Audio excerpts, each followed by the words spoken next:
Tantor Audio presents Sweet Sofie by Elizabeth Reyes. Narrated by Tanya Eby.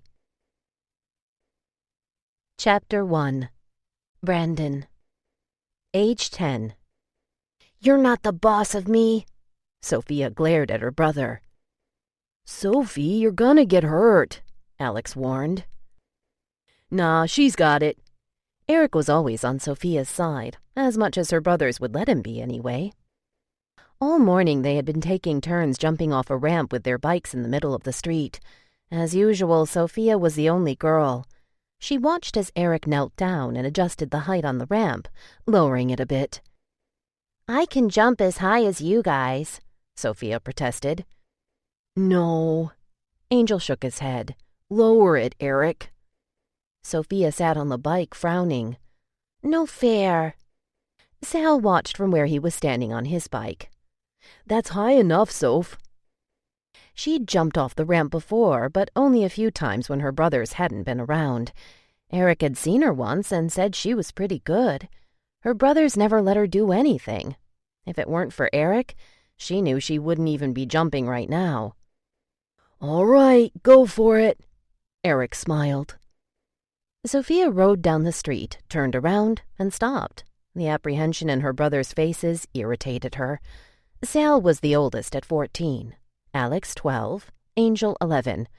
She was the only girl in her family and the youngest at 10. They all stood there on the side of the street. Eric and Romero also watched her closely. "Be careful," Sal yelled. Eric smiled at her, and she smiled back. Eric Diego lived up the street and was Angel's age. He'd been one of her brother's best friends for as long as she could remember. Sofia had always been drawn to him, but recently she'd developed a secret crush on him. He always helped her get around her brothers, and had become such a sweetheart lately, not to mention he was slowly becoming what she and her friends like to refer to as a hottie. "Yeah, and hurry up, 'cause I'm next." Romero rode his bike in slow circles, waiting his turn. Ramon Romero was her brother's other best friend. He, Angel, and Eric were the same age. For as long as they'd known him, he'd gone by his last name. He lived further down the street that crossed their cul-de-sac, but on the same block. Sofia began to pedal and stood up to get more speed, determined to show her brothers she could do it. The bike flew up and over the ramp, and she turned the front tire to the side as she landed for a dramatic skidding stop. More impressive than she had expected, she smiled triumphantly. "You see?" She looked at Alex. Alex still had that same look of disapproval on his face. Sofia frowned at that. "That was cool, Soph," Eric said. "Maybe next time we can lift the ramp a little." "No," Alex said quickly. "That's high enough for her." "Not for me, though." Romero adjusted the height to make it higher. "That's way too high," Angel said, looking at the amount of bricks Romero put under the plywood ramp. "You don't know about this." Romero continued stacking them higher. "Are you nuts?" Eric asked. "That's not going to take the weight of your bike. It's too high." Romero winked. "I am the master." "Oh, I gotta see this." Sal leaned his elbows on his handlebars. Romero finished and smiled, pleased with his work. He got on his bike and rode up the street. Alex and Angel stood on their bikes next to each other, smirking. "He's gonna eat it," Eric chuckled. Sofia rode over to stand next to Eric and Angel. Eric looked at the ridiculously high ramp and shook his head. "You think he can do it?" Sofia asked. "Hell no," Eric said. Romero started toward the ramp, picking up speed fast. He pumped his fist in the air, making the guys laugh. Sofia held her breath. The front wheels started up the wooden ramp, but before it hit the top, the ramp cracked and the front tire hit the brick, sending Romero off his seat and onto the bar between the seat and the handlebars. Hard. He crashed onto the concrete, bouncing once before coming to a complete stop. They all burst into laughter, but at the same time the guys winced at the sight of Romero rolling around on the ground. "Ah, my nuts!" He clutched his crotch. Nobody rushed to his aid. Instead, they stood there, laughing out of control. Alex finally walked over to examine the cracked ramp. "You broke my ramp, ass!" Romero could only groan. Sofia got off her bike and walked over to him. "Are you okay?" Romero, who had both eyes squeezed shut, opened one to look at her. "You're kidding me, right?" Still laughing, Sal rode toward Romero. "You want some ice?" Eric bent over and helped Romero up. "Thanks for that, man," he laughed. Romero stood there, blatantly holding his crotch with an expression of sheer agony. Sofia looked away. She'd seen her own brothers do that plenty of times when they went overboard with the horseplay. Someone would inevitably get a knee or elbow to the crotch.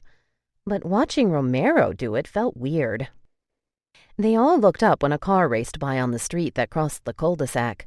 Not a second later, they saw a police car race by and heard the siren turn on. Tires squealed and skidded, and another police car raced by. A thunderous crash followed around the corner. They all looked at each other wide-eyed.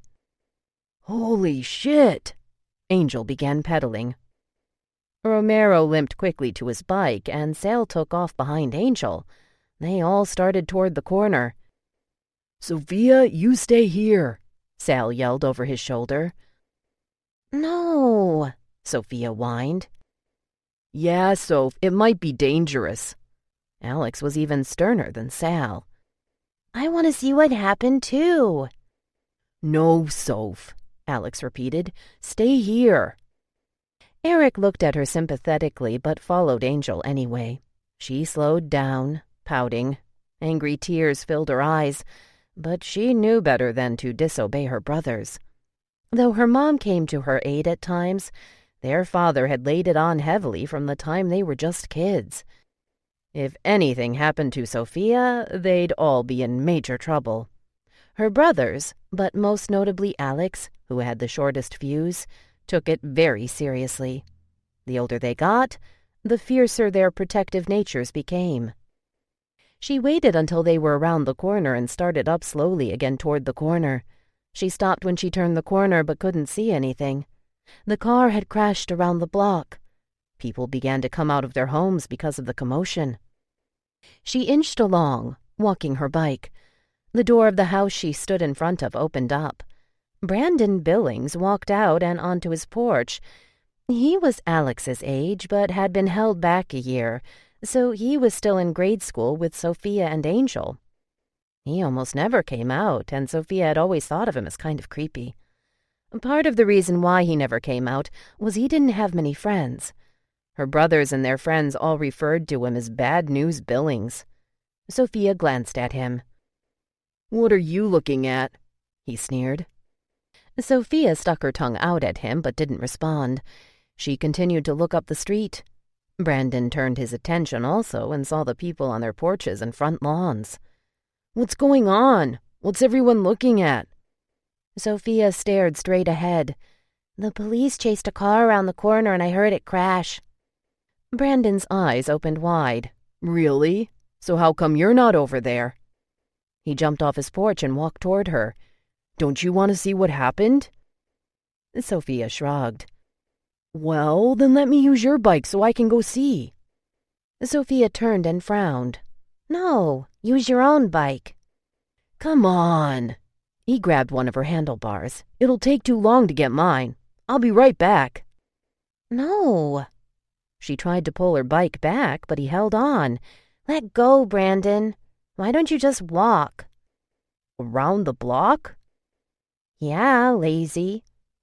She attempted to pull her bike again, but he held on firmly, now standing in front of her with both hands gripping the handlebars. Sofia pulled hard, glaring at him before she saw Alex ride up behind him and jump off his bike. "Get away from my sister!" He pushed Brandon hard, nearly knocking him off his feet. "She was gonna lend me her bike." "No, I wasn't," Sofia squealed. "He was trying to take it." Alex glared at him and pushed him again even harder. "You gonna take my sister's bike?" "No." Brandon stumbled back but managed to stay on his feet. The other guys rode up on their bikes. Angel and Sal jumped off their bikes immediately.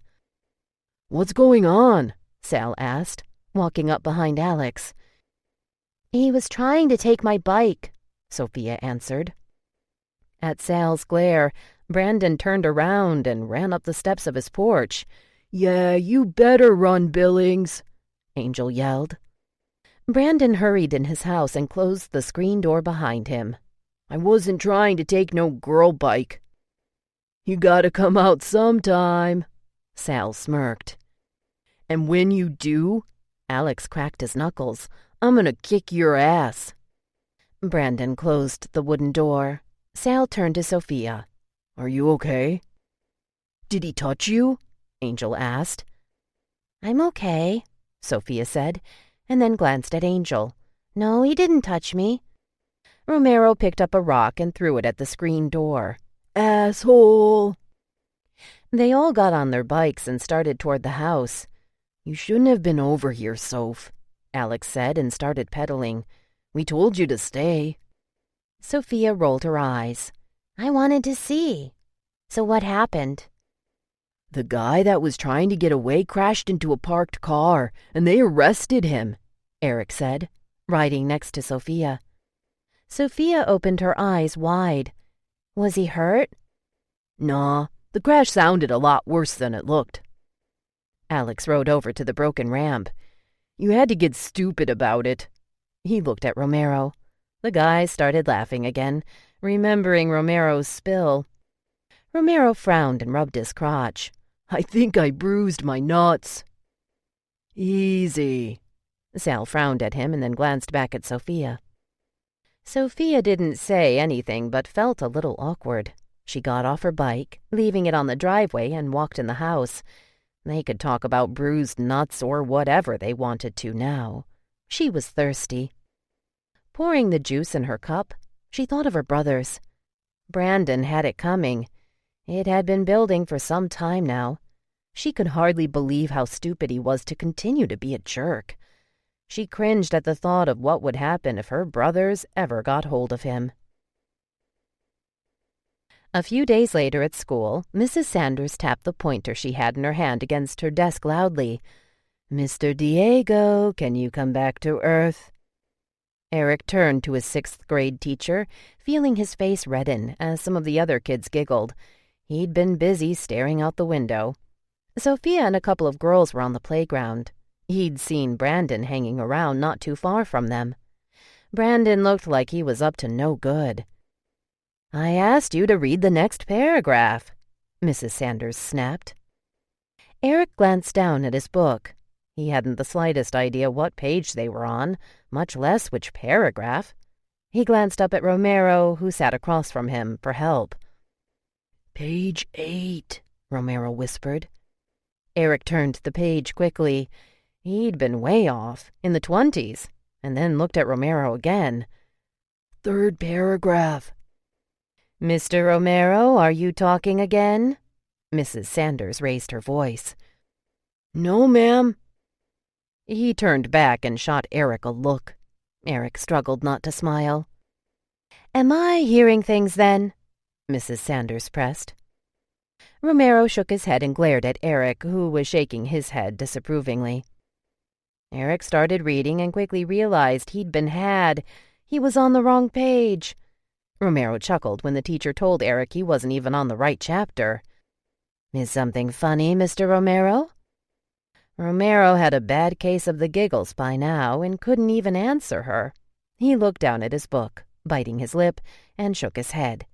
When Eric saw Romero was unable to control his laughter, he started chuckling also. "All right, I've had enough of you two," she snapped. "You can both go see Mrs. Powell right now." Even then Romero was still laughing. Eric didn't even want to look at him. He'd managed to stop laughing. Making the mistake of glancing up at Romero's stupid face, he cracked up again. "Take your things with you because I'm asking her to keep you for the rest of the day." When they walked out the door, Eric frowned at Romero and pushed him. "You're stupid." Romero laughed. "You're the one."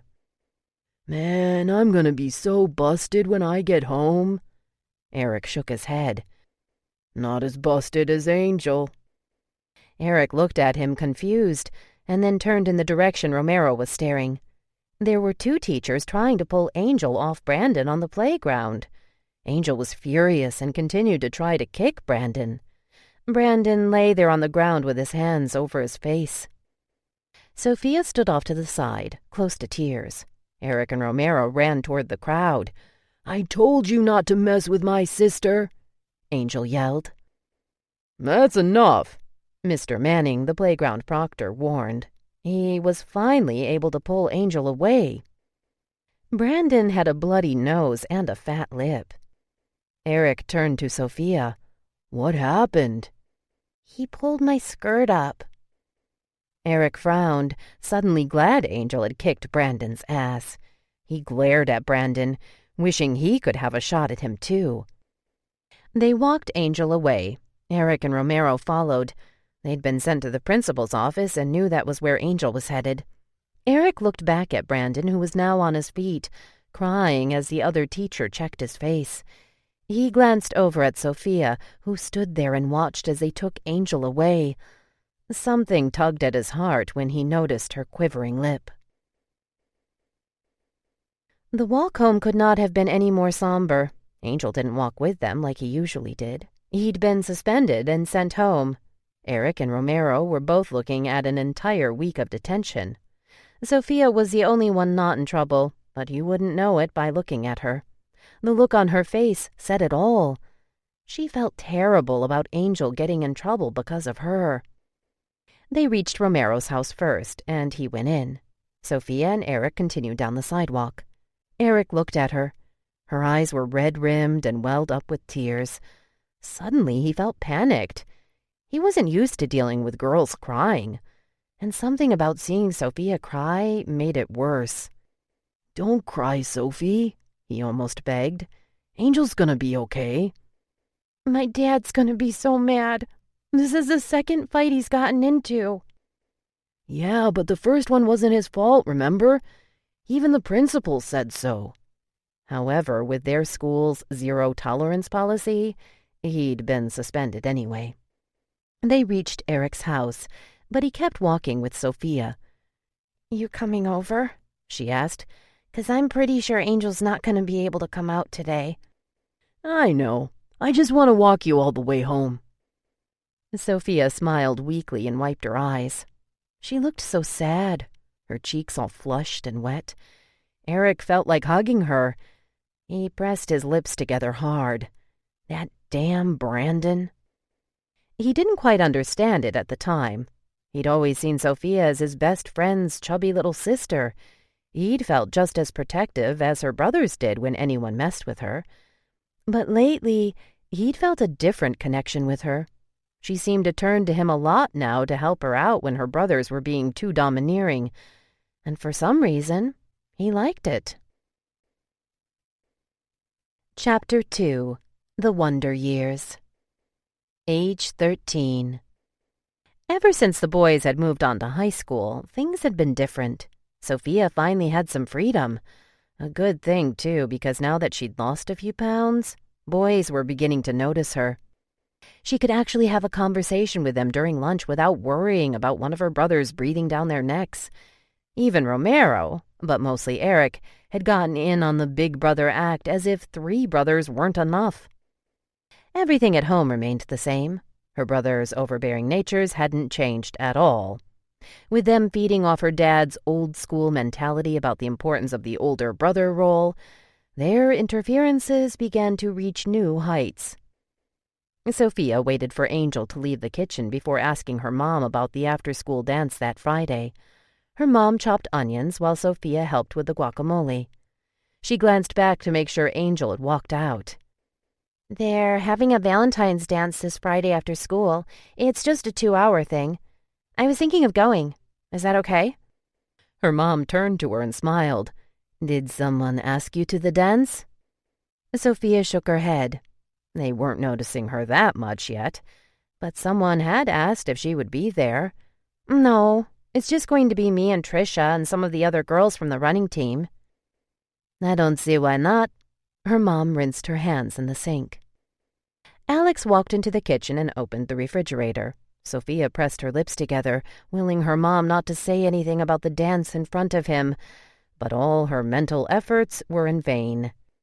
Are you going to wear anything special to the dance, or is it just casual?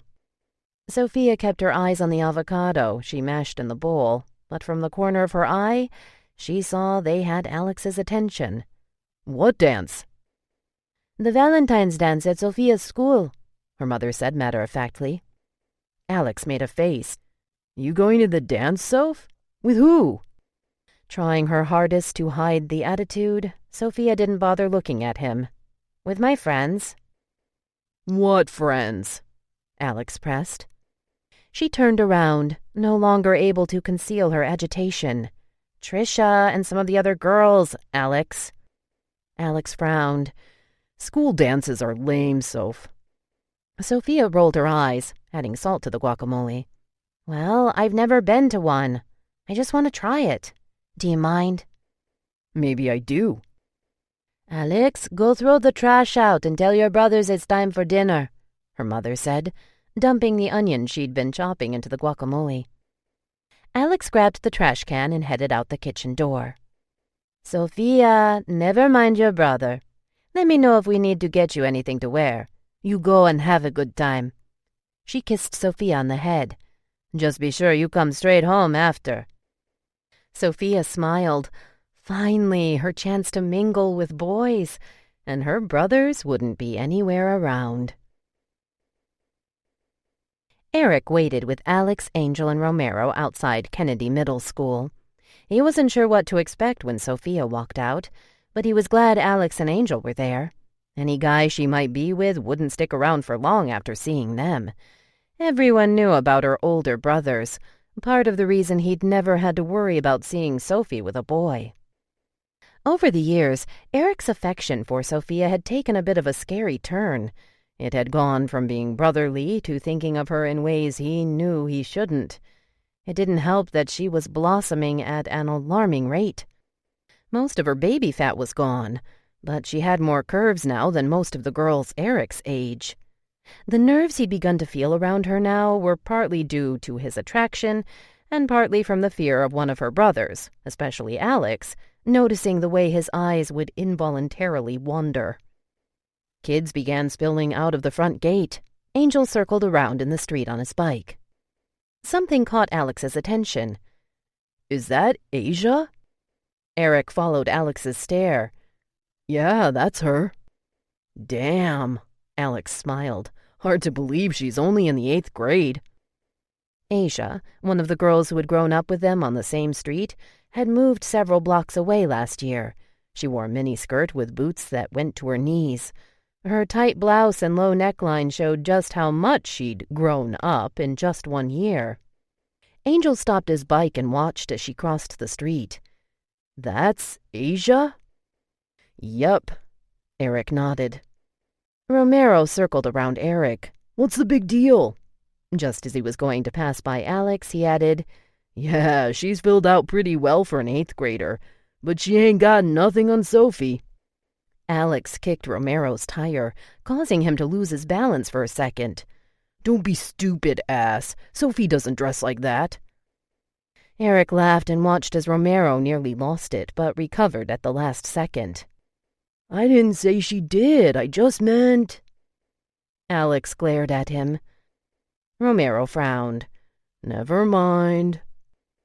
Yeah, never mind. Alex muttered something else, and Eric couldn't help chuckling. Romero would never learn. Sofia walked in a group of 4, but the fact that her 2 girlfriends were in front and she was behind them with a boy wiped the smile right off his face. She also wore boots to her knees, but with jeans, not a skirt. Her long, straightened hair made her look older. There she is. Angel started toward her. I'll go get her. Eric waited with Alex and Romero. There was no hiding her annoyance as she realized they were all there waiting for her. Angel rode right up to her. She said something to him, then something to the boy, before climbing on Angel's handlebars. Eric smiled. This was precisely what he was counting on. When they were close enough, Eric saw how annoyed Sofia really was. She looked right at Alex. "Mom did not say I had to walk home with you guys.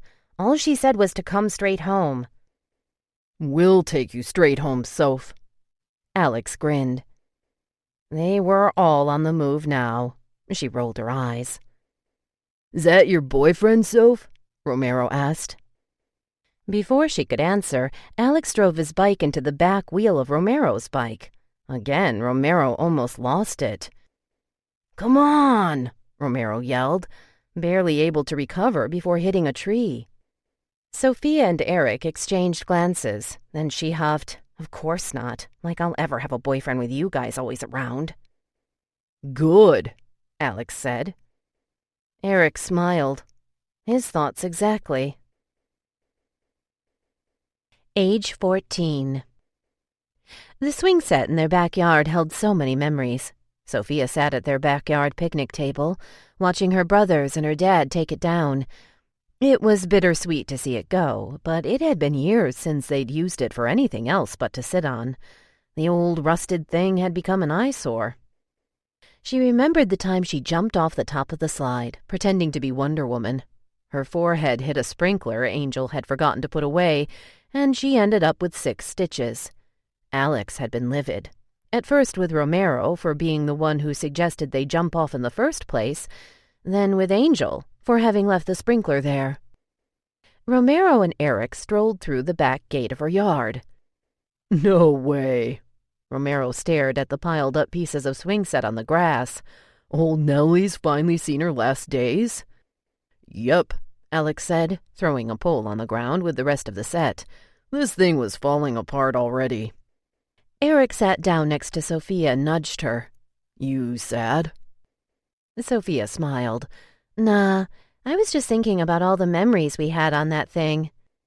"Oh, yeah," he chuckled. "Remember when Romero almost hung himself?" Sofia laughed. Poor Romero.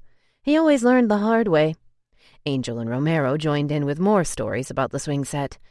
In just about every story, Romero didn't fare well. He'd always been the reckless one of the bunch, and he'd paid the price. Once her dad's truck was loaded with all the remains of the swing set, Alex, Sal, and her dad got in with Alex at the wheel. He'd only had his permit for a few weeks and was eager to drive any chance he got. Angel and Romero played catch, and Eric sat with Sofia. He'd been doing that a lot lately. "I'm gonna see my mom again." Sofia turned to him. Usually his amazing light brown eyes gleamed when he spoke to her. Right now they seemed troubled. Eric had only met his mom in the past year. She left him and his father when he was just a baby. None of them really knew the story about his mom. All she knew was that he lived with his dad and his mom just wasn't around. That is, until he told her about it a few months earlier, when his mom suddenly showed up. He hadn't even told her brothers, just Sofia. It made her feel special that he'd confide something so personal to her. It meant something. "You are? When?" "Tonight. She's taking me to dinner. She wants to go to the movies, but I don't know." Eric turned his attention to Angel and Romero, who tossed the ball around. Sofia knew Eric was still hurt about his mother leaving them.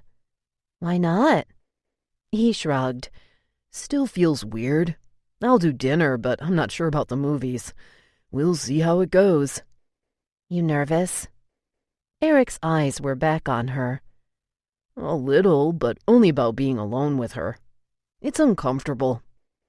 The ball hit the bench next to Eric and bounced off, rolling near his feet. Eric bent over to pick it up. "You'll be fine," Sofia said as he stood up to throw it. He threw it, then turned back to her and smiled. "Yeah, I will." He started to walk off toward Angel and Romero, then turned around. "Maybe I'll come by after, if it's not too late, and tell you about it." Sofia smiled. "Okay." The drive home from dinner was quiet and uncomfortable, as was the usual case when Eric spent time with his mom. He asked her to drop him off at Angel's house, saying he needed to pick something up he left there earlier. Eric, I don't want to push. So you give me a call whenever you want, and we'll plan another dinner or lunch. His mother paused as Eric opened the door to her car. Or maybe breakfast. That way I won't take up too much of your time. Okay? Eric nodded and turned to face her. He smiled, not wanting to make her feel bad, but he wasn't about to hug her, much less kiss her. Okay, I'll see you. With that, he stepped out of the car and headed toward the front door. He could see the light was on in the garage.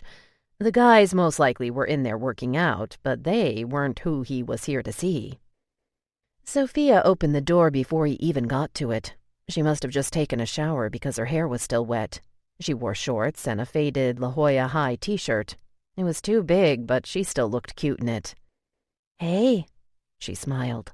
"How did it go?" He made a face. "Same as the last time. Weird." Sofia opened the door all the way for him to come in. "Hi, Eric," her mom said from the sofa in the front room. "Hi, Mrs. Moreno." "The boys are in the garage." Sofia gave him a knowing look. "But first you have to try some of my mom's flan. It's delicious." Mrs. Moreno smiled proudly. "There's plenty. Take some to your father." "Thank you." Once in the kitchen, Sofia was all business after serving him a heaping helping of the dessert. She leaned against the counter in front of him. "So, what happened?" The smell of the shampoo from her still damp hair distracted him. Her big eyes waited in anticipation. He tried to concentrate. He told her about the small talk his mom had made at dinner and how he tried to make a joke and it totally bombed. Sofia laughed. He loved hearing Sofia laugh, even if it was at his expense. "I don't know if it's ever gonna not feel weird. My dad says it'll get better with time." "It will," she said, sounding completely convinced. "You think?" "Of course. It's only weird because she's your mom. Think of all the times you meet someone for the first time at school. After a few times of talking to them, it's like nothing." She laughed. "The fact that you tried to make a joke says a lot. Remember the first time you said you didn't feel like saying anything else but yes or no?" Eric smiled. He'd forgotten about that. He'd been mad at his dad for making him go. Sofia was right. Compared to then, things had gotten a lot better. They talked for a while, until he finally got up and headed for the back door toward the garage. Before he walked out, he turned to Sofia. "Thanks." Sofia smiled, holding the dish out. "You're welcome. Remember, my mom said to take some to your dad." Eric looked at the plate, then back at her. "Well, that too, but I meant thanks for the talk." She smiled even bigger. "Anytime." Eric took that to heart. From then on, Sofia was the only one he talked to in depth about his relationship with his mother. Age 15. Sofia fixed her mascara in the restroom of her family's Mexican restaurant. Eric would be there any minute. She stepped back and examined the polo she wore. She was now a full C-cup, and she knew Eric had noticed. She'd caught him looking several times. Many of her friends already had boyfriends, but her brothers were still not having it. She thought as she got older they'd ease up. Instead, it was just the opposite. They were worse than ever. It was infuriating. No one in her school dared ask her out. The worst thing now was that her brothers had grown into these big guys, especially Alex, who spent more time in the gym than he did at the restaurant. He'd quickly become the biggest guy in school. Top that, with his legendary temper, no way would anyone come near her. She could literally feel the shaky nerves in the voices of any guy that spoke to her. Things were different with Eric. She got to be around him all the time. Lately, there'd been a change. Many times when they spoke, he gazed deep into her eyes, no matter what the subject, almost as if he was trying to tell her something without saying it. Her insides would always turn to mush around him now. She liked it. It was exciting. As she walked out into the main dining room, her mother came toward her. Oh, there you are. There's a young man here to see you. Sofia pinched her brows. A young man? Who? I don't know, but he's out front by the entrance. Her mom rushed into the kitchen. Sofia walked through the restaurant wondering where Alex could be. Sal was away in college and Angel was home, but Alex was here somewhere. She didn't want him embarrassing her. She turned the corner to the front of the entrance. Ah, hell.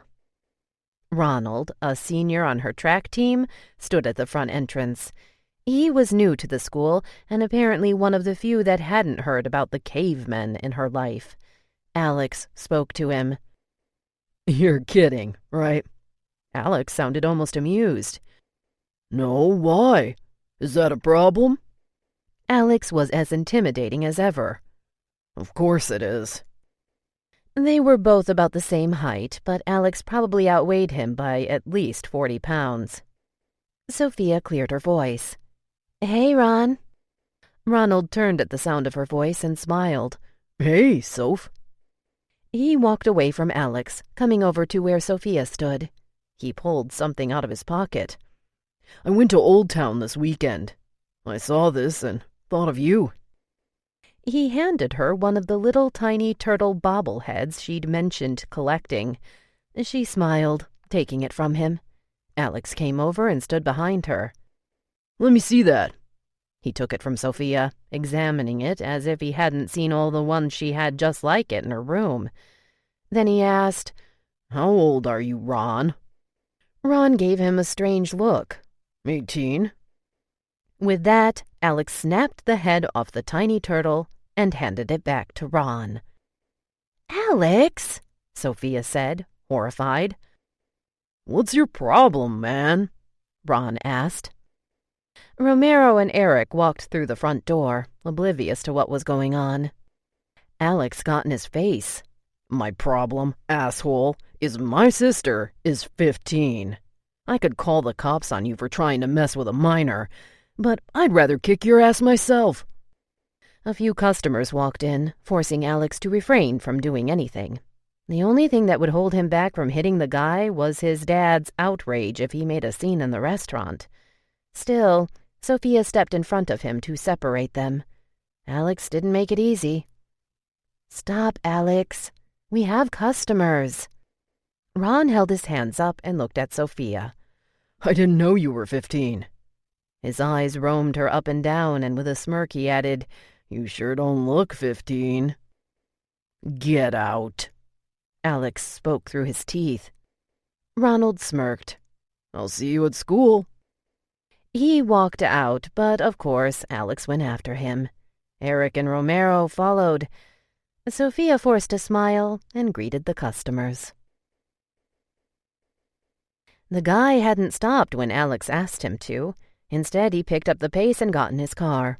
Alex warned him as loudly and as obscenely as only Alex could about staying away from Sofia. Eric and Romero walked back in the restaurant behind a fuming Alex. This complicated things. Sofia turned heads now more than ever. The guy was 18, for crying out loud. Alex could only do so much to keep the guys away. Next year, like Sal, he'd be gone to college too. It would be up to Angel. Eric had to make some kind of move, but how could he with Alex and Angel so dead set against their baby sister dating? Alex stalked through the restaurant to the back.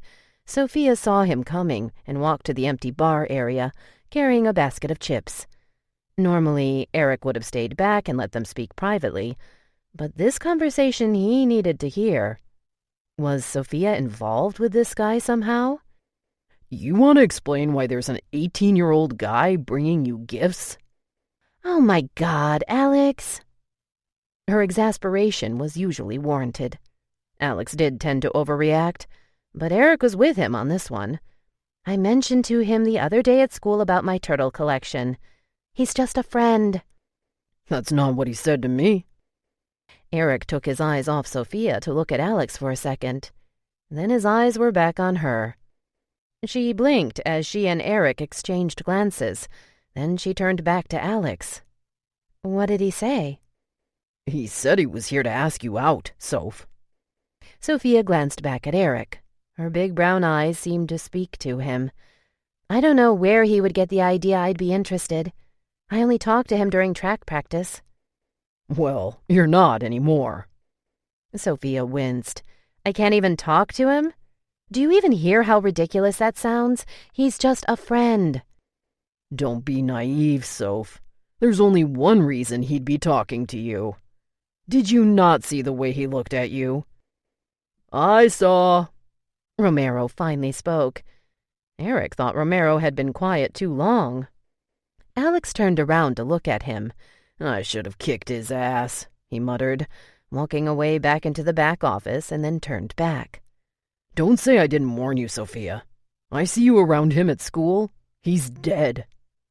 To Eric and Romero, he added, I'll be right out. Just let me grab my keys. Sofia held out the chips to Eric and Romero. You guys want some? Romero went right to them. Yeah, I'm starving. Eric took advantage of Romero's distraction and stared at Sofia. She didn't look away. Instead, she said, I really never gave him the impression that I might be interested. I promise. Romero didn't look up from the chips. Oh, I believe you, Soph. You got any salsa? Sofia was still looking at Eric. It's in the kitchen. You can grab a bowl. Romero walked away into the kitchen. Eric smiled. You promise? Her face flushed. She smiled and nodded. Promise. Subtle as it had been, Sofia had officially made the first move. This was all Eric needed. He'd get around her brothers somehow. Alex walked out of the office. All right, let's go. Where'd Romero go? Just then, Romero walked out of the kitchen with a small bowl of salsa. Alex made a face. Can you wait till we're done unloading my truck? You guys can order whatever you want. Eric had to stop staring at her before Alex saw him. She was almost 16. He'd think of something. Chapter 3. Sweet 16. Alex and Sal were hardly ever around, and Angel was utterly distracted with a girl he'd met a couple of months earlier. Eric and Sofia were able to hang out together more than ever. Since his brothers were away in college most of the time, it had become Angel's responsibility to chauffeur his little sister any time his parents couldn't. With this new girl keeping him busy, he'd come to rely on Eric to help him out with the rides. Angel trusted him completely, and of course, Eric was more than willing to oblige. Though they'd been alone many times, Eric still wouldn't allow himself to try anything. Sofia had made the first move by caressing his hand in the car when she spoke to him. They'd graduated to holding hands during their rides alone. His insides scorched too many times when he'd been near Sofia.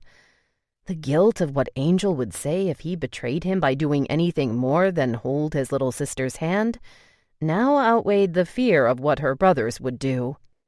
To be able to touch her and kiss her like he fantasized for too long would be more than worth a beating even from Alex. But the guilt he couldn't handle.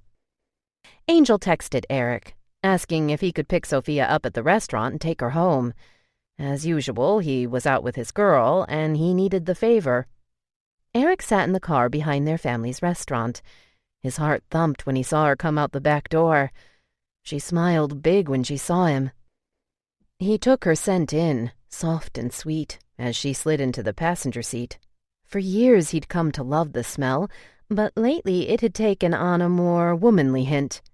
Lately, too, he couldn't help thinking of her as his little Sofie. Sofia was hardly your typical 16-year-old, just one of the reasons she drove him so insane. She was tall and had filled out beautifully in all the right places. Her dark hair was longer than ever, and though she probably didn't even realize it, she exuded sensuality. The way she gazed at him sometimes with those beautiful bedroom eyes of hers nearly did him in. Eric took her hand as soon as she was all the way in. She smiled and took it a step further, caressing her fingers ever so lightly over his. It was all he could do to hold back from putting his hand behind her neck and kissing those beautiful lips. "Do you have to take me straight home?" She gave him those big, pleading eyes. Eric groaned. This wasn't the first time she'd asked him that. Just like the last time she'd asked, the temptation to take her back to his house overwhelmed him. His dad wasn't home, and they'd have the whole place to themselves, but he may as well have a death wish. Finally, initiating a first move of his own, he kissed her hand. Her eyes widened. "You know I do, Soph." She let out a disappointing sigh. "Then will you come over and have some pie? I made it myself this morning, and my mom's home, so my brothers can't say anything about it." Over the years, Eric had been over the Moreno's residence plenty of times, even when none of the brothers were home. Since Eric lived with a single dad, who was working constantly, Mrs. Moreno knew he rarely got a home-cooked meal. The woman, and now Sofia, was always cooking. He'd always get invited to come in and eat, or, like today, have a slice of pie, so Angel and his brothers didn't think anything of it. They made jokes about him spending more time in their kitchen than they did, but they'd always treated him like family. That only intensified the incredible feelings of guilt about the things he'd been thinking lately when he was around Sofia. He sat at the center island of their kitchen, forced to watch Sofia as she moved around the room. Her breasts full and firm, Eric had been having dreams about them for years now. She bent over, looking for something in the refrigerator, and he nearly fell off the bar stool. Sofia pulled out the whipped cream bottle and walked over to the pie in front of him. She squirted some on it, then some in her mouth, licked her lips, and smiled wickedly. Those big eyes of hers seemed to taunt him so much lately. At 17, Eric had no control over his raging hormones. He panicked, feeling the development in his pants. If Mrs. Moreno or anyone else walked in, there'd be no way he could stand up without it being noticeable. Sofia giggled and squirted a little more in her mouth again. "Sophie?" Eric glanced around. "Stop." "Stop what?" Those big innocent eyes appeared genuinely confused. "That." He pointed at the can of whipped cream in her hand, then tried unsuccessfully to adjust himself in his pants. "I'm not going to be able to walk for a while, thanks to you. You better hope no one comes in here." He'd never said anything of that nature to her, but things felt different lately. It took a second to register, but when it did, instead of blushing like Eric thought she might, she smiled again. She squirted some on the tip of her finger, then slowly licked it clean. Eric squeezed his eyes shut, sitting up straight. "You evil little girl." Sofia laughed and walked back toward the refrigerator. "In case you haven't noticed, I'm not a little girl anymore, Eric." "Oh, I've noticed." Had he ever? She turned and smiled. "Good. Now, can you please tell my brothers that?" Good luck. They all still spoke of her and treated her as if she was this fragile little flower. The only good thing about that was it kept the guys away. Guys he knew had to be watching and waiting. Lately, even Eric was having a hard time not losing it when he saw guys around her. He knew Angel thought he just felt the same protectiveness they all did. He did, but not for the reasons Angel thought. He had to break down soon and talk to Angel. He couldn't hold back much longer. Angel had a girlfriend now. Her name was Sarah, and she was on the track team with Sofia. Sofia liked her a lot, but most importantly, she owed Sarah for all the time she was getting with Eric now. They walked back to the gym after practice. The football team was just coming off the field as well, done with their practice. The guys usually met Sarah and Sofia halfway to the gym, but this time they were interrupted by a couple of giggling girls. Both Sofia and Sarah tensed when they saw the exchange. Only Angel kept walking toward them without giving the girls the time of day. Eric and Romero, however, stopped to chat. Romero obviously enjoyed the attention. He laughed about something. One of the girls leaned into Eric playfully and touched the curls on his head. The very curls Sofia had only begun running her fingers through in the past week during their time alone. Eric smiled and glanced in Sofia's direction. She looked away. She felt her skin crawl. She had to endure seeing him with girls too many times. It was so unfair. Just about every guy in school was well aware of her brothers, and recently even Romero and Eric stepped up the big brother act, so Eric would never have to deal with seeing her with other guys. She gulped hard, staring straight ahead. She hated this feeling, and lately it was getting worse. Every time she saw or overheard the guys talking about the things they'd done with girls, she wanted to scream. Now she felt on the verge of tears. Angel reached for Sarah's hand as soon as he was close enough. He turned in her direction. "You tired, Soph?" She nodded, unable to speak. After changing, she and Sarah walked out to meet the guys. It had become routine for Angel and Sarah to drive to the beach and hang out for a few hours every day before he went home. He always left it up to Sofia if she wanted him to take her home first, or if she wanted to jump in with Eric. This time she climbed in Angel's car before he even asked. Sofia knew Eric would wonder why, but she didn't care. She was tired of their charade. Eric got to enjoy their moments and still play the single, ready-to-mingle part, while Sofia lived on constant lockdown. It was maddening. The next day, Sofia managed to avoid Eric for most of the day, until the after-school pep rally. Forced to wait with Sarah during the rally while the principal riled everyone up about the big game that night, she had no choice but to watch the guys around girls again. All the guys on the team wore their jerseys every Friday. Eric was now as tall as her brother Angel, but the biggest difference was he had light brown curly hair versus Angel's dark straight hair. He'd really filled out in the last couple of years. The jersey he wore made him look even bigger around the shoulders, and he looked so damn cute it killed her. She watched him from across the rally where he stood with the rest of the team. When it was over, everyone spread out. The cheerleaders made spectacles of themselves around the players. Angel headed toward her and Sarah, while Romero and Eric, as usual, hung around with all the ogling cheerleaders. Romero lowered himself a bit, letting one of them jump on his back for a ride. He said something to Eric, who then did the same with another cheerleader. The girls laughed so loudly Angel turned as he reached Sarah and laughed. Sofia was incensed. It was all she could do to keep from crying. The jerk had seen her, knew she'd be watching, and still went ahead and let that girl on his back. She was done with their alone time. In fact, she was going to look into getting her license. She hadn't wanted to before because needing rides from Eric was the perfect excuse to be alone with him. But she was done. Maybe if she had a car, she would finally get some real freedom.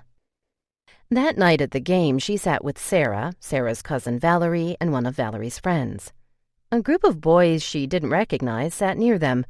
One of the boys smiled at her as he sat down. She smiled back. He was cute, tall, not nearly as muscular as Eric, but then Eric worked out every day with the football team. This guy was obviously not a player since here he was watching. The boy glanced over at her a few times before finally scooting his way closer. "Hi, I'm James. What's your name?" "Sofia." She smiled. "You have real pretty eyes." His sheepish smile made it easier to accept the compliment. "Thanks." She pulled a strand of hair away from her face. She didn't realize Valerie had been listening in until she asked, "You guys go here? I've never seen you." James shook his head. "Nah, I go to Lincoln. But this rivalry is so big everyone wants to see this game." Valerie nodded. "Well, you sat on the right side." James laughed. He introduced the rest of his friends to the girls. He was by far the best-looking of the bunch. 2 of them were still in middle school. Sofia talked with James the whole game. After the game, James and his friends walked them back to the parking lot where Angel's car was parked. They always waited there until Angel and the guys were done showering and dressing. She leaned against one of the cars parked near Angel's. Sarah was standing on the driver's side of Angel's car with the door open. She turned the radio on. When Sofia glanced at her, Sarah motioned for her to come over. "I'll be back," Sofia said to James and walked over to Sarah. "What?" "You're making me nervous," Sarah whispered. "Why?" Sarah chewed her lip and glanced at James. "You don't think Angel's gonna be mad if he sees you hanging out with these guys?" Sofia smiled. She'd thought of that. But lately Angel hadn't been so bad. He wasn't likely to make a scene like Alex would. "That's Alex." She explained Angel wouldn't be thrilled, but unlike Alex, he wouldn't do anything unless the guys were disrespectful, and she assured her James wasn't. James had made his way over to where Sarah and Sofia stood. Everyone else followed. Sarah still seemed apprehensive. Sofia went back to talking to James. Valerie stuck her head in Angel's car and turned the radio up a little more. Sofia walked away from the group with James so she could hear him better. They were standing on the other side of the car, very much alone, when she glanced over and saw Angel, Romero, and Eric approach the group by the car. Romero was the first to speak up. "What is this? A fucking party?" Her heart thudded when she heard Eric ask what Sofia was doing over there. Both she and James turned to see him stalking toward them. He didn't look happy. "Is that your boyfriend or something?" James asked, sounding a little panicked. "No," she whispered. James stood up a little taller, ready to face off with Eric. Sofia felt for him, but she had no way of warning him. Eric was just a few feet away. Unlike her brothers, Eric was usually the calm and more reasonable of the bunch, but his expression now was reminiscent of Alex. Chapter 4. The Promise. The guy standing with Sofia did the stupidest thing he could do at that moment. He reached over and touched her arm. Eric had never had a problem controlling his temper, but right then, he felt like exploding on the guy. "What are you doing, Soph? What's this?" Eric gestured to the guy's arm, still touching her. "Who are you?" the guy asked before Sofia could respond. He didn't even ask it with that much conviction, but that's all Eric needed to let out what he'd been feeling the whole time since he spotted them. He jumped in the guy's face. "Who the fuck are you?" Sofia jumped in front of him, her breasts pushed against him. "Stop, Eric." Angel and Romero were there in a second. "Easy, Eric." Angel glanced back at the guy. When his friend came from behind him as if to back him up, just like that, Angel was on fire. "What are you gonna do?" he growled, jumping in his face. Sarah struggled to hold Angel back. Romero got in on it when more of the guys closed in. The girls all did their best to keep the guys apart, though the other guys didn't put up too much of a fight. The younger ones didn't even try to get involved. When it was all over, the other guys walked away. Eric glanced at Valerie and her friend, who still struggled with holding Romero from going after them. Sofia pulled her hands away from his chest and took off toward Angel's car. Still reeling and breathing hard, Eric wondered if Angel would question just why he reacted that way. The door to Angel's car slammed, getting all their attention. Sofia was already in the back seat of Angel's car. Obviously, she wasn't jumping in with Eric. Angel and Sarah got in the car.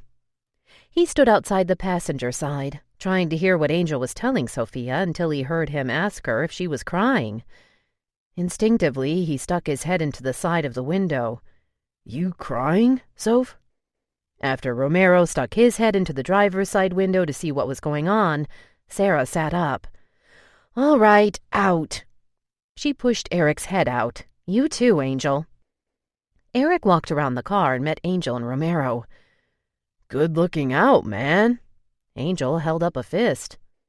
Eric tapped it with his own fist, trying to smile, but he was still too wound up. "Always." "Was he being a wise ass?" Angel asked, as they walked away from his car toward Valerie and her friends. "Yeah," Eric embellished. "I didn't like the way he was looking at her either." "One of those, huh?" Angel shook his head. "Fucking asshole." They talked to Valerie and her friend for a few minutes before they headed back to their cars and off to the beach for a bonfire. Eric thought about Sofia with that guy the whole way there. He knew she couldn't be happy about seeing him with those girls yesterday and today. But if she thought she was going to be hanging with guys, she had another think coming. With Angel so distracted with Sarah at the beach, Eric took full advantage. He'd already planned on coming to some kind of understanding with Sofia. He knew he had to after she jumped in Angel's car yesterday instead of coming home with him. After tonight's incident, he definitely had to get things straight with her. It helped that Romero was busy trying to cozy up with Sarah's cousin, Valerie. Eric wouldn't have to deal with him interrupting. Almost as soon as they got the fire going, Angel and Sarah laid a blanket down and sat down on it. Within seconds, Angel was all over her. That guy was so obsessed. Eric had never seen him like this. He walked over to Sofia, who was putting down her own blanket on the sand. You want to go for a walk? When she began shaking her head, Eric glanced back at Angel. He was whispering in Sarah's ear. Eric reached his hand out and touched Sofia's. Please, Sofie. She stared at him for a moment, then slipped her hand in his. Another glance at Angel confirmed he was still completely distracted. He'd pulled Sarah down and was now lying next to her. Eric's walking me to the restroom, Angel. Angel barely managed to pull his lips away from Sarah long enough to respond with an, "Okay." They headed toward the water, completely out of everyone's sight. First things first. Eric squeezed her hand. Who was that guy, Soph? She didn't look at him.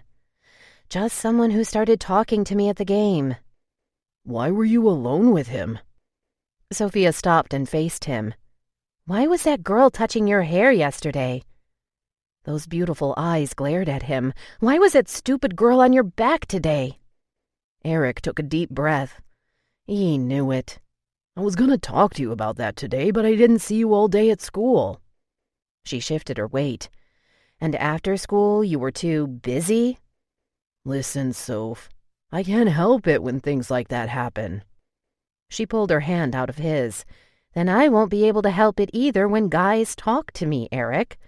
So I'd appreciate it if you not attack every guy that talks to me. That's not going to happen. Why not? I don't attack the girls that flirt with you. That's different. Her mouth opened, then closed. Before she said anything, he added, I'll try so for you, okay? But it's going to be hard. Her eyes were ablaze. Really? It's hard for you to not flirt? No. He took her hand again. It's hard because no one knows. That girl getting on my back today was Romero's idea, not mine. If it had been Angel, no way would he have suggested it. He kissed her hand. If I could tell everyone how I feel about you, things would be different. But I can't. She licked her lips, and he nearly went for it. He'd been dying to kiss her for so long. I'm saving myself for you. He stared at her. The thought of Sofia as his nearly choked him. She was waiting for a response, but he had no idea how to respond to that in words. So he did the only thing he could. He cupped her face in his hands and kissed her. His thoughts at first were to give her a peck, nothing more. But she opened her mouth, inviting his tongue in. He couldn't resist. He took her mouth, her tongue. She tasted so good he brought his hand down around her waist and pulled her to him. She might not have known what she was doing, but she caught on real quick. Sofia's breasts pressed against his chest. Eric had such a hard-on it hurt. He'd dreamed of this day forever. His legs nearly gave out on him when she pressed herself against him. "Sofie, baby," he whispered, "don't." "Why?" She smiled against his mouth. "Because we can't do anything. It'll only torture me." He pulled away from her, gulping hard. She fisted her hand in his chest. "I promise you, Eric, I'm all yours, unless—" "Unless nothing?" Eric wouldn't even think of it. "Unless," she raised her voice, "I keep seeing and hearing about you with girls." She tapped her fist against his chest. "It's not fair." I promise you I won't do anything with anyone else, ever. He kissed her forehead. But you gotta cut me some slack around Romero. Just because I go along with what he says or does to shut him up doesn't mean I'm doing anything. I'll never do anything to hurt you. Her eyes brightened and he kissed her again. It was settled. Maybe seeing her with another guy had been worth it after all. The urgency levels had raised just enough to force him to move this thing along a little further. But he was playing with fire and he knew it. He'd have to be particularly careful now. If her brothers ever got wind of this, especially Alex, he was a dead man. Thank goodness for Sarah. If it weren't for her, Sofia would be just bursting. Sarah was the only one she'd told about her and Eric. She promised not to say anything to Angel, but begged her to be careful. Sofia sat in her geometry class, daydreaming. She and Eric were making out every time they were alone now. He was so gentle with her it drove her crazy. She could hardly stand it. She roamed her hands all over his body freely, though most of the time he pleaded with her not to. He had yet to do much to her. She knew it was a torment for him to hold back, and she told him he didn't have to, but he insisted they were already taking an enormous risk just making out. Brandon sat down next to her. He was late again.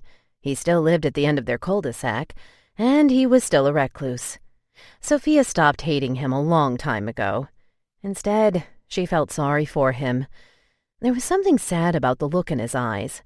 He'd stopped being a jerk long ago as well, and he seemed nice enough now. The first day of the semester, he'd walked in late, and there were only 2 empty seats left. She'd been saving the one next to her for her friend, but she didn't have the heart to tell him no when he timidly asked her if he could sit there. He'd sat there every day since. After getting to know him better, she found out she'd been right. He was actually a real nice guy. But he clammed up whenever she asked anything about his family, so she stopped asking. He talked a lot about joining the Marines as soon as he graduated from high school. It kind of made her sad, hearing about how happy he was about getting away from his family. She couldn't even imagine leaving her family. At least he hadn't turned into the loser her brothers always said he would. You still don't know what you want to do once you're done with high school? He whispered. Sofia shook her head. Her parents had always told her she was more than welcome to follow the family business as long as she went to school first. It was important to them that she had an education to fall back on. For as long as she could remember, she kept a journal. She loved writing, and unlike some of the kids who groaned when her English teacher assigned a paper or short story to write, she was always excited about it. Her English teacher told her she hadn't even begun to scratch the surface of her talent. Maybe a writer. I don't know. You like writing? She glanced at him. Yeah. What do you write? Short stories mainly, but I know I have it in me to write a novel someday. Brandon smiled. I love reading. It's all I do at home. I could read an entire novel in a day. Sofia stared at him, completely surprised. She would have never pegged Brandon as a reader. He was totally failing geometry, but maybe math wasn't his thing. What kind of stories do you write? Brandon appeared almost captivated. Sofia suddenly felt nervous. She hadn't expected Brandon to be interested in her writing, much less ask her more about it. Lots of stuff. Like what? He actually put his elbow on the desk and rested his head in his hand, watching her. Only then did she notice how blue his eyes were. She never would have dreamed she'd be having this conversation with Brandon. She told him about several of the stories she had backed up on her computer. The teacher cleared her voice loudly and looked straight at them. Brandon shielded his paper and pointed at Sofia as if she, who was acing the class, would copy off his work. Even the teacher couldn't help but smirk. They walked out together after class. I'd love to read some of your writing, Sofia.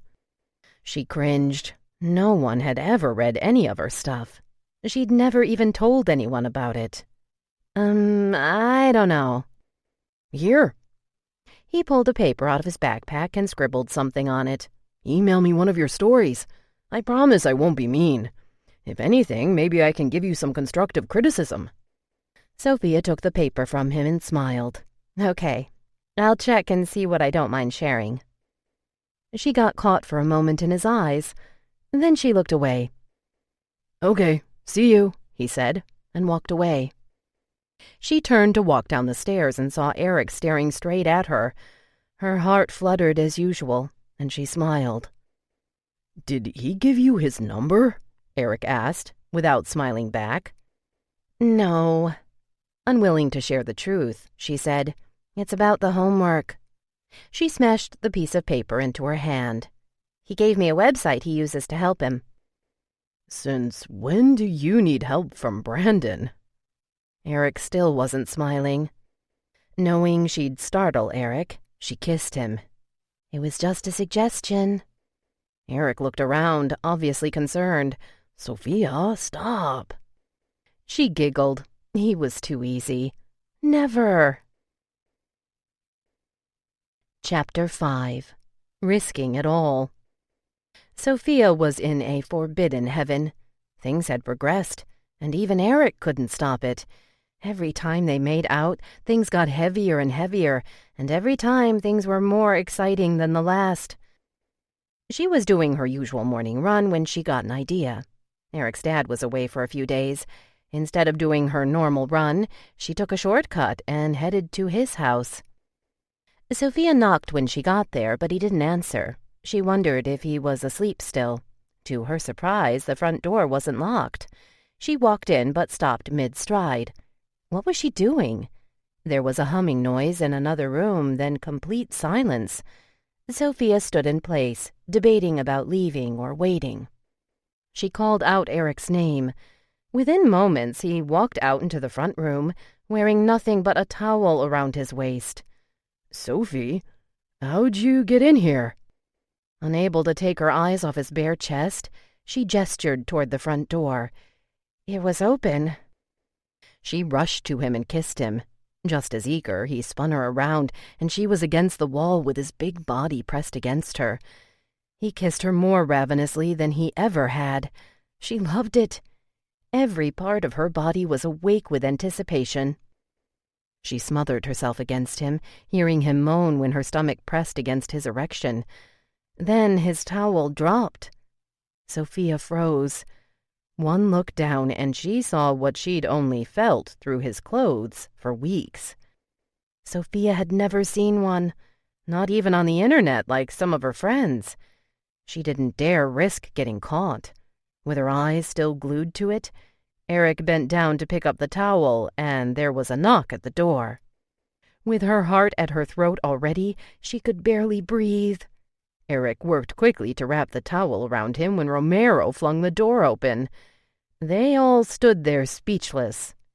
Romero stared at the two of them, for once without a thing to say. Sofia grabbed a DVD off the wall and ran past Romero. "Thanks, Eric. I'll get this back as soon as I'm done with it." Romero stared at the door Sofia just ran through and then turned back to Eric. "Are you out of your mind?" In a weak attempt to pretend not to understand what Romero meant, Eric responded, "What do you mean?" The throbbing boner was all but gone now, but his towel still showed signs of life. His heart raced, like he'd never felt before. "Dude." Romero glanced back at the door. "Do you know how bad that looked? If Angel or Alex had been with me?" Eric shrugged, but the fear that suddenly inundated him just hearing Alex's name was a living thing. "She showed up when I just got out of the shower. All she wanted was to borrow a DVD." Romero stared at him, unconvinced. "Just 'cause Angel hasn't noticed, Eric, don't think I haven't. You really need to think about this. Don't be stupid. This is Sofie we're talking about, man." Eric frowned. "She'll be 17 soon." "Seriously? You're actually considering this?" Romero stared at him, then shook his head, walking past him toward the fridge. Stop. Just stop, dude. I don't even want to hear anymore. Eric stared at the floor, his breathing finally back to normal. He looked up in time to watch Romero pull a bottle of soda out of the fridge. He took a swig of it, then made a face. What's with the diet soda? Ignoring his comment, Eric rushed into the bedroom. I gotta get out of here. Romero was on his sofa, watching television with his feet on the coffee table, when Eric walked back in the living room. He had a bag of chips now. Where are you going? Eric frowned. I gotta meet my mom for breakfast. She drove in from Los Angeles. He had long forgiven his mom for walking away from him and his dad when he was just a baby. She explained it to him when he was about 15. She said she'd just been too young and immature to handle settling down with a family. She was 19 when she walked away. His dad worried when he was younger that he might be dealing with issues of abandonment, but Eric had always argued how could he feel abandoned by someone he didn't even remember. Their relationship ever since she reached out to be a part of his life consisted of 1 or 2 monthly visits like today, but Eric kept them short. Even when she invited him to come and stay with her for a few weeks in the summer or to take a trip with her, he'd always politely declined. Romero stood up, downing the last of his soda. He tossed the bag of chips on the coffee table. For some reason, Eric felt the need to avoid eye contact with Romero. His knotted-up stomach churned. It was out there. Someone knew now. And it was just a matter of time before he had to deal with her brothers. Listen, Romero, about Sofie? Don't worry, I'm not gonna say anything, he scoffed. Are you fucking kidding me? You really think I want to be the one to tell those guys? He shook his head. Nope. No thanks. But I'm telling you, Eric, you better watch yourself. This shit is bad news written all over it. Eric eyeballed him as he finished putting on his watch. He didn't need Romero to point out that thunderous fact. He called Sofia before leaving to assure her Romero wasn't going to say anything. He only prayed Romero wouldn't say something when he was drunk. Things were going fine. Sofia and Eric had slipped into a comfortable enough routine. Angel had become so distracted with Sarah that he appreciated the fact that Eric was so willing to help him out driving Sofia around. Then suddenly, and very dramatically, Angel broke things off with Sarah. She was supposed to have gone back to Arizona after the New Year anyway, but just before Christmas, Angel found out about the guy waiting for her back home, and it was over. He'd been in a completely black mood ever since. Sofia felt bad for him.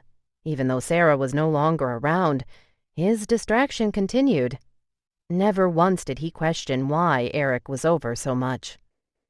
Their parents were gone the week after Christmas. Every year they took off to Mexico after Christmas and didn't come back until after the New Year. At the last minute, Alex put together a party for New Year's Eve. Sofia didn't even know about it until she got home that night after closing up the restaurant with Sal, who'd come home for the holidays. Excited about a party, Sofia ran to her room to change. She'd borrowed the cutest blouse from Sarah months earlier and hadn't had a chance to wear it. All done up, she went downstairs, excited about Eric seeing her in it. He wasn't there yet, but Alex took one look at her and made her go change. As usual, Sofia was so mad she was close to tears. Just because it was a backless top and he was having some of his college friends over, he was being ridiculous.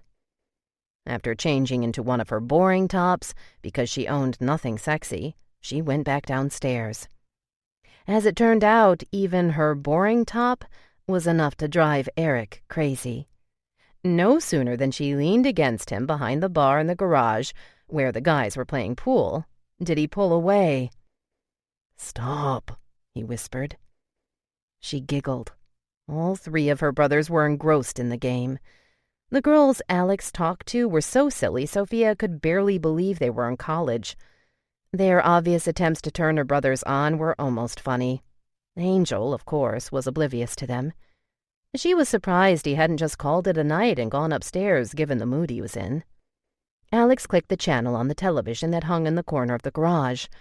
They were getting ready for the countdown to the new year. Romero said he wanted to watch it on the big screen inside. Sofia pulled Eric's arm. "Come on, let's go with him. I have to see this in there. It's way bigger." None of her brothers even flinched when they heard her tell Romero to wait up for her and Eric. Once inside, they'd barely closed the kitchen door behind them when Sofia was all over Eric. Eric didn't disappoint, with a hunger that matched her own, but he was always being cautious. They didn't even follow Romero into the front room. They heard the countdown, then cheering, and the music started. Eric took a few steps backward, finally stopping when he had no choice, and leaned against the sink. She could feel him now through his pants, but he kept stopping to check if anyone was watching. Finally, he gave in and took her mouth in his, devouring her tongue completely. Her insides went wild. The back door opened. "What the fuck?" Sofia spun around, shielding Eric from a very enraged Alex. He charged at Eric. "You're kissing my little sister?" Sofia put her hand up in an attempt to hold him back. It was just a New Year's kiss. "I don't give a shit." Alex's voice got louder with every word. "You don't kiss my sister like that. What the fuck's wrong with you?" Angel had walked in right after Alex, but hadn't seen them kissing. He tried jumping in front of Alex. "Hold on, Alex. Like how?" "It was just for New Year's, Alex. Relax," Eric insisted. Even more enraged by that, Alex reached over Sofia and grabbed Eric by the shirt. "I know what I saw, fucker. Sofia, move!"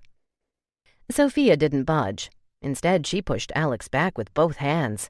Sal had rushed in from outside, and between him, Angel, and Sofia, they managed to hold Alex back.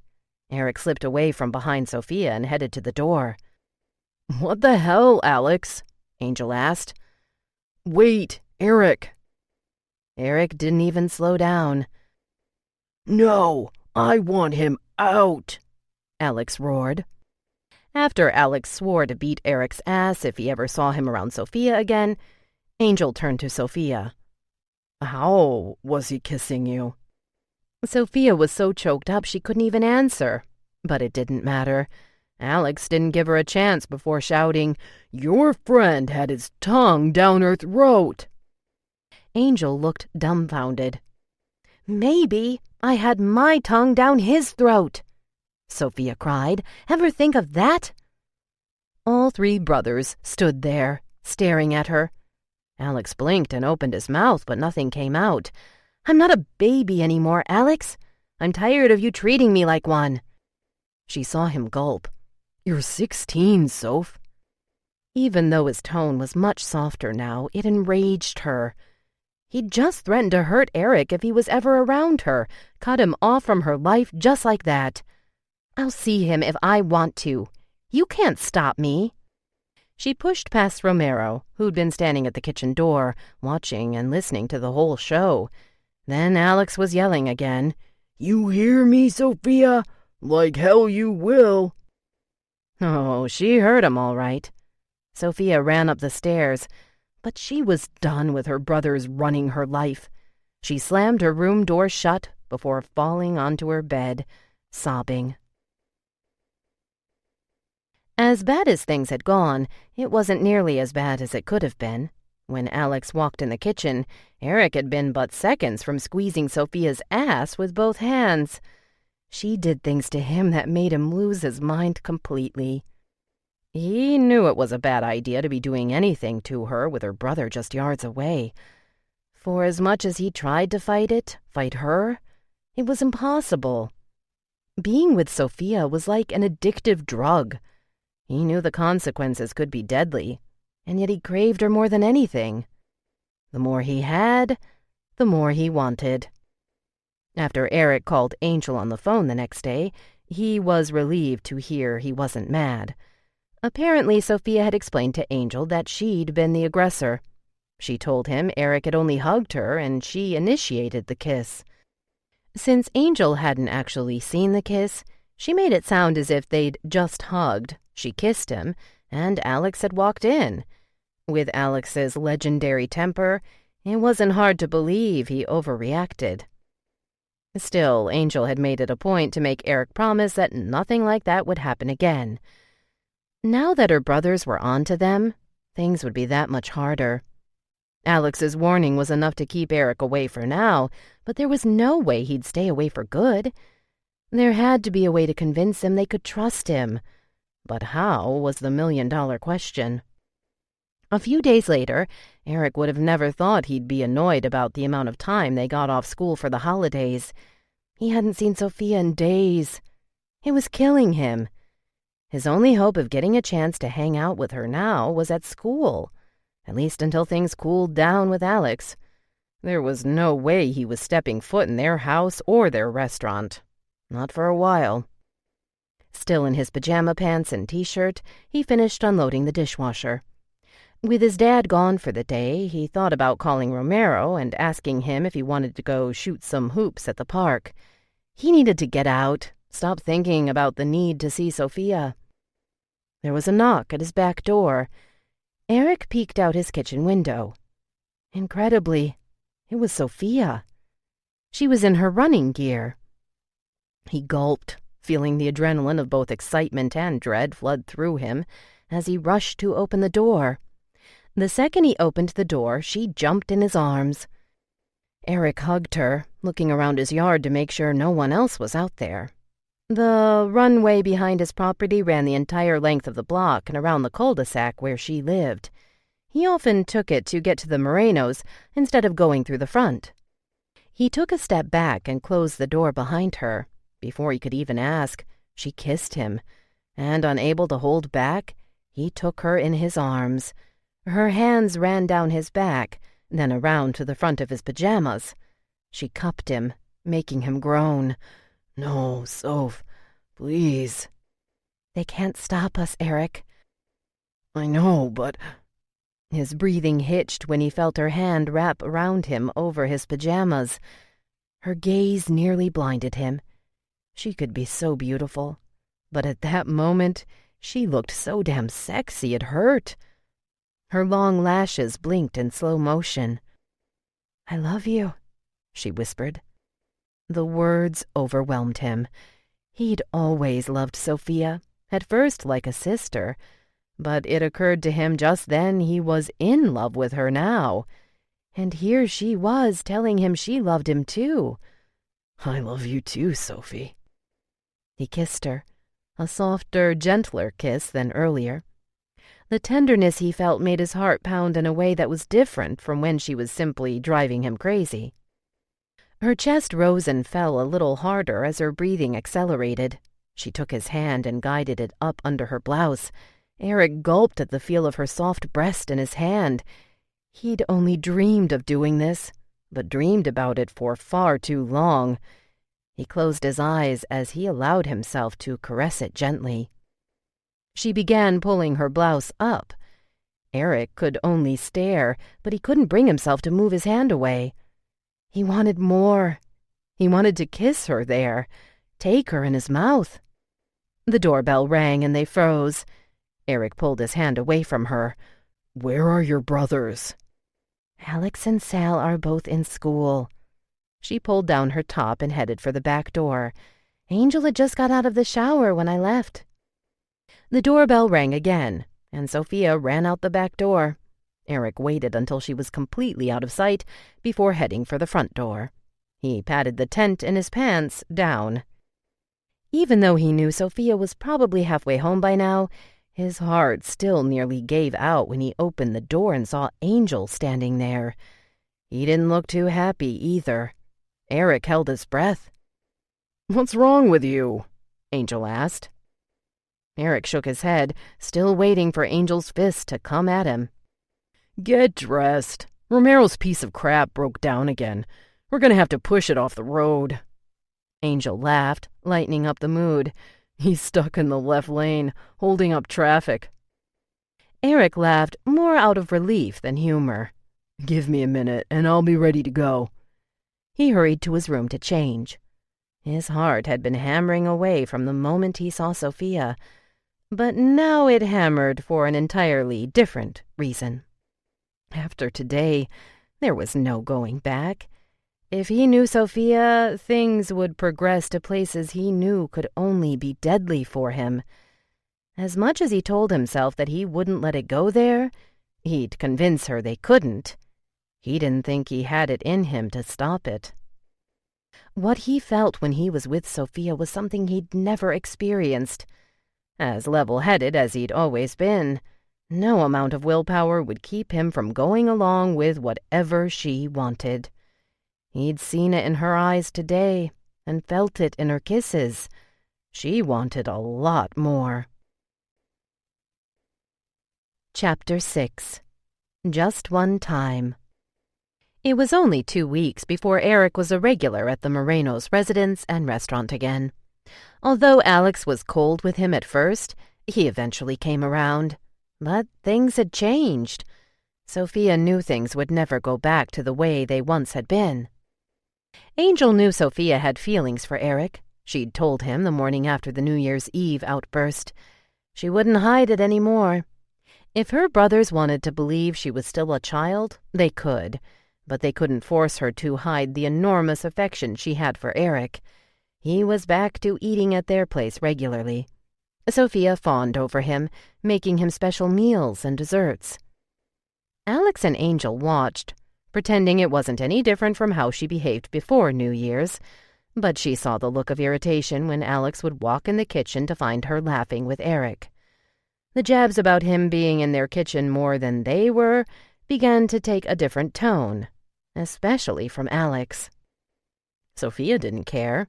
After months of sneaking around, she'd mastered a few things that drove Eric insane. He'd returned the favor, and they'd been so close to going all the way several times. She loved stripping down to nothing for him at his house, but the fear of pregnancy kept them from doing what she wanted to so badly. It was only a few months before she turned 17. Years ago, her father made a comment she never forgot. "You can't have a boyfriend until you're 17. At the time, she thought it was completely absurd. Now that it was only months away, it didn't sound so bad. She could hardly wait. Her dad had probably forgotten, but she would be reminding him. She and Eric were making the most of their stolen moments, but she was tired of lying about where she was going all the time. The sneaking was exciting, but they'd had too many close calls. She wanted to be able to just say, "I'm going to be with Eric all day." More than anything, she wanted the damn girls at school to know Eric was off limits. They'd already had another argument about a girl who was all over him all the time, and even asked him to the prom. Eric promised that if he couldn't go with Sofia, he wouldn't go at all. Sofia felt bad. She didn't want him to miss his prom, but his taking someone else was out of the question. Sarah and Angel were back together and as inseparable as ever. It was a Friday night, and all the guys and Sarah were over. They were out back, playing pool. Angel and Sarah were cuddling in the corner while Alex and Romero played. Sofia stood next to Eric as usual, laughing it up. Alex glanced up from where he'd bent over, ready to take a shot. Sofia caught the glare and smirked. "Who's winning?" "What do you think?" Alex said, easing up his expression. "This just isn't my game," Romero said. "Try me at bowling. Then you'll lose your ass." Alex rolled his eyes and took a shot. "You guys want to go bowling tomorrow afternoon?" Romero looked around. "I'm down," Angel said. "No." Sarah raised her eyebrow. "You have a fitting tomorrow." Angel groaned. "That's tomorrow already?" "A fitting for what?" Romero asked. "His tux for the prom," Sarah answered for him. "No shit." Romero laughed. "You're actually wearing a monkey suit?" "Aren't you?" Angel stood up off his bar stool and walked over to the small fridge next to the bar. "You have to," Sarah added. "I don't know. I'm not sure if I'm even going." Romero turned to Eric. "You going?" Sofia tensed up. Eric shrugged. "Depends." Romero glanced up from where he was ready to take a shot. "On what?" Eric took a deep breath, glancing at Sofia. If these guys will let me take Soph. Sofia almost choked on her gum. Both Alex and Angel stopped what they were doing and stared at him. She had no idea he was going to just put it out there like that. Before they could answer, he added, Otherwise, I'm not going. They all seemed to hold their breath. We could go together. Sarah finally broke through the tension. It'll be fun. To Sofia's complete disbelief, Alex lifted a shoulder. If Angel's gonna be with you guys all night, I'm okay with that. Sofia could hardly contain herself.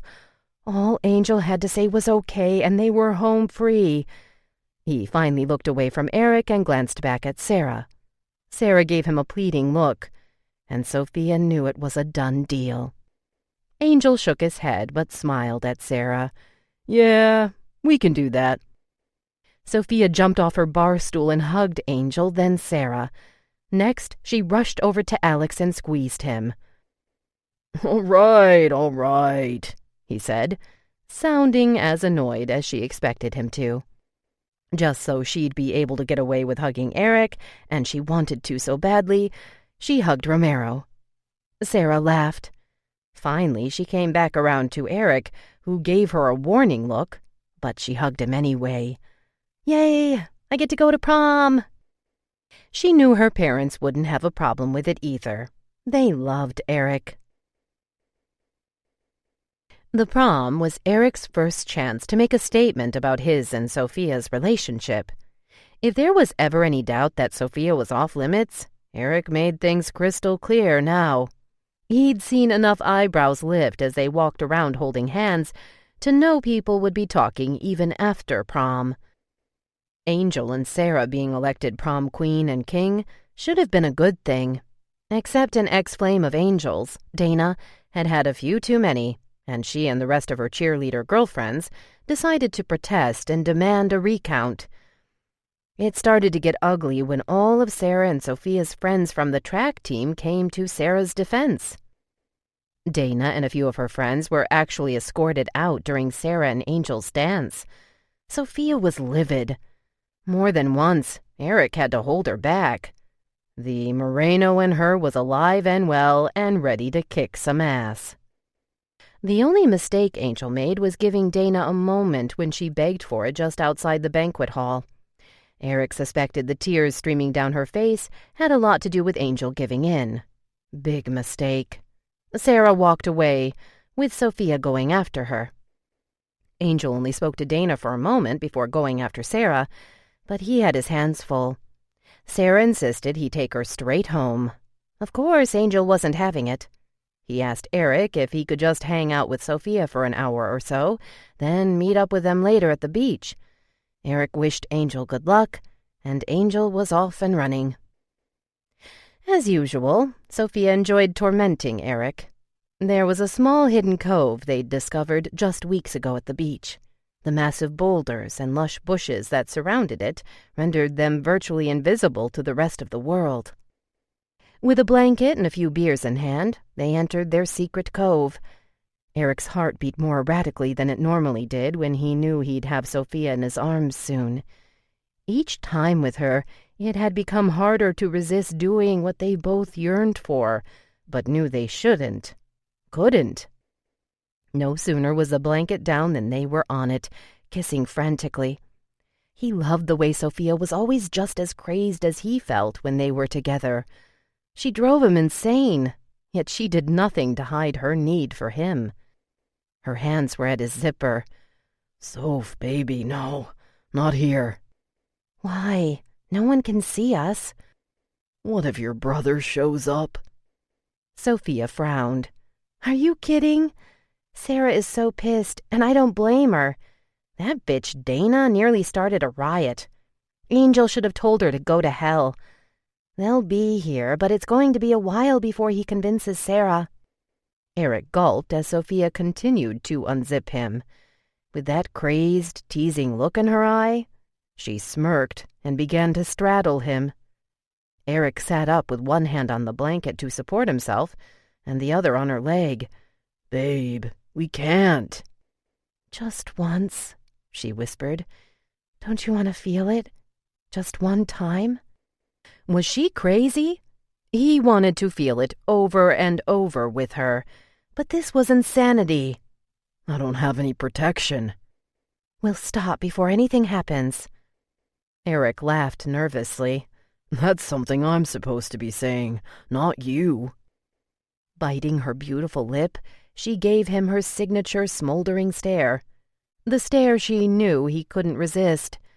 He was a goner, and he let his head fall back, every ounce of rationality smothered by something much more powerful. Her dress covered him from seeing what was going on underneath, but he gasped when he felt her warm and soft on him. She went very slowly, her awestruck eyes on him the whole time. She closed her eyes, pinching her brows, in obvious discomfort. "You okay?" She nodded, but didn't answer and kept going. This wasn't how he wanted their first time to be, but no amount of resistance could stop this from happening now. He was so far gone his heart nearly punched out of his chest. "You sure?" He managed to get the words out, but even breathing became a struggle. She nodded, her eyes blinking very slowly, and then her eyes widened, and she smiled. "We did it," she whispered. Eric's eyes rolled to the back of his head as he breathed in deeply. He should tell her to get off. That was it. He was ready to explode already. But the ecstasy of it all dazed him. Then she did the worst thing she could at that second. Move. Desperately trying to hold back, he begged, "Sofie, get off." She did in a hurry, and though she'd been just in time, he knew they'd slipped. It wasn't a complete miss. The blanket covered him as his entire body still pulsated. Sofia leaned into him. That was close.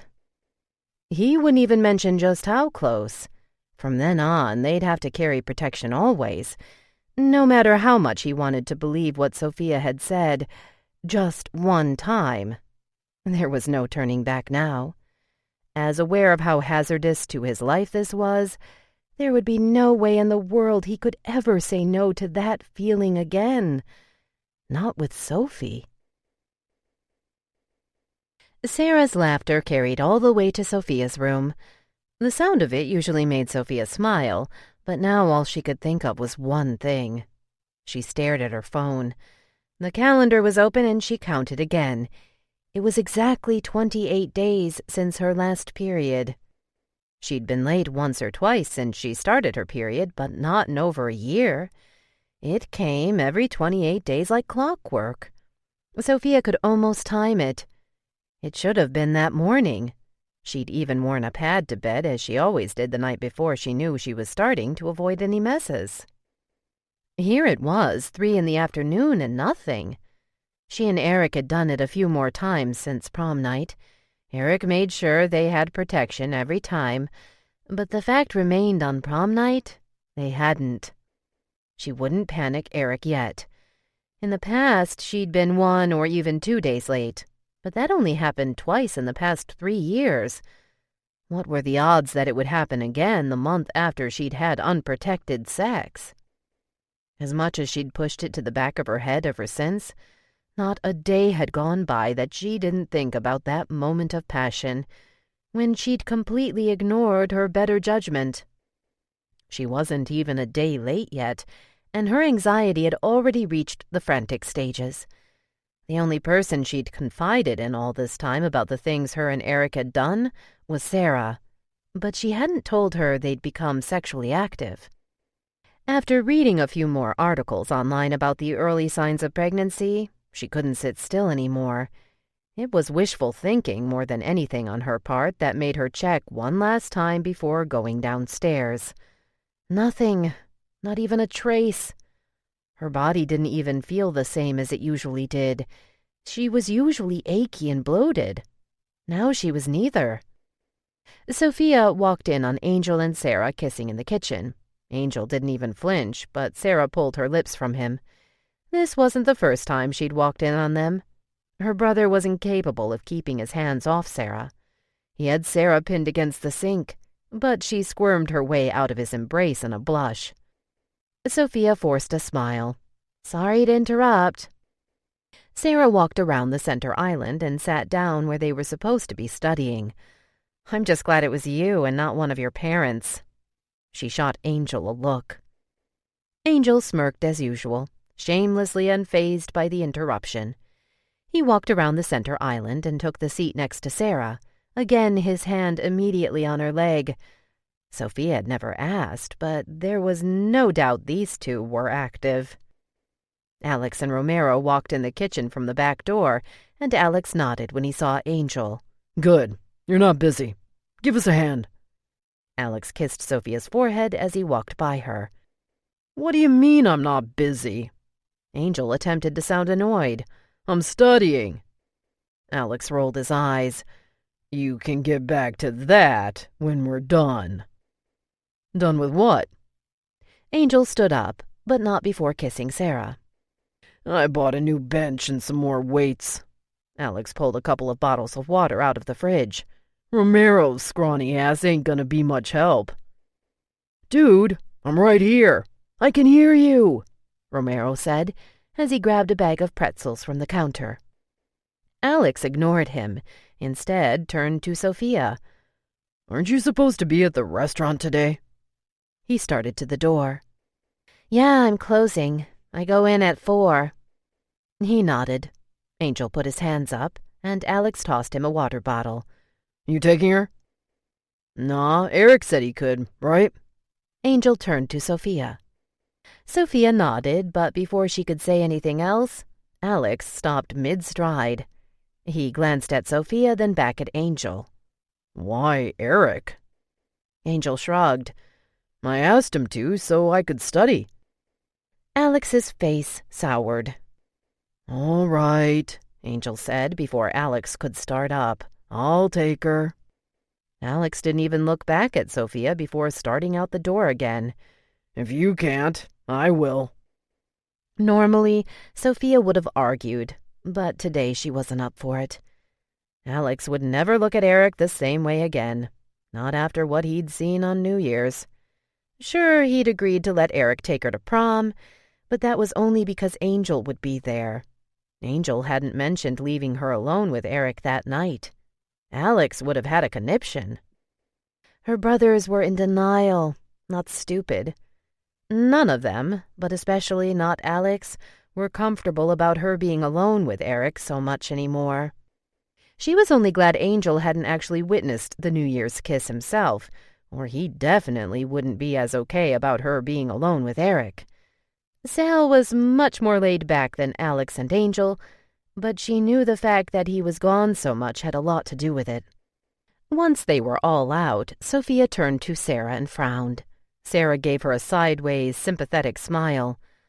"Only a few more months." Sofia had told Sarah about what her father had said years ago. She turned to make sure her brothers were out of hearing range, then back to Sarah. She leaned on the center island across from Sarah. "Do you ever worry about getting pregnant?"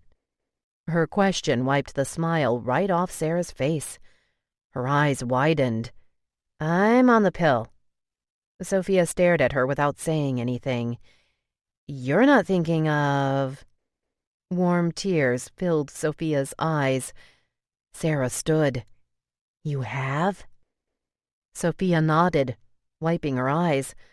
The last thing she needed was her brothers walking in asking questions. It took a moment for it to sink in, but Sofia saw the moment it did in Sarah's head. "Oh my God, you think you are?" She looked as panicked as Sofia felt. "I don't know." Sarah didn't say anything else, just stood there staring at her. "I haven't actually missed my period yet. I'm supposed to get it today." She explained about never being late and always getting it in the morning. Saying it out loud had the opposite effect she thought it would. Sofia expected to feel better sharing with someone else. Instead, it made the reality of it jump at her. "I don't know what I'll do." Sarah stopped staring to glance out the window. "Alex," she whispered. Sofia turned to see him walking toward the door. She turned her back quickly and opened the refrigerator. The tears had begun to fill her eyes again. Alex would definitely have questions.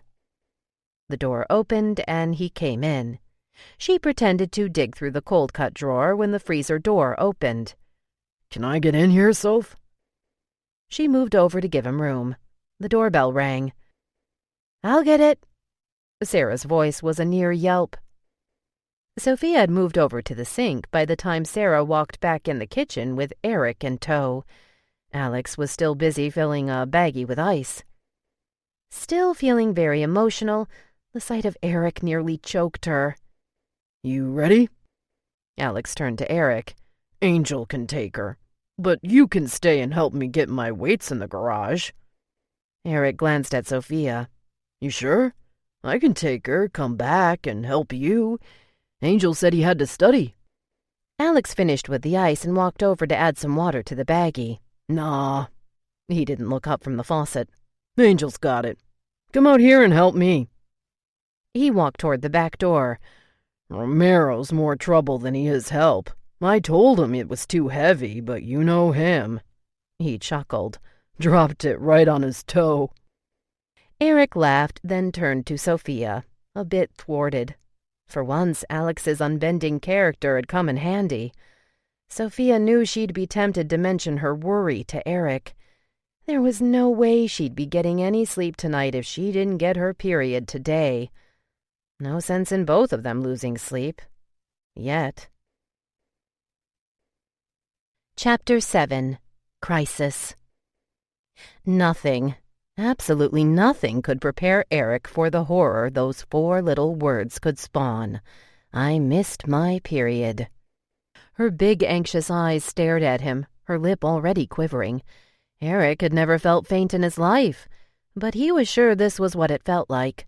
He had to remind himself to breathe. For a moment there, he thought his own lip would start to quiver. "How late are you?" "A day? But I'm never late." Eric brought his fist to his mouth. Damn! He couldn't let her see what he was feeling. He'd always thought if he ever got someone pregnant, the worst thing would be to have to tell his dad. The fear of telling his dad didn't even compare to the terror of having to tell her brothers. Alex would kill him, and that was no exaggeration. All 3 of her brothers would take turns on him, but that wasn't even the worst of it. Angel had trusted him completely, gave him the benefit of the doubt even after the New Year's incident. And this is how Eric repaid him? "I should have gotten it yesterday." Sofia began to cry. "I wanted to wait longer to tell you, but I'm so sick with worry. I couldn't stand it." Eric leaned over and hugged her. They sat in his car just outside the restaurant. Now he knew why she didn't want to tell him there. He'd noticed something was wrong the moment she walked out of the restaurant, and he insisted she tell him right then and there. He pulled back and started up the car. If anyone walked out now and saw her sitting in his car crying, it might get back to her brothers. He drove a few blocks before pulling into a residential street and parking. "Sarah says it's too early to take a pregnancy test." "You told Sarah?" The words came out much louder than he'd intended. "Yes, don't be mad, please. I had to tell someone. I was going crazy. She won't say anything, I promise." The thought of Angel's girlfriend knowing about them scared the living crap out of him. But he doubted Sarah would be willing to be the one to break the news to Angel, even if they asked her to. "What did she say about the test?" "If I take it too soon, it might be a false negative. So I should wait." "How long?" "Few more days." Eric wiped the tear that slid down her cheek. He'd always hated seeing her cry. He slipped his hand in hers and brought it to his lips, kissing it softly. "Let's not worry yet. You might not be." After dropping her off at home, he drove to his house. He'd barely taken a few steps inside when he rushed to the restroom and puked violently. His head had been in such a fog when he drove up to his driveway that either he hadn't noticed his dad's car parked there or he'd just walked in. But he startled Eric. "You've been drinking, Eric?" Eric glanced up at his dad, standing at the bathroom door. His insides still turned. No? Then what's the matter? My 16-year-old girlfriend is pregnant. I betrayed my best friend in the worst way imaginable. He'll probably end up in jail for murdering me. Nothing really. I don't know. I just felt sick all of a sudden. Less suspicious and more concerned, his dad asked, You need me to take you to the emergency room? Eric shook his head. After being questioned some more, he convinced his dad it must have been something he ate. He went to his room and lay there for hours, staring at the ceiling. Even though he wasn't the most religious person on the planet, and God was probably not thinking too favorably about what he and Sofia had done, he began to pray. Several torturous days passed since Sofia should have gotten her period, and still nothing. She couldn't wait any longer. Convinced she was pregnant, she'd begun to think about her options.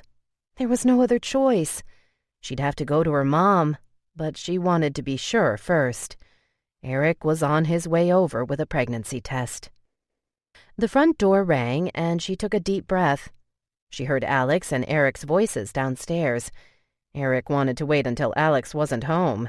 He didn't even want to chance the possibility of Alex sensing anything was wrong, but Sofia couldn't wait anymore.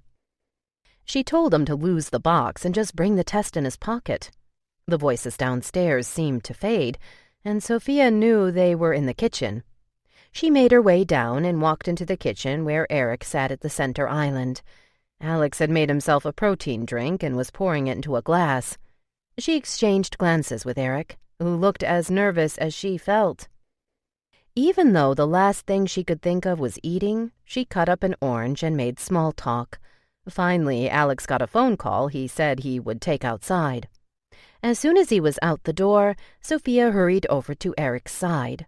He pulled out the small stick from his pocket and handed it to her under the island table. She grabbed it, stuck it in her own pocket, and practically ran out of the kitchen, nearly colliding with Angel as he walked to the kitchen. He looked at her funny but didn't say anything. She hurried upstairs to the restroom that separated her room from Angel's. Eric had already texted the instructions that were on the box earlier, telling her all she needed to know. 1 line equals no. 2 lines equals yes. Waiting for the results was the longest 5 minutes of her life. She stood in front of the sink, eyes closed, taking deep breaths, checking her phone several times for the time. Thoughts of what would happen if she had to tell her family plagued her mind. She wasn't afraid of telling her mom. She dreaded disappointing her, but she'd always been able to go to her mom about anything. Even her mother wouldn't be able to hold back her brothers, especially Alex. Sofia shook her head. This couldn't be happening.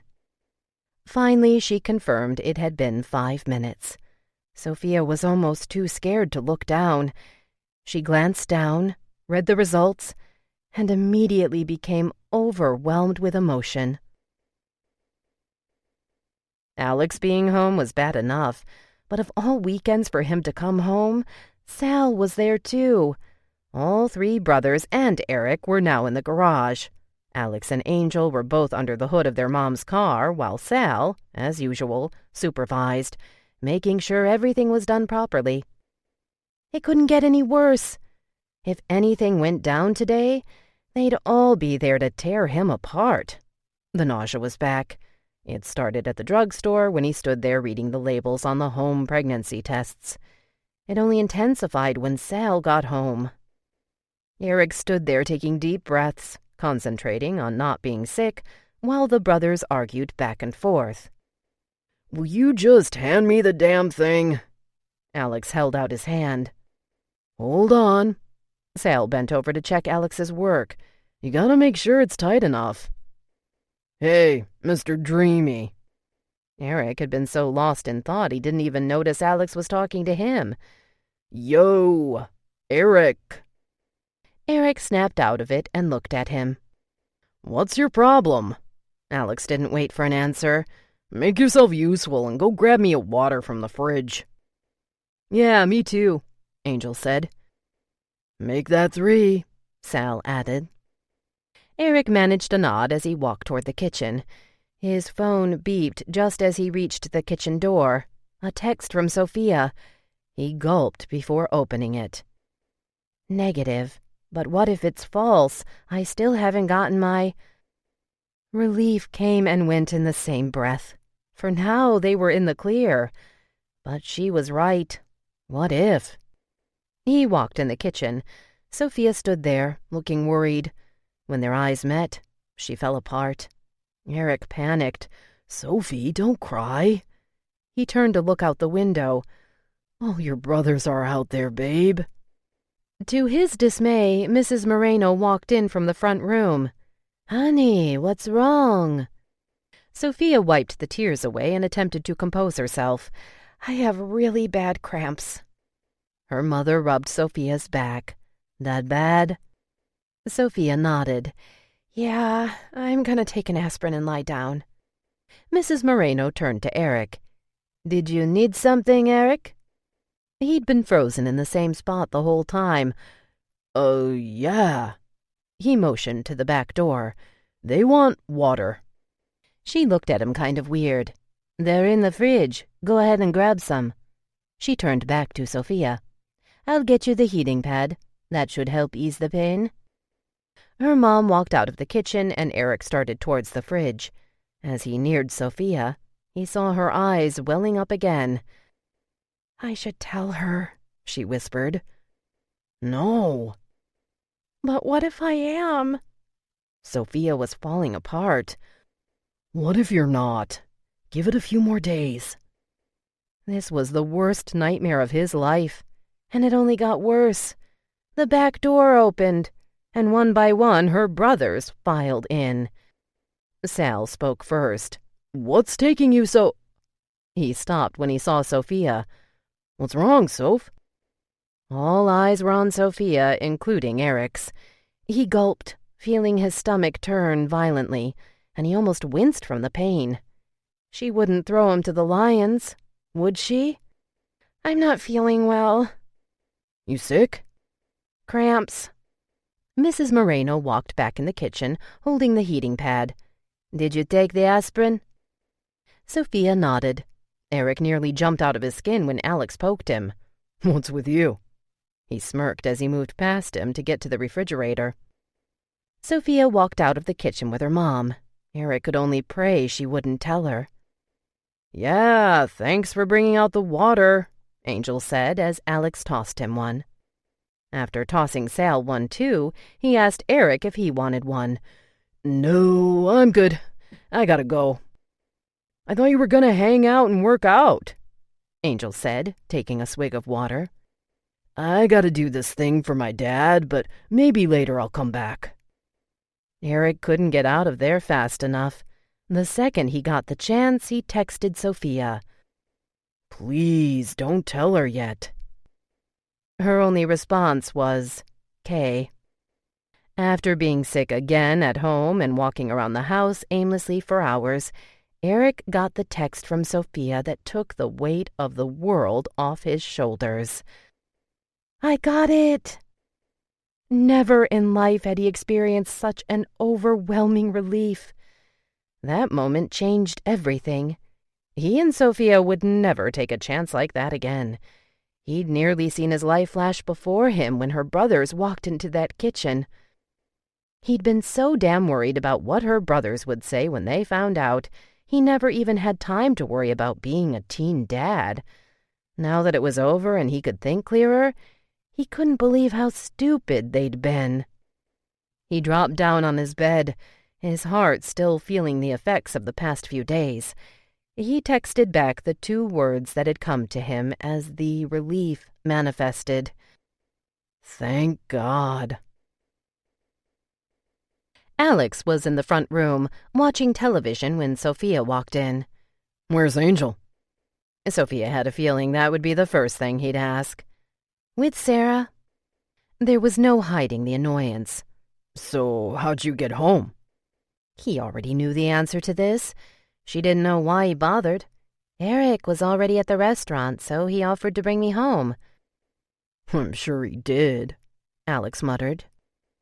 Sofia smiled as she reached the stairs. Even though her brother's clout had begun to weaken, she and Eric were more cautious now than ever. After the scare they had, Sofia couldn't believe Eric had actually been worried that she would want to continue taking chances. She might have taken risks before, but getting hit with such a huge reality check was enough to scare her straight. They were still sneaking around, and they still did things that came awfully close. But the memory of the agonizing worry they'd gone through made it easy to hold off. Of course, Sofia still planned to do it again eventually, but for now, even using condoms was too risky. Sofia wanted to wait until she was on the pill, but she wouldn't even think about asking her mom until she had the go-ahead on having a boyfriend. That was still weeks away. Even then, she wanted her mom to let the idea of her having a boyfriend simmer. It could be months before they tried it again. She got no argument from Eric there. He said the image of her brothers walking into the kitchen that day and what he felt when he thought she might tell them would be with him forever. He'd even had nightmares. It wouldn't be too long, and in the meantime, they found plenty of other ways to keep themselves satisfied without the risks. As much as Alex thought he was keeping them apart, he had no idea. Eric got the text just as he walked into the flower shop. "Guess who's allowed to have a boyfriend as long as she keeps up her grades?" He smiled. Sofia had told him when she turned 17 she was going to talk to her parents about it. She certainly hadn't wasted any time. Here it was the morning of her birthday, and she'd already done it. Another text came through before he could respond. "I'll have to start looking for one." He called her back instead of responding to the text and walked out of the flower shop to talk. She answered on the first ring. "You're not funny, Soph," he said, smiling. She giggled. "My mom was kind of surprised. I guess we haven't been as discreet as we thought. She said she thought you were already my boyfriend." "Are you telling your brothers?" Eric closed his eyes and waited for her response. "Only if they ask. I'm not going to announce it or anything." The nerves began to stir inside him. He wanted nothing more than to be Sophie's boyfriend. Have the whole world know it, too. But Sofie was so brazen. Even if they were a couple, he still had every intention of being respectful in front of her brothers. He wasn't sure Sofia would be with him on that, especially because Angel could never quite keep his hands off Sarah, no matter who was around. Even with the okay from her parents, it would still be interesting to see what her brothers had to say about it. He knew they wouldn't be thrilled, but Angel had been cool about them holding hands prom night. After what happened at the beach that night, when Angel and Sarah finally arrived, Sofia never once let go of Eric's hand. Angel and Eric had exchanged a glance, but he hadn't objected. He knew Sarah had a hand in that. She'd softened Angel. Alex would be a whole other story. Once off the phone, he walked back into the flower shop. He'd planned to get Sofia a light flower arrangement and a regular happy birthday balloon. Instead, he picked out a heart-shaped balloon with the words "I love you" on it and a dozen roses. He had them delivered. He felt a little flutter in his stomach as he sat in his car. He'd done it now. They'd know in just a few hours. Later that afternoon, someone honked outside his house. He walked out and saw Sofia sitting in a white Ford Fiesta. She smiled from ear to ear. He'd been expecting her. Sofia had gotten her license finally, and Angel had told him on the down low what his parents were up to for her birthday. "I got a car!" she yelled out of the window.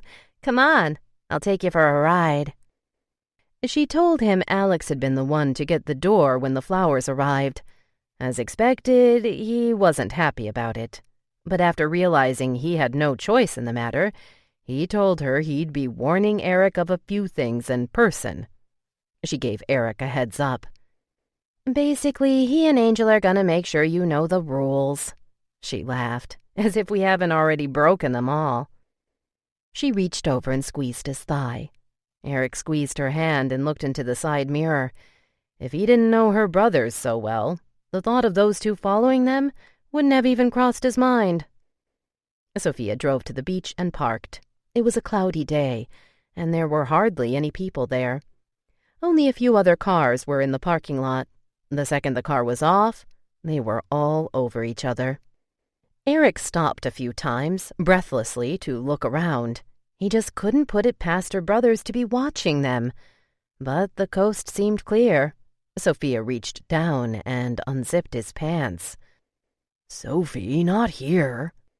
She smiled. "Why not? No one can see what I'm doing." He should have known when she parked in the most isolated corner what she had in mind. A second later, he dropped his head back in sheer delight, forgetting about everything. Months after becoming an official couple, Sofia was still trying to conjure up the nerve to talk to her mom about getting on the pill. So the night her mom knocked on her bedroom door had come as a huge surprise. "Are you busy?" Sofia pulled both earphones out of her ears. It was how she always did her homework. She sat on her bed, legs crossed, with her binder over her legs. She moved the book next to her and patted it for her mom to sit. Her mom sat down and took a deep breath. She glanced around the room. She didn't come in her room often. Sofia had a collage on her wall of her and Eric, pictures of them even from when they were kids. She didn't like how chubby she looked in some, but the memories were so heartwarming she couldn't bear not putting them up. Her mom smiled. "You two were so young, but I think that boy was in love with you even back then." Sofia smiled and nodded. "That's what he says." Her mom touched her hand. "And you were with him as well?" For some reason that made her blush. Was it that obvious? "Yeah, I think so." Her mom stared at the collage for a while longer before speaking. Without looking at Sofia, she said, "I know things are getting serious between you two. And I know, as much as your brothers think they can keep you two from..." Sofia cringed. Her mom had the talk with her years ago, but not in direct correlation with anyone specific. "Mom..." "Let me finish, Sofia." She squeezed Sofia's hand. She seemed as nervous about this as Sofia, though that still didn't help. "Your father and I..." "Daddy?" Sofia sat up. This was so much worse now. "Your father and I," her mother continued, disregarding Sofia's mortification, "we really didn't think we'd have to deal with this so soon. You see, with your brothers being the way they are, we honestly thought it'd be years before anyone dared come around." She chuckled.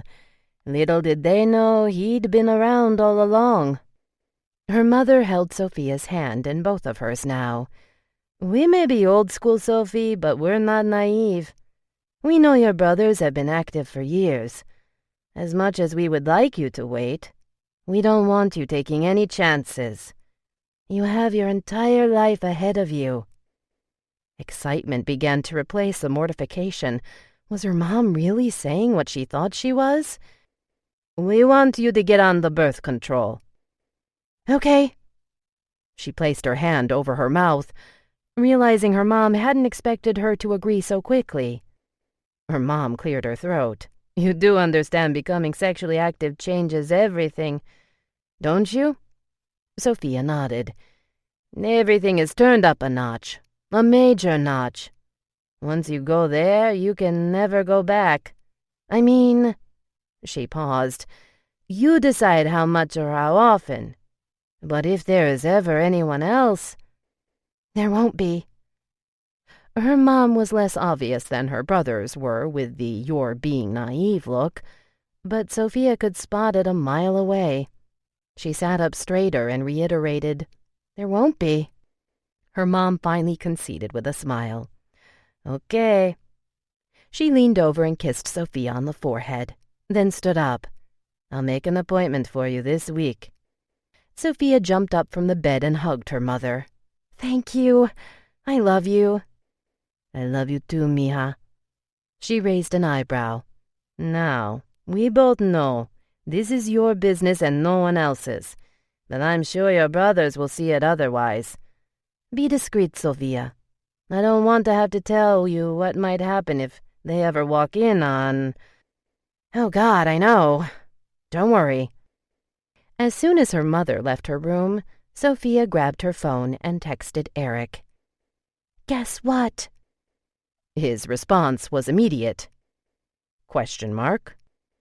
She was so excited she couldn't text fast enough. I'm getting on the pill this week. My mom's taking me. A second later, her phone rang. What happened? Sofia gushed as she told him about the entire conversation.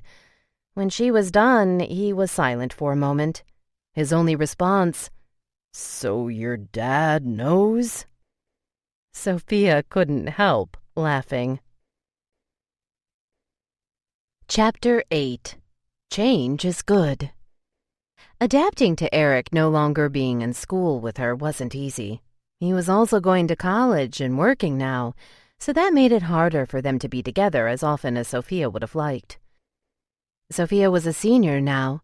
School was far more demanding, and she was still on the track team. She was not about to give her parents a reason to take back her permission to have a boyfriend. Not that at this point anything could keep her and Eric apart. But she liked not having to sneak around, so she spent a lot of time studying. One of the biggest changes now that Angel and Eric were no longer in school with her was boys were really opening up to Sofia. It was new and exciting, but Eric's senior ring hung on the chain around her neck, faithfully. Still, that didn't mean she never flirted. With her brothers gone, she discovered just how big a flirt she could be, and she relished it. As the year went by, she and Eric fell into a routine. During the week, they saw so much less of each other than they had the year before and that past summer, but it worked out. She was just glad Eric hadn't gone away to school. She would have never lived through that.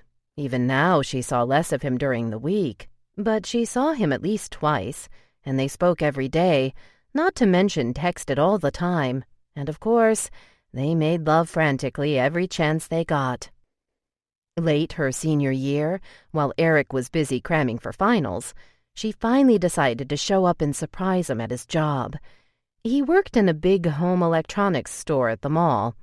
She'd stopped by at his job before, but he was always so busy he hardly had time to visit with her, so she hadn't dropped in on him in a while.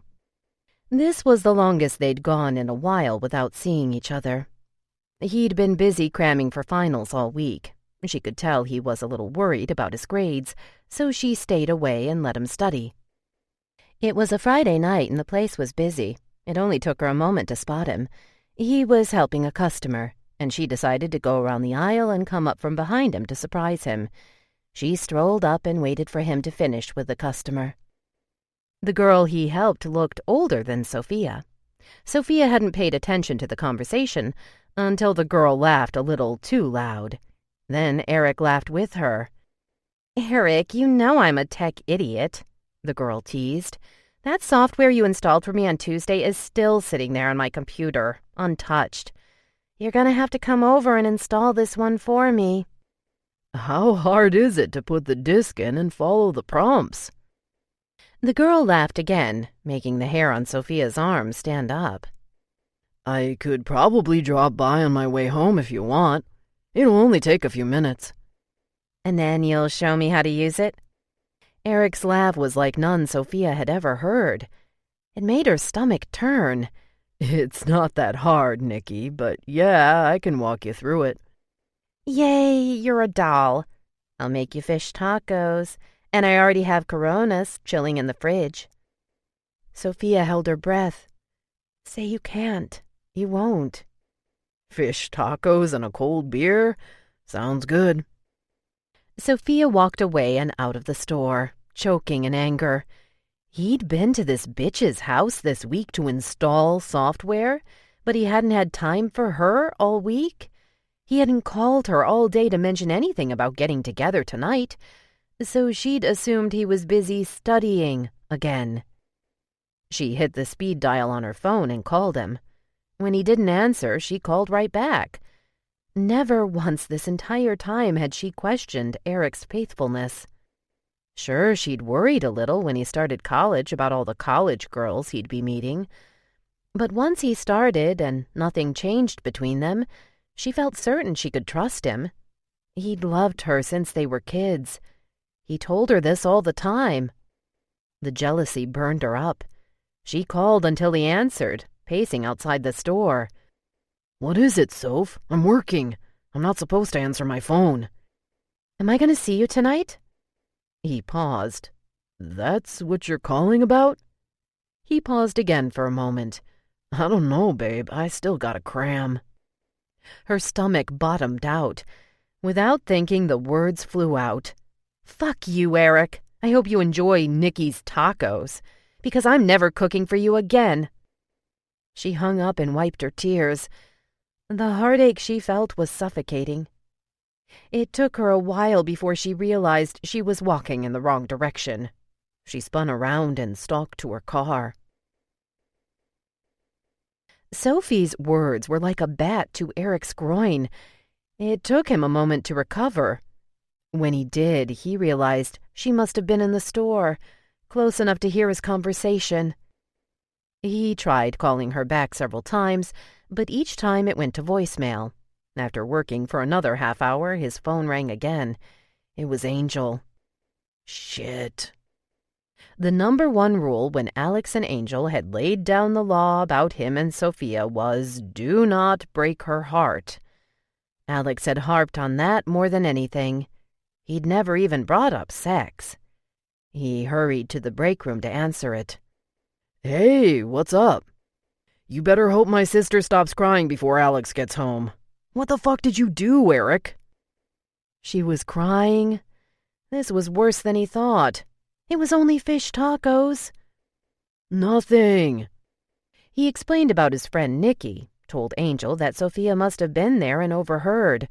"But I swear to God I was just being polite. I would never do anything to hurt Sofia."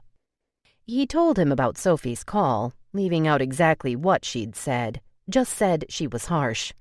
"I really do need to cram, Angel. I just think she's completely misunderstanding all this." Angel's tone didn't ease up even after his explanation. "Well, you better fix this, because I've never seen her this upset. I don't like it. I'm on my way."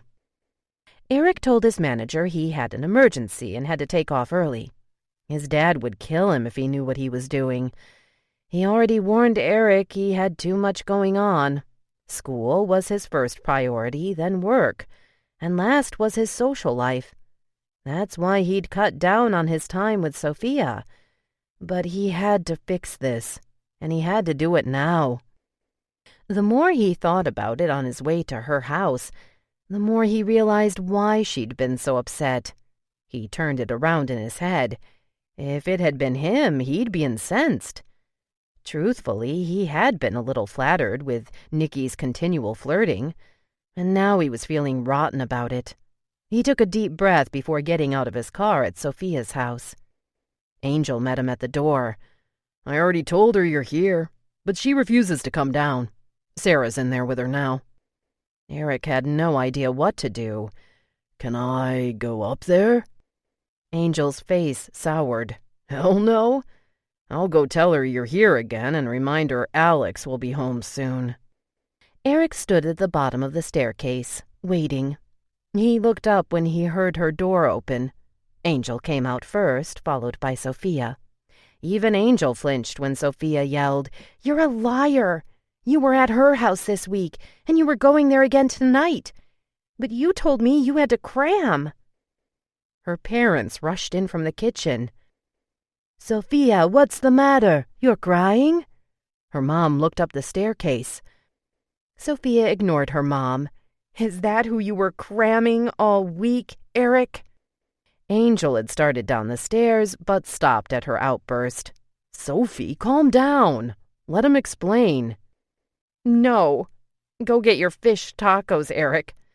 Tell Nikki you like lots of cabbage." "Soph, I can explain. It's not what you're thinking. I swear to you." Her parents stared at him. As if his heart could take any more, Alex walked in. "What's with all the yelling?" He took one look at Sofia's face, and his expression immediately went hard. He turned to Eric. "What did you do?" Mr. Moreno put his hand on Alex's shoulder. "Calmado." "Nothing," Sofia said before Eric could respond. She rushed past Angel down the stairs. "It was just a misunderstanding." Alex still glared at Eric, but Sofia grabbed Eric's hand and pulled him toward the front door. "We'll be outside." As soon as they were outside, Sofia let go of his hand. "You're lucky I didn't want my brother to blow up." "Soph, I swear to you, it's not what you're thinking." His heart was still pummeling against his chest. He knew Sofia could be feisty, but to make such a scene in front of her family? "The software I installed for her on Tuesday was in the store. She brought in her computer. I was only going to stop and install the new one tonight, then go straight home. I was not going to hang out with her. You have to believe that, Soph." He reached his hand out to her, but she backed away. "I love you. I would never do something like that." She paced back and forth, hugging herself. Alex stuck his head out the front door. "You okay, Sophie?" She nodded and wiped her tears away. "Yeah, I'm good." Alex glared at Eric, then looked back at Sofia. "You sure?" "Yeah." Alex shot Eric another look before closing the door. "Don't ever," she whispered. "What?" Eric took a step closer to her. "Don't you ever dare cheat on me, Eric Diego."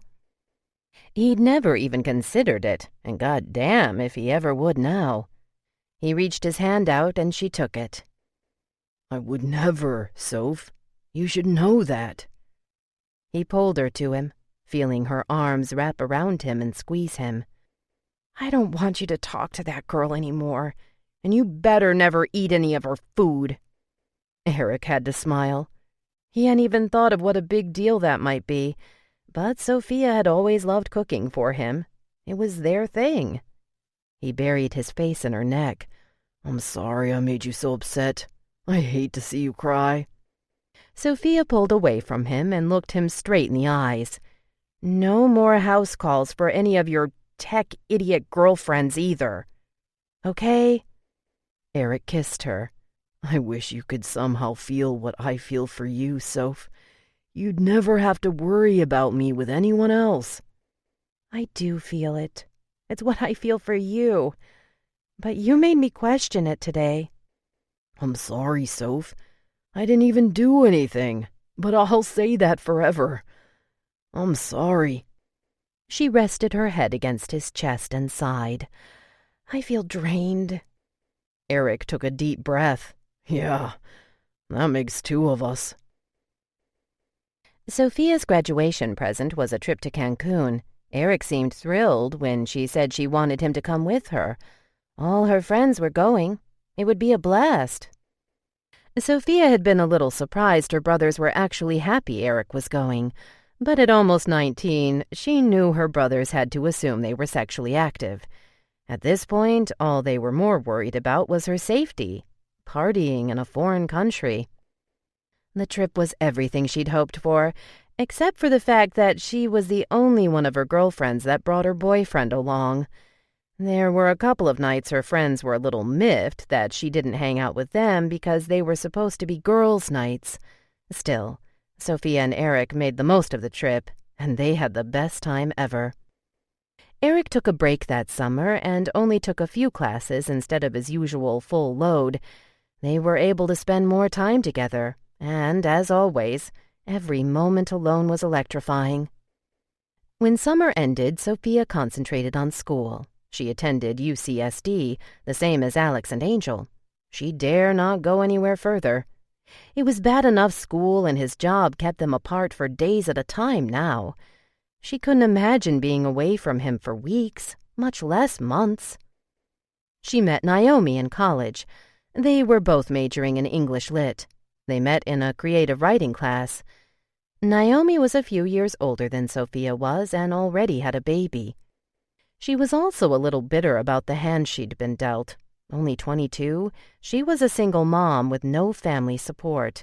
But she loved reading and writing, and she was working her way through college. Sofia had to respect that. Sofia worked at the restaurant when she had the time. Her parents had told her she could put in as many or as little hours as she wanted. She couldn't even imagine working a regular job, going to school, and raising a baby all by herself. They went to lunch, as they often did. Sofia sat across from Naomi. She'd asked Sofia if she could interview her. Naomi was working on a paper on relationships for psych class. Naomi bit into her sandwich before picking up her pen and notepad. "So, how did you meet Eric?" Sofia smiled. "I've known him forever." "Really? Your whole life?" Sofia nodded. "Yeah, pretty much. We grew up in the same neighborhood. He lived up the block from me. Still does." She bit into her own sandwich. Naomi waited for her to continue. When she was done chewing, she swallowed and added, "He's my brother's best friend, so he was always around." "Wow, that's so sweet. So was he your first boyfriend?" Sofia smiled and nodded. "My first everything, actually. I'd never even kissed a boy before him." Naomi stared. "You've never had any other experiences than with him?" Sofia thought about it. That was it in a nutshell. She'd never been interested in experiencing anything with anyone else. "That's interesting. I've been reading a lot about long-term relationships. The ones that I find the most fascinating are the couples that meet and marry after only a very short time, say a week or a month, but are together forever. Then there are the ones like you who've known each other their whole lives and stay together forever. I know you're still young, so who knows? Personally, I don't know anyone else, even high school sweethearts, who have stayed together. It seems like too much." "What do you mean?"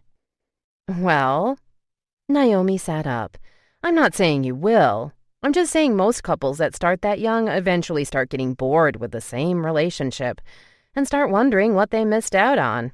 You know, dating, meeting new people in the real world outside high school." The memory of Eric laughing with the girl at the store came to mind. There hadn't been any more instances since then, but the image was seared in her mind forever. In most cases, usually the guy starts to resent all he missed out on. She tilted her head. "Neither of you has had other relationships outside of each other?" Sofia smiled big. "Nope. It's just been me and him all this time."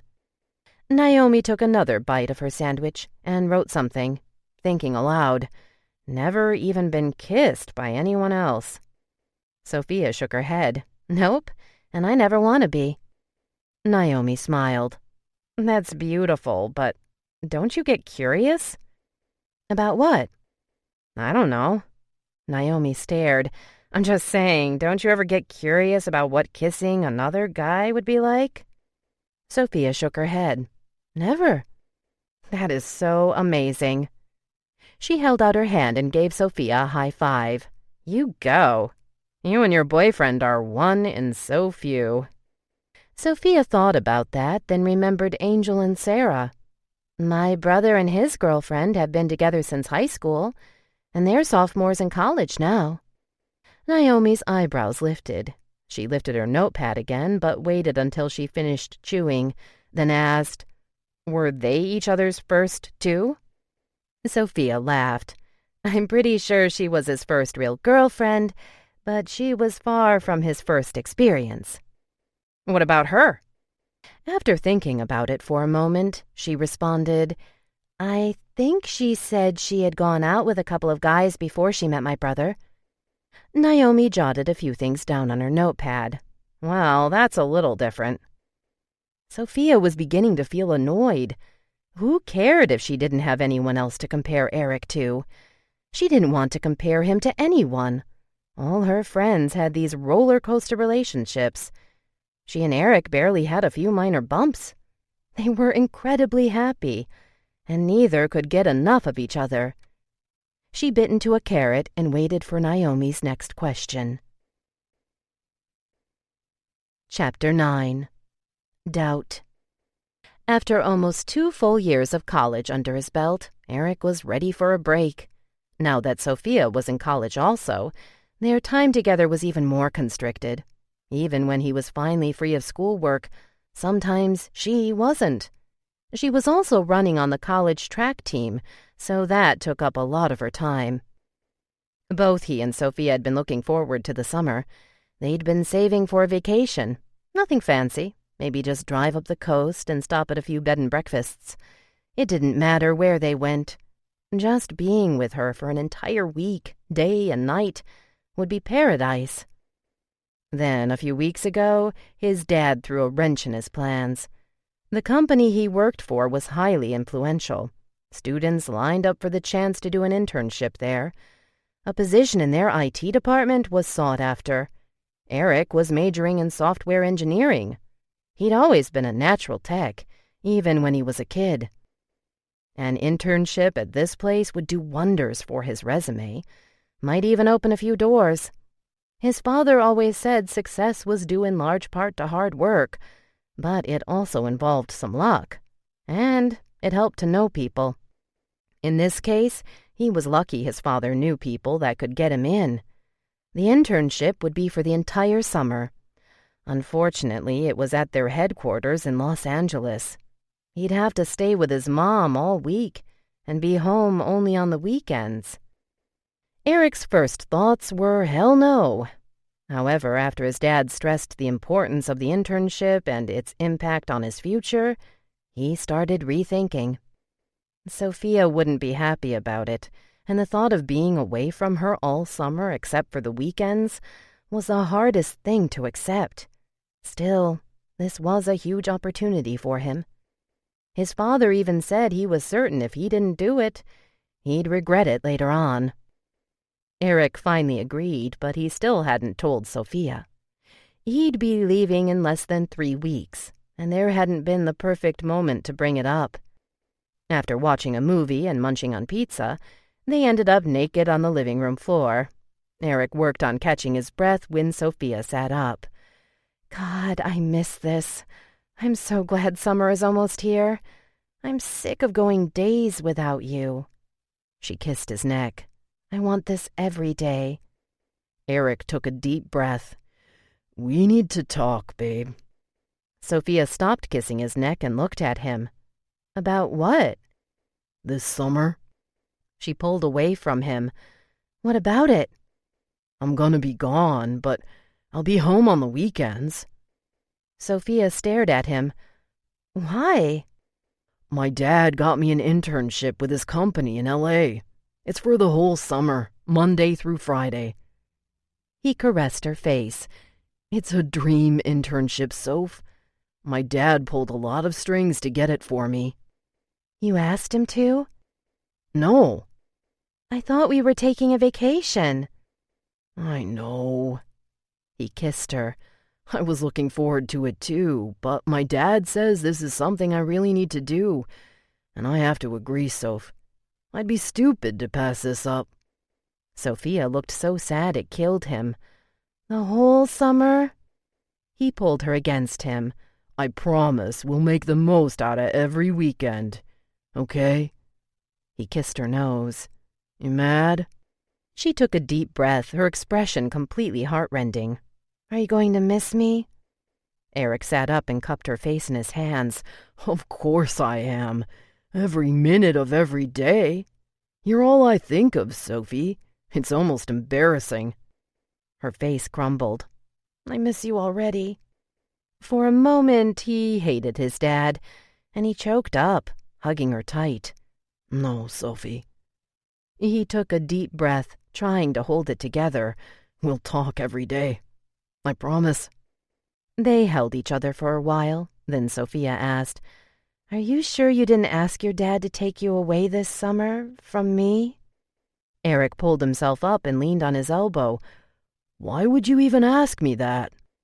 She lay there, looking at the ceiling. You're not bored with me, are you? Eric turned her chin gently to look at him. He gulped, trying to hold in the anger that question filled him with. "Don't ever ask me that again. I can't believe you would even think it." She stared at him, and then, in an instant, she wrapped her arms around him. "Maybe I could go out and stay with you a few times." Eric squeezed his eyes shut. He had a feeling she'd suggest that, but his dad had told him he'd be putting in some long hours. There was no way he'd have time for her. "We'll see," was all he'd commit to. She pulled away, eyes pinched. Or not. Eric pulled her to him. "Soph, I've only stayed with my mom a few times my whole life. I'm not even sure if this is gonna work out. I'm just saying, let's wait and see what happens." Even though he knew how disappointed Sofia was, he was glad he'd finally told her. They'd been through so much already. They could get through this. Eric had only been gone a few days, and Sofia was feeling it. She tried so hard to put up a front when he left, but she couldn't help feeling as if somehow he wanted to be away from her. It felt wrong. She should be happy for him. Even her brothers had agreed this was an awesome opportunity for him, but she couldn't help it. Weeks later, even after Eric had come home and 2 weekends in a row they'd spent most of their time together in a hotel room, she tried pushing it to the back of her mind. Sofia had only signed up for 2 classes over the summer.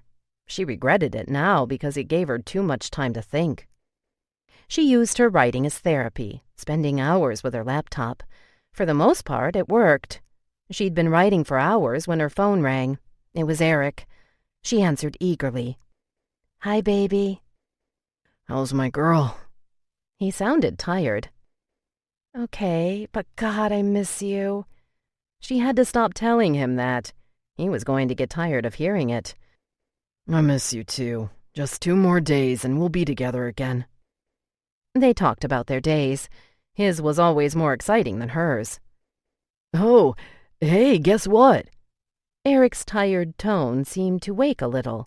"My dad's always going on about what a small world this is. He's forever running into people from way back, even when he's out of the country. Now I know what he means. So far, I've run into 2 people from La Jolla. Remember Jacob Taylor?" Sofia thought about it for a moment. "No." "From the football team in high school." Sofia racked her memory. Anyway, he's going to school out here. I ran into him the other day at the market. Then, just today, I ran into Asia. Remember her? Sofia was trying still to remember Jacob when she heard the name Asia, and her mind halted. How could she not remember the neighborhood slut? The one that lived up the street? Sofia's cheeks were suddenly warm. If she weren't mistaken, she'd heard a few things about Eric and Asia way back in the beginning of high school. "Yeah, I stopped at the place where I get my coffee on my way to work. She works there. She said it was her first day.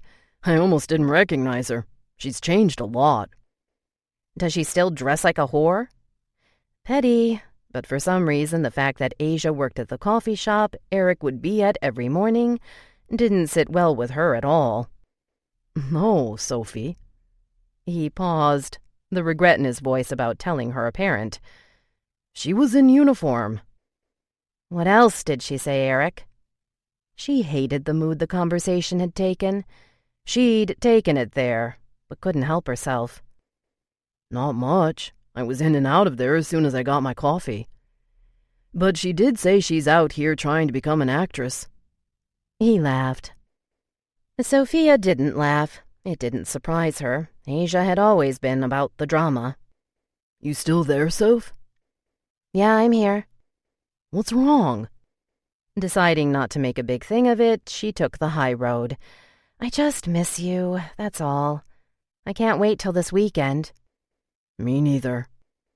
Eric told her about buying tickets to SeaWorld for the weekend. As much as she liked SeaWorld, she would rather spend the weekend the way they'd spent the last 2. But she pretended to be excited anyway. A few weeks later, Sofia went to the movies with Naomi. They'd become pretty close in school. The only reason why she never did anything with her outside of school was that any free time she had, she preferred to spend with Eric. Now that he was away, she had more than enough free time to spare. After the show, they grabbed a burger. They sat down in a booth with their trays of food. "So, how's it feel to be free?" Naomi asked, sticking a fry in her mouth. Sofia looked at her. "I've never felt trapped." Naomi glanced up at her. "That's not what I meant. I mean, you finally get to do whatever you want without your brothers or Eric having anything to say about it." Sofia felt unease set in, the same unease she'd been feeling the past few weeks. Naomi had an annoying way of always hitting things on the nose. She'd never given it much thought, but she had gone from her brother's watchful eyes to Eric's. Her brothers had passed on the responsibility of looking after her to Eric. It was never said, but that's exactly what had happened. Now she understood why, after so many years of being so overbearing, they'd grudgingly, but a bit too painlessly, been okay with her dating. They knew she was in good hands with Eric. Even when she took the trip to Cancun, they'd been more than happy Eric would be with her. Not that she thought Eric took advantage of that. He never told her she couldn't do things without him. When her parents had given her the gift of Cancun, he assumed she was going without him. Since Eric had been gone, she'd been doing things she hadn't done in a while. She told herself it was just because she was trying to keep herself busy. She used to run every day for pleasure. Ever since she and Eric started sneaking off, she stopped. She only ran for the team, even back in high school. There was no way she was going to let anything, even her running, cut into her time with Eric. She'd all but given up on any writing for the sake of writing. The only writing she'd done was the mandatory stuff for school. Now that Eric wasn't around, she spent hours every day doing both. What bothered her most is how much she'd missed it. She forgot how much she enjoyed both. It made her wonder if Eric was discovering he liked time to himself also. She worried that he'd begin to enjoy time away from her, maybe even with other people. He'd mentioned Asia once more since the first time. Again, she kept what she felt to herself. She didn't even make a smart remark like she had the first time, but she'd decided if he brought her up again, she would definitely say something. Sofia brushed off Naomi's comment and changed the subject. Even after they'd moved on, several topics later, she still couldn't shake the unease. The next morning, Sofia got ready for her daily run. She stretched out before starting on the grassy area to the side of the walkway behind her house. Someone was coming up the walkway with his dog. She focused on the puppy that mulishly refused to walk as the owner tugged on the leash. He was adorable, big and chocolate brown. Is this his first walk? She knelt down to pet the pup. Actually, it's his third. Sofia looked up, immediately recognizing the voice. She hadn't even realized it was Brandon Billings from up the street. The last time she'd seen him was just before he left for the Marines years ago. He looked different, more mature. He smiled at her. "Brandon?" She stood up. "When did you get back?" She couldn't get over how different he looked. He was in much better shape than when he'd left. He looked so put together. The despondency in his eyes was gone, too. He was taller and much more secure, more distinguished somehow. "Ah, so you noticed I was gone." His playful smile revealed a perfect set of white teeth. She remembered him hardly smiling in high school. He'd worn braces all 4 years. "Of course I noticed," she smiled. "You've been gone a while, haven't you?" "Obviously you didn't notice the first time I was back in town, but since then I went back for another 14 months. He glanced down at the pup who was chewing on his pants. "Just got back last week." "And this is your puppy?" she said, bending back down. She smiled, touching his big paws, and wrapped her hands around his ears and face. "Yeah, this is Troop." "Hey, Troop," she said. "You're beautiful." "So are you," Brandon said. Sofia stopped petting Troop and looked up at Brandon. The compliment was so unlike him. It made her a little uncomfortable, but she was flattered anyway. Thank you. You look so different, Soph. So much older. He looked her over. What are you, 18 now? Sofia smiled. Just turned 19, actually. Really? Wow. She picked up her leg, bringing her foot up to her behind, stretching it. I see you're still running. Sofia was a little surprised he remembered. Yeah, I'm on the team in college, but I kind of stopped running for fun for a while there. Just started to again a few weeks ago. He eyed her as she stretched. Hey, Soph, I'll be in town for a few weeks. Maybe we can get together and do something. You know, catch a movie or something.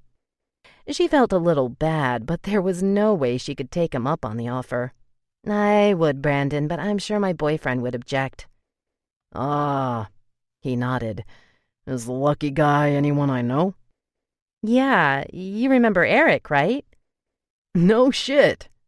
His blue eyes sparkled. Well, I'll be damned. Since when? She smiled, stretching her other leg. Technically since I was 16, but officially since I was 17. Brandon's eyes widened. She knew what he was thinking. How the hell did he pull that one off? I remember your brothers were all over anyone that messed with you.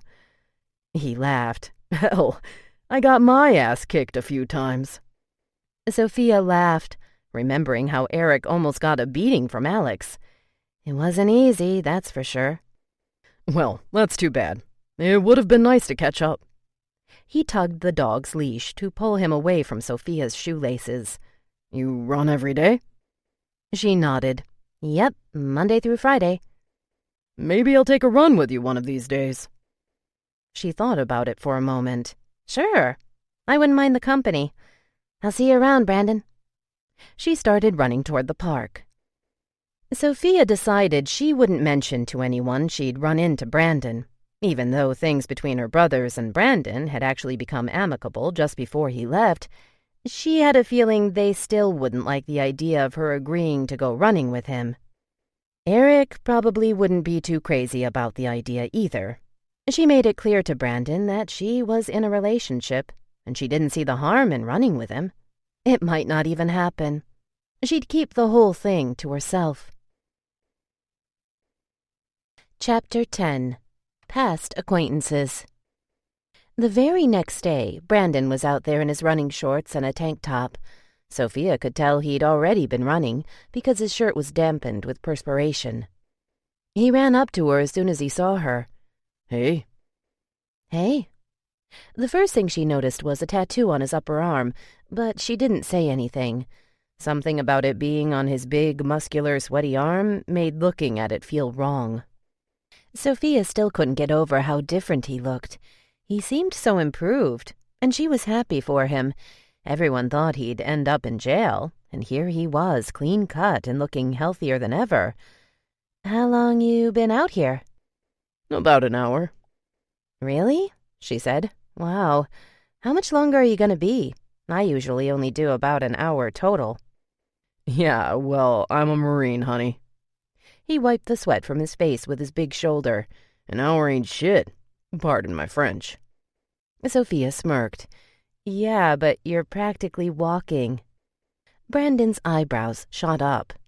Is that a challenge? Sofia smiled and took off sprinting. She felt him closing in, and she turned it on. Sarah had been the best on the team in high school. She taught Sofia how to turn up the speed fast. She felt herself pull away. Then, suddenly, Brandon started closing in on her again.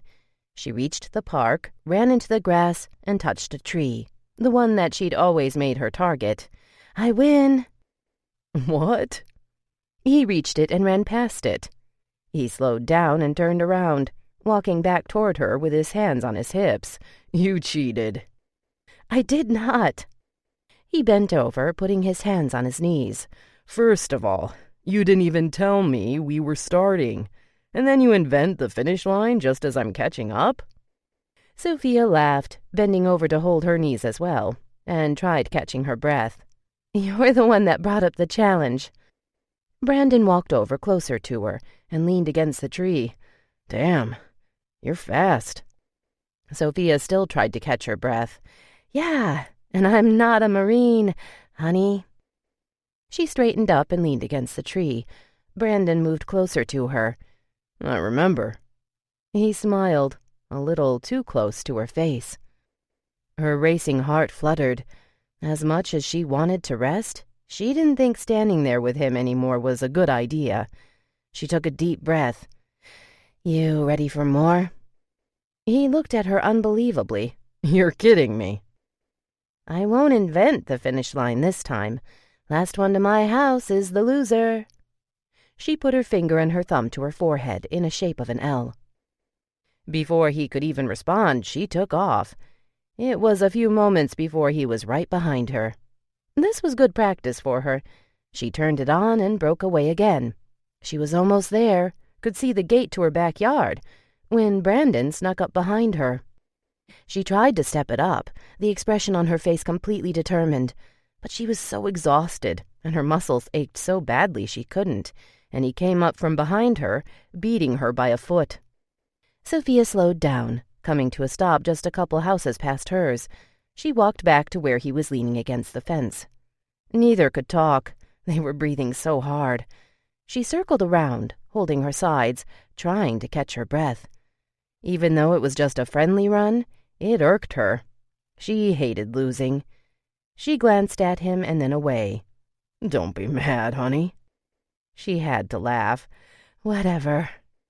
You almost had me. Yeah, well, almost isn't good enough. It was a struggle just getting the words out. She couldn't stand it anymore. She had to sit down, so she leaned against the vinyl fence and slid down until she was sitting. Brandon came over and sat next to her. His leg touched her thigh. It was wet with perspiration, and his pinky caressed her own glistening thigh as he massaged his leg. You still writing? Sofia turned to him. You remember? Of course. I still have that piece you sent me. You do? Brandon was the first person aside from a teacher or a professor she'd ever let read anything she wrote.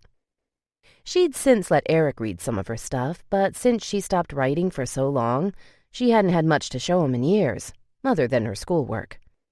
I was really impressed. He wiped the sweat away from his brow. I'll be honest. I was a little nervous it wasn't going to be too good, but I really got into it. She smiled, remembering the email he sent her back. She'd been surprised herself about how eloquent he'd been when speaking of her writing. Then he admitted to writing a little poetry himself. She asked to read some, and he sent her one. She didn't really get it. She printed it out and tacked it to the small tackboard in her room, determined to try to figure out the message. It was still there even after all these years under a bunch of other stuff, but she hadn't read it in a long time. I've taken a bunch of creative writing classes, so I've written a lot there, but only recently did I start writing again for pleasure. Really? His eyes were always so piercing and so lash-heavy. It was almost sensual, the way he stared at her. Why'd you stop? She shrugged, unwilling to admit the truth. I got busy, I guess. Sofia's chest heaved up and down still, and Brandon glanced at it. As much as her legs ached, she pushed herself up. I'll get you next time. What? You're done? He looked up at her. Sofia looked back at him. I gotta go. I was hoping we could talk. She tilted her head. About what? There are some things I've always wanted to tell you. He must have read her expression because he added, Nothing your boyfriend would have an issue with. I know you're with Eric now, and I respect that. I'm not the guy I was when we were kids. I'd just like a few minutes so we can talk. She stared at him. Brandon pulled himself up quickly. Sofia's eyes inadvertently glanced at his muscled shoulders. He was immediately face to face with her. She almost took a step back, suddenly feeling a little overwhelmed by him. So, when can we talk? She had no idea what he could possibly want to talk to her about. Even though he said it wasn't anything Eric would have an issue with, his eyes seemed to invade her when he spoke to her. If Eric or even her brothers witnessed it, she was sure they'd all have issues. But she had to admit she was curious. Another time. Not now. I really gotta go. Brandon touched her arm and she almost jumped. I look forward to it. She felt shivers shoot up her back. They weren't exactly bad shivers, but they definitely made her feel something she knew she shouldn't be feeling. Bye. She walked away and hurried into her yard. Eric switched the channel on the television. He stopped on footage of a car accident. He turned to Sofia, who was lying half asleep on the bed.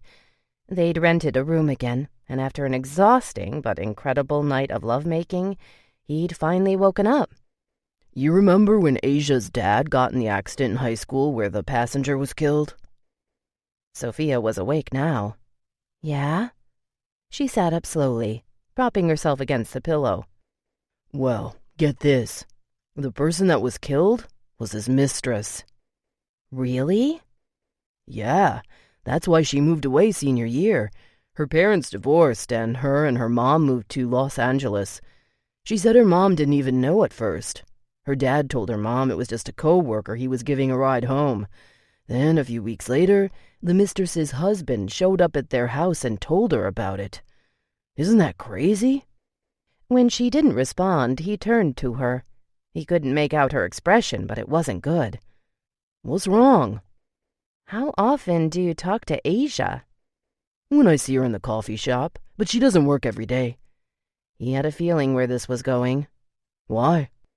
Did you go out with her in high school? Eric thought about it, and suddenly he felt like kicking himself.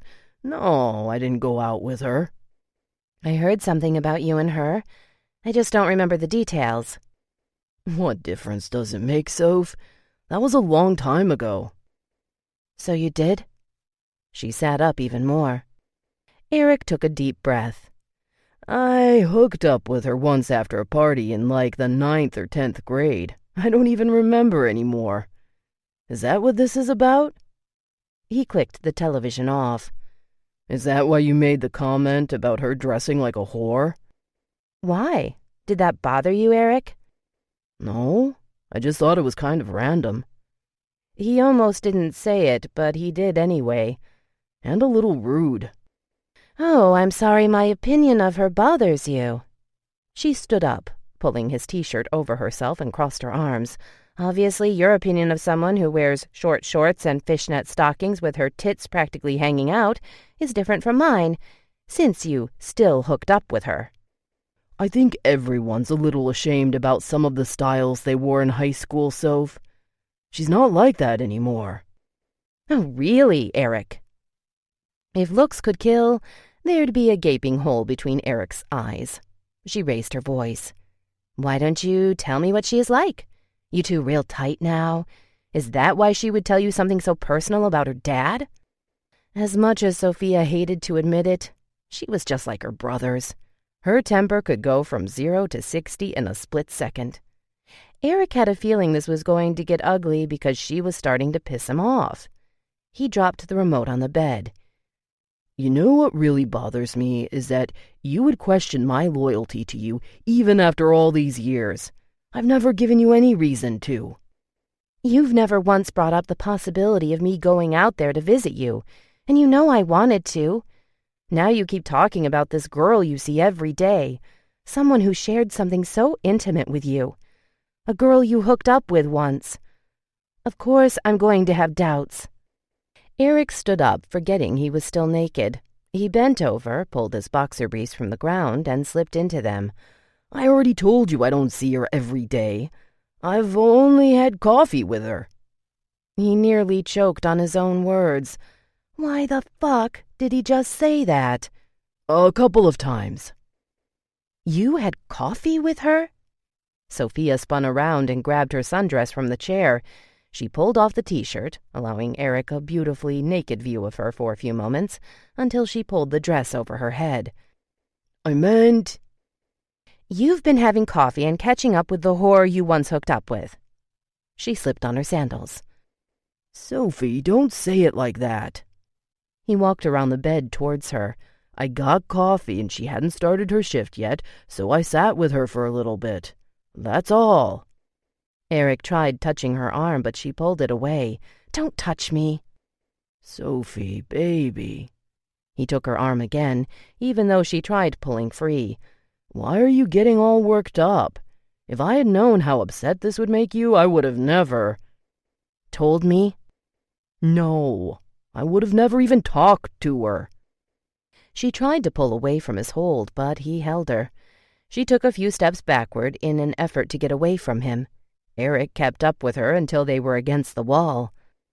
"I'll find another coffee shop, okay?" She squirmed, but her struggle with trying to get away from him had lost a little fuel. He took advantage and pushed his body against hers, letting her feel the rise she'd given him from just seeing her naked, even after being with her all night. "How many times?" He licked her bottom lip. "How many times what?" "You said you had coffee with her a few times." "Twice." He kissed her. He wouldn't be stupid enough to tell her the truth now. He'd done nothing wrong, but the fact that he knew Asia's schedule and he was beginning to look forward to chatting with her had already started feeling wrong. He had no idea Sofia knew about him and Asia back in high school. "Promise me you won't talk to her again." He pulled her dress up, spreading her legs. She drew in a sudden breath. "I promise." She wrapped one arm around his neck and pulled him out of his underwear. Within seconds, they were making love against the wall. He listened to those soft pants of hers he'd grown to love. He may have enjoyed catching up with Asia again, but where Sofia would get the idea that anyone else would ever do was beyond him. Monday morning, Sofia stretched as she walked through her backyard toward the back gate. When she got out, she held onto the gate with one hand and stretched her leg behind her with the other. The conversation she'd had with Eric that weekend still lingered in her mind. Even though she gave in to him and didn't storm out of there like she had intended after he admitted to having coffee with Asia, the doubt still loomed. She'd hardly slept the night before, just thinking about it. Eric could continue to talk to Asia every day, and she'd never know about it. He still hadn't mentioned anything about her going out to visit him. After stretching a bit more, Sofia began running. She'd only been running for 5 minutes when Brandon was by her side. Sofia smiled, looking down at Troop. He'd finally started walking on his leash without Brandon having to drag him. The sweat dripped down Brandon's face. "You're late today." "Yeah, I slept in," she said. "It felt good, too." "Late night?" She shook her head. "Actually, I was in bed early, but I had a hard time sleeping." She considered taking off in a sprint to beat him to the park, but she didn't think Troop would be able to keep up. When they finally did get to the tree, Sofia bent over to pet Troop. "You gotta hurry back again, or do you have a few minutes to talk?" His eyes gave Sofia that funny feeling she got from him on Friday. The dark stubble on his hard chin made the blue of his eyes that much more piercing. She glanced away, petting Troop some more. "I have a few minutes." Brandon sat down on the grass. He pulled a few blades of grass out of the ground, then looked back at her. "I wanted to thank you." "Thank me?" Sofia searched his eyes. "Yeah. There's no way you'd know this, but you're the reason I enlisted in the Marines in the first place." She shook her head. "Me?" "Yeah, you." He smiled. "Remember when we used to talk in geometry class and you would talk about doing whatever it takes to reach your goal and never give up?" Sofia remembered the conversations, but she was so into trying to keep her spot on the relay team back then, most of her motivational speeches were fueled by that. She sat down across from him, but not too close. "Yeah, I remember." Brandon smiled and gazed at her for a moment, making her avert her attention back to Troop. "Back then, my life at home was crap. Always had been, actually. My dad had always been abusive, mostly to my mom, but on occasion he turned it on me too. I hated life. I hated everyone. I talked to nobody, and I mean nobody. I had no friends and wanted no friends. I think you were the only one I ever opened up to. I thought it was ironic, too, 'cause I'd been such a jerk to you growing up."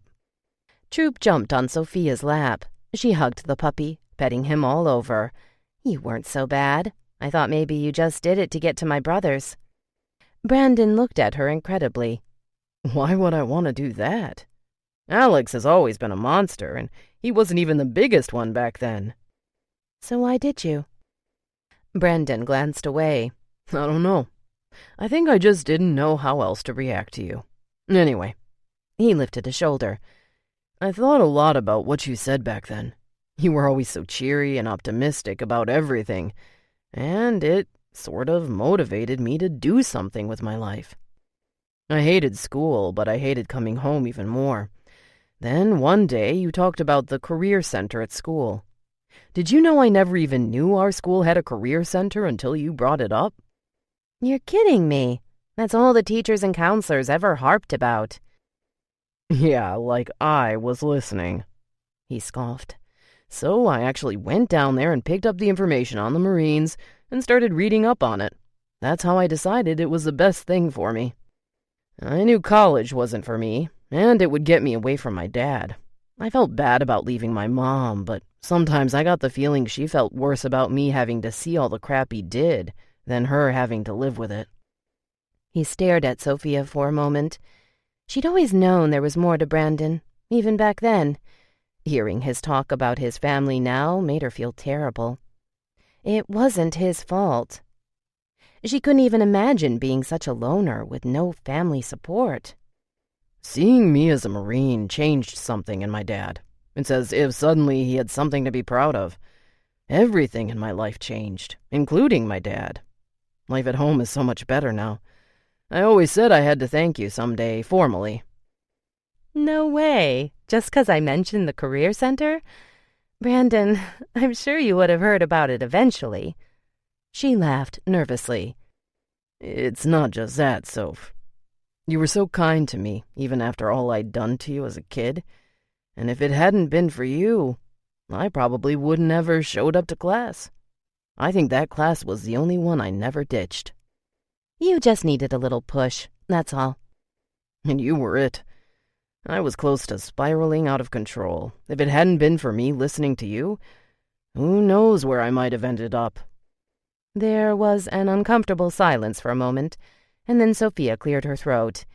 "I don't think I did much to deserve that kind of credit, but I will say I'm really glad everything turned out the way it did for you." "I have something I'd like for you to see. You think you can come over to my house one of these days?" His sensual stare was now softer. Running with him was one thing. Going to his house would be crossing so many lines, not just with Eric, but she was sure her brothers would have a fit. Since he'd steered clear and not been a pest his last year here, her brothers had actually begun to talk to him a little. But she knew they still didn't trust him completely. "You wouldn't even have to come in. I can bring it out to the porch."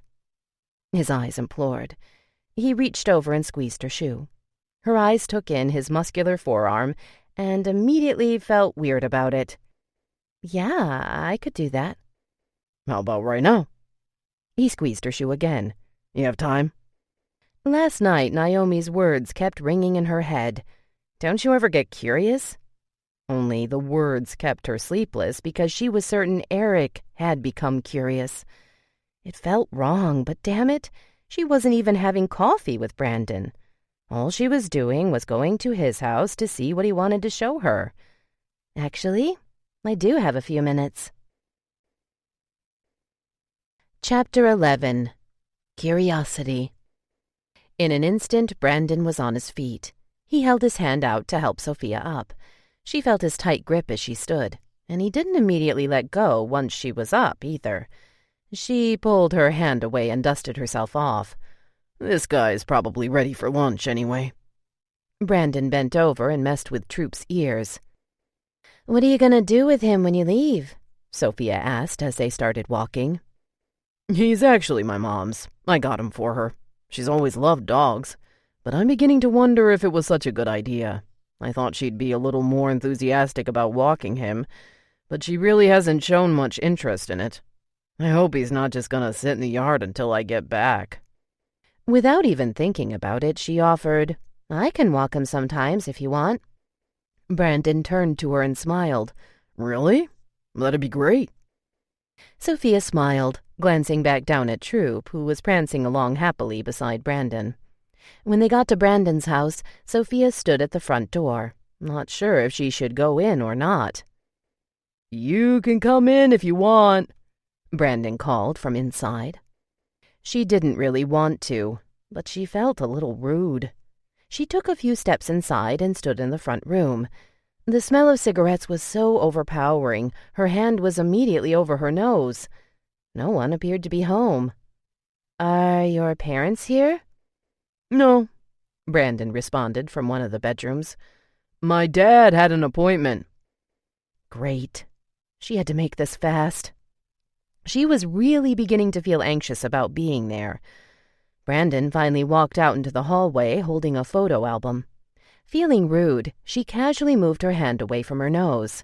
Come here, he said, walking toward the dining room table that was just off the side of the front room. She walked over slowly.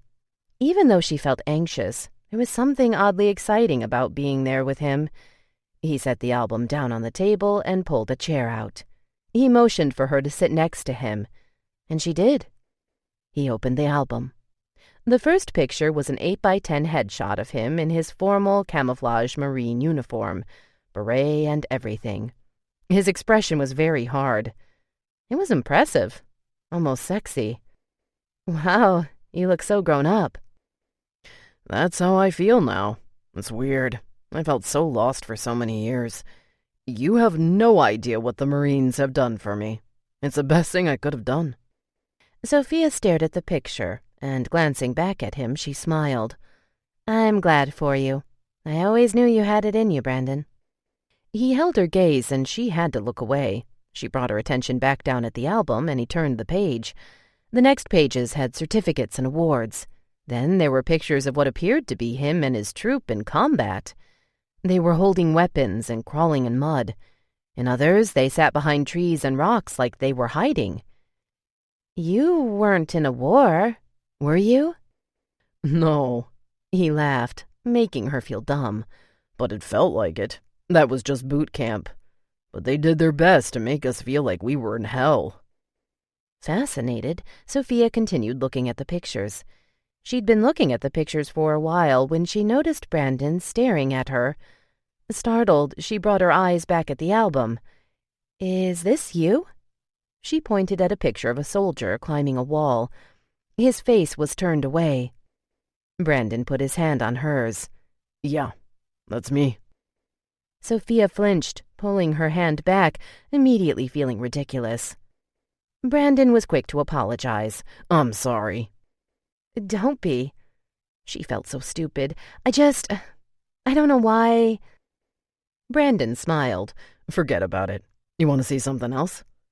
He stood up. She didn't. All she wanted was to get out of there. It was getting a little weird. She should have never come inside his house, but she stood up, nodding, and followed him into the hallway. When she realized it was his bedroom, she stopped at the door. He went into his closet and pulled out a long briefcase, setting it on the bed. He undid the clasps, then turned back to her. "Come over here."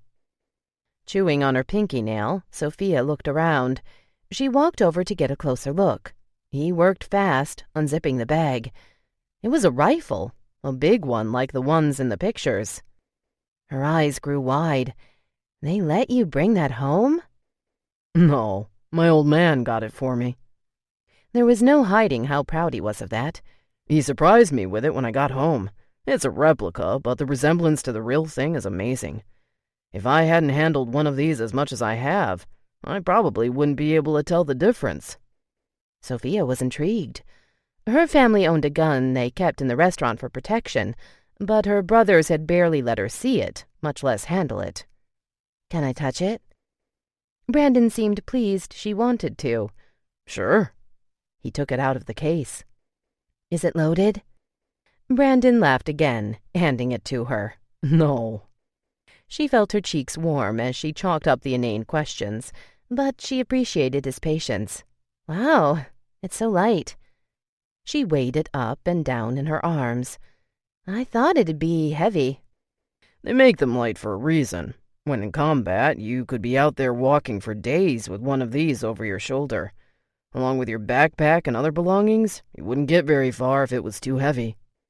Sofia ran her finger over the barrel, then held it up to her face, pointing it at the window like she'd seen him holding it in the picture. "Who'd have thought I'd ever be holding one of these?" Brandon came around her. "Actually, this is how you're supposed to hold it."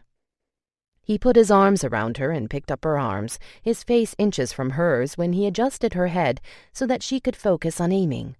Sofia's heart rate spiked. His breath against her temple made her feel warm. It felt wrong. No one but Eric should be able to make her feel like this. With his body up against her back, big and hard, suddenly her eyes were on the bed in front of them. Thoughts of her and Brandon on it flooded her mind. She trembled, squeezing her eyes shut. His hand came around her waist and pulled her closer to him. He whispered in her ear, "You okay?" She nodded without saying a word, but gulped hard. Brandon leaned in closer to her temple. "I'm feeling it too." He pushed up against her, and she felt exactly what he meant. Sofia let go of the rifle. Brandon had a hold on it. He put it down on the bed and spun her around to him. They stood for what seemed forever, lips inches away from each other. Sofia brought her hand up and flattened against his chest. Though she didn't push him away like she should, at least she had something in between them. Brandon's hot breath was on her mouth, and she could almost taste him. "I think your brother's plan to make you so forbidden may have backfired on them." His arm slipped around her waist. "I saw the way all those boys looked at you in high school. Saw it because I was looking at you the same way. Every one of us had a hard-on for you, Soph." He spoke right in her mouth, her heart pounding in her chest. "Tell me to stop and I will, Sofia. Otherwise," he licked his lip, "I'm gonna have to kiss you." A part of her screamed, "Say stop," but an even bigger part wanted him to. When her eyes went from his eyes to his lips, it was sealed. For the first time in her life, another man's tongue was in her mouth. The incredible excitement was of a different kind, one she'd never felt. Even back when she and Eric were sneaking around, being with him never felt wrong. This was wrong on so many levels. Still, she kissed him back almost too eagerly. His hands were all over her body in an instant. Her hands cradled his face. The stubble on his face excited her even more. Eric had very little facial hair. She'd never thought something like that could excite her, but excite her it did. When his hand dropped down and caressed her behind, something in her brain finally snapped, and she pulled away. "No," she breathed heavily, and she pulled away from his arms. "I can't." His dark, carnal stare nearly brought her back into his arms. "Sophie, why fight it?" She took a step back, feeling the blood drum in her ear. "Because it's wrong." He pulled her back to him gently. "Do you have any idea how many times you've been the star of my wet dreams?" Sofia's mouth opened, but she had no words. Eric had always been so gentle, even about the way he spoke to her. Brandon's words were indecent, scandalous, but they made her feel things that made her breathe even harder. "I can't, Brandon." "But you want to." She stared at him, unwilling to answer. He leaned in, breathing on her neck, but not touching. Then his lips brushed against her neck, tormenting her. Her entire body shivered. "Do you want to, Sophie?" he whispered, then kissed her neck. Her legs almost gave out on her as she felt a bolt of excitement run through her. Somehow she found the strength to pull away. If what she was feeling at that very moment was any indication of the answer to his question, she had to get out of there fast. She thought of avoiding his eyes. They'd give her away, but who was she kidding?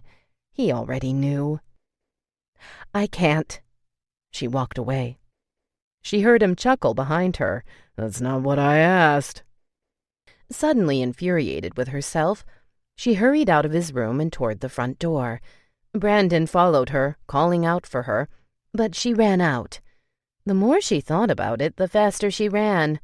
As soon as she was home, she called Eric. He answered on the second ring. Hey, babe. Hearing his voice did her in. Her voice broke with the first word. I miss you so much. There was a pause, and then he said, Why don't you come down this week? I'll get a room for us out here. I can hardly stand being away from you either, Soph. Still tasting Brandon in her mouth, she almost fell apart. I'll be there tomorrow. Eric thought of the week he'd just had. Being away from Sofia was tough, but this week had been especially draining. He had no idea how emotional this would get. Sofia's call on Monday struck a nerve. She sounded so upset. Eric knew right away that something was wrong. Of course, she assured him it was just getting to her that she couldn't go over and see him when she was missing him. Not sure what to expect when she arrived, he braced himself. When Sofia showed up on Tuesday, her emotions had been all over the place. She'd always been eager to make love, but she'd been almost crazed from the moment she arrived, and they'd been together all weekend. Then she seemed down, but no amount of persuading would get her to talk. All she said was she couldn't wait for him to come home for good. Then, in a flash, she was back to being aroused. Eric smiled. Well, he'd never complain about that. Sofia's sensuality went hand in hand with everything else about her personality. She was intense when it came to everything. She'd been a little weird all week. Eric had a feeling he knew why. Her brothers weren't the only ones with the short fuse. He'd steered clear of the coffee shop where Asia worked all week. He wasn't adding any more fuel to that fire. He hoped she wasn't still worrying about it. He hated to bring it up, but if she was still acting weird over the weekend, he'd have to. His phone rang just as he hopped on the freeway. Hey, baby. Her chipper mood made him smile. Hey. You on your way? Yeah, just hopped on the freeway. Usually Eric waited until Saturday mornings to leave. Friday night traffic was horrendous, but today he'd got off early. The guy he was assigned to work with had asked for half the day off, so they told Eric he could leave early. He was headed home and not a moment too soon. Angel and Alex miss you. He heard Sarah laugh in the background. Eric smiled. They do? Yeah, they've been whining about you not spending any time with them on your weekends home.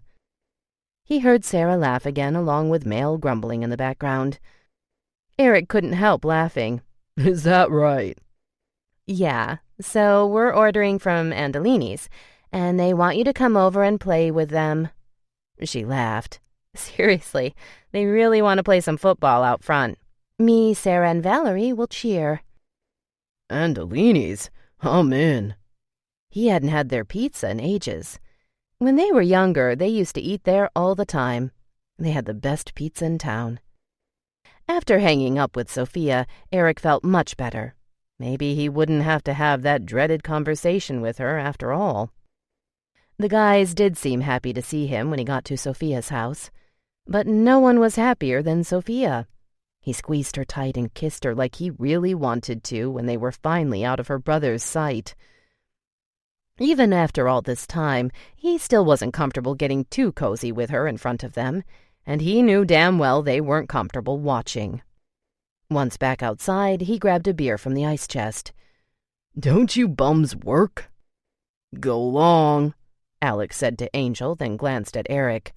Parents are at the restaurant. Angel ran out in the street, and Alex threw the football at him. A car turned into the cul-de-sac and slowed. Angel moved out of the way, smiling at the driver. When it was close enough, he saw it was Valerie, Sarah's cousin. Eric wasn't surprised. She was still coming around. She and Alex had been on and off since high school. Alex put up an act that their relationship was just for fun, but as much as Mr. Tough Guy played it down, Eric saw the way he looked at her when they were together. He wasn't fooling anyone. Romero showed up a while later, and they all hung out like old times. It felt damn good. The girls sat on lawn chairs in the front yard, chatting while the guys stood by Alex's truck parked out in the street, throwing back a few beers. They were in the middle of clowning Romero about his piece of crap car when they noticed he wasn't paying attention to any of them. He was looking behind Eric. "Is that Bad News Billings?" Eric turned around to see a very clean-cut, buffed-up Brandon Billings walking toward them with a dog on a leash. Chapter 12. It Is What It Is. "Get the fuck out," Romero said, smiling. "Is that you, Billings?" Brandon extended his arms out to the sides. "In the flesh." "What?" Angel added. "No way." Brandon laughed. As surprised as everyone else, Eric couldn't believe how different Brandon looked. Angel reached out, shook his hand, and patted his shoulder. They all did the same except for Romero, who feigned punching him in the stomach. "Did you just get back?" Angel asked. "Last week, actually." Alex went back to leaning on his truck. "You want a beer, man?" "Yeah, I'll take one." Alex swatted Romero on the arm. "Go grab one from the ice chest." Romero made a face. "Why me?" "Because I asked you to." Alex turned back to Brandon. "So, how was it?" Brandon smiled. "I can't complain. I mean, it was hard at first. Boot camp's brutal, but you get used to it. And," he said, looking away for a second, "anything was better than being home."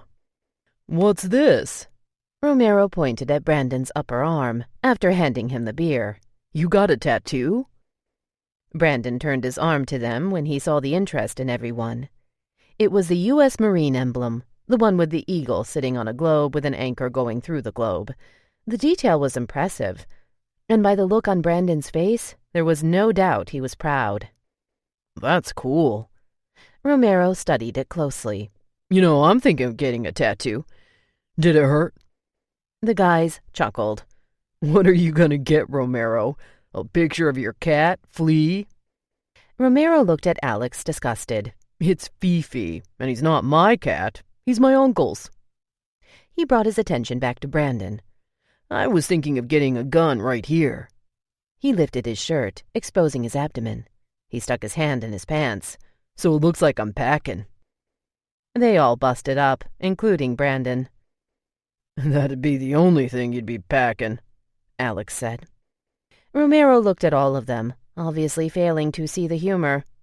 Without commenting on their laughing, he looked back at Brandon. "So, does it hurt?" The girls had come over to pet the dog. He was cute, just a pup. Instead of bending over and petting the dog like Sarah and Valerie, Sofia came over and leaned against Eric, slipping her hand in his. Brandon glanced at them, then brought his attention back to Romero. "Nah, it doesn't hurt too much. The vibrating needle kinda numbs it." "Damn, Brandon," Romero said, looking at his arm. "Looks like they worked you out pretty good." Brandon chuckled. "Yeah, I thought I was used to getting worked out, but I got back home and—" He looked at Sofia. "Got worked out pretty hard here, right, Soph?" "Soph?" Sofia smiled. Eric held her hand a little tighter. He wasn't sure what that meant, but he wasn't jumping to any conclusions he knew her brothers would. They all stared at Sofia. Brandon saw the looks on their faces. "I knew she was on the track team, but damn, I didn't know how fast she was." Eric glanced at Sofia. In very unlike Sofia fashion, she blushed. She hadn't mentioned Brandon was even back in town, much less that she'd been running with him. Eric didn't want to make too much of it, but he had to wonder if Brandon had anything to do with her behavior this week. "So you raced?" Romero asked. Before either could respond, he added, "Did you beat him, Soph?" Sofia and Brandon exchanged glances. It was just a glance, but it held the weight of an elephant. It turned Eric's stomach. The carefree afternoon he'd been having up until then took a nosedive. "I almost beat him," Sofia answered. Brandon smiled. "Don't worry, Soph. You'll get me next time." Eric squeezed her hand. The hidden message in Brandon's eyes wasn't missed. Sofia didn't respond. Much to Eric's annoyance, Romero went back to asking about the tattoo, as if one tattoo made Brandon an expert on the subject. Eric wanted to hear more about Brandon and Sofia running. If he didn't now, he'd sure as hell make sure he did later. Unfortunately, later would have to wait. The guys had planned a night out, bowling. After chatting for a while longer, Brandon finally said he had to take off, but not before turning to Sofia one last time. You gonna be out there tomorrow morning? Eric felt her tense up. No, I only run during the week. All right, then I'll see you out there Monday morning. Sofia shrugged in response. To top it off, Angel insisted that since Eric had had such a long drive, there was no sense in taking two cars. They should all go in his. The only moment he would have had alone with Sofia before tonight was the drive to the bowling alley. Now that was shot too. He wouldn't even be able to take advantage of the ride home. Alex and Valerie must have taken a detour along the way because they'd all been at the bowling alley over 20 minutes, and they still weren't there. Those two did that a lot. With Angel and Sarah off to buy drinks and Romero showing off his bowling skills, Eric took advantage of the moment. So how come you hadn't mentioned Brandon being back? Sofia lifted a shoulder. I don't know. I forgot. I only ran with him a couple of times. You forgot? Eric didn't want to be pissed. He didn't want to ruin the weekend before it even started. But he knew if he ever forgot to mention something like that to her, she'd go postal on him. He knew he could trust Sofie. He just couldn't shake the bad vibe he got when she exchanged glances with Brandon.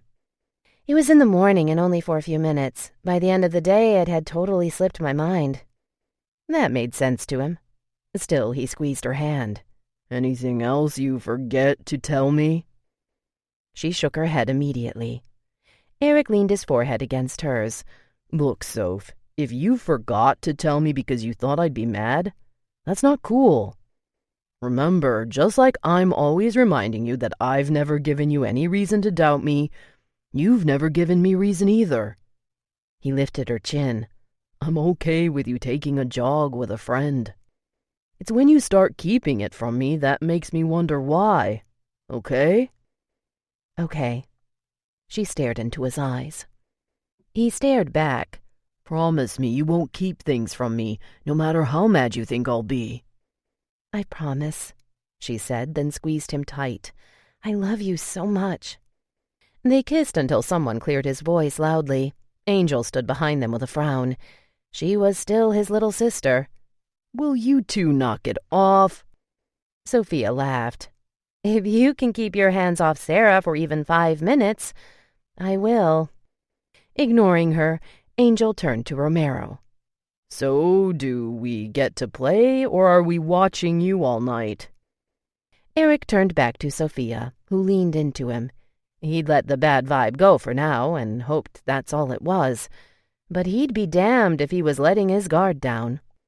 The thing about knowing Sofia so long is he knew her better than most boyfriends knew their girlfriends.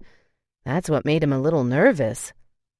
In all the years he'd known her, she'd never ceased to amaze him or surprise him, and yet he knew her like the back of his hand. If her brothers so much as suspected even half of the things they'd done when they were younger, stuff usually suggested by Sofia, Eric had no doubt they'd blow a fuse even now. Eric expected to be able to trust her. He knew she loved him as much as he loved her, and that she would never do anything intentionally to hurt him. But if there was one thing that he'd learned over the years, with Sofia, you just never knew what to expect. Very little, if anything, ever made Sofia blush. So her blushing was a red flag. It is what it is, but sometimes it's not. What you get is what you see. You get only what you think it is. Always been that way, and will always be. Sofia read the damn poem she found buried under other stuff she'd pinned over it. After all these years, she still didn't get it.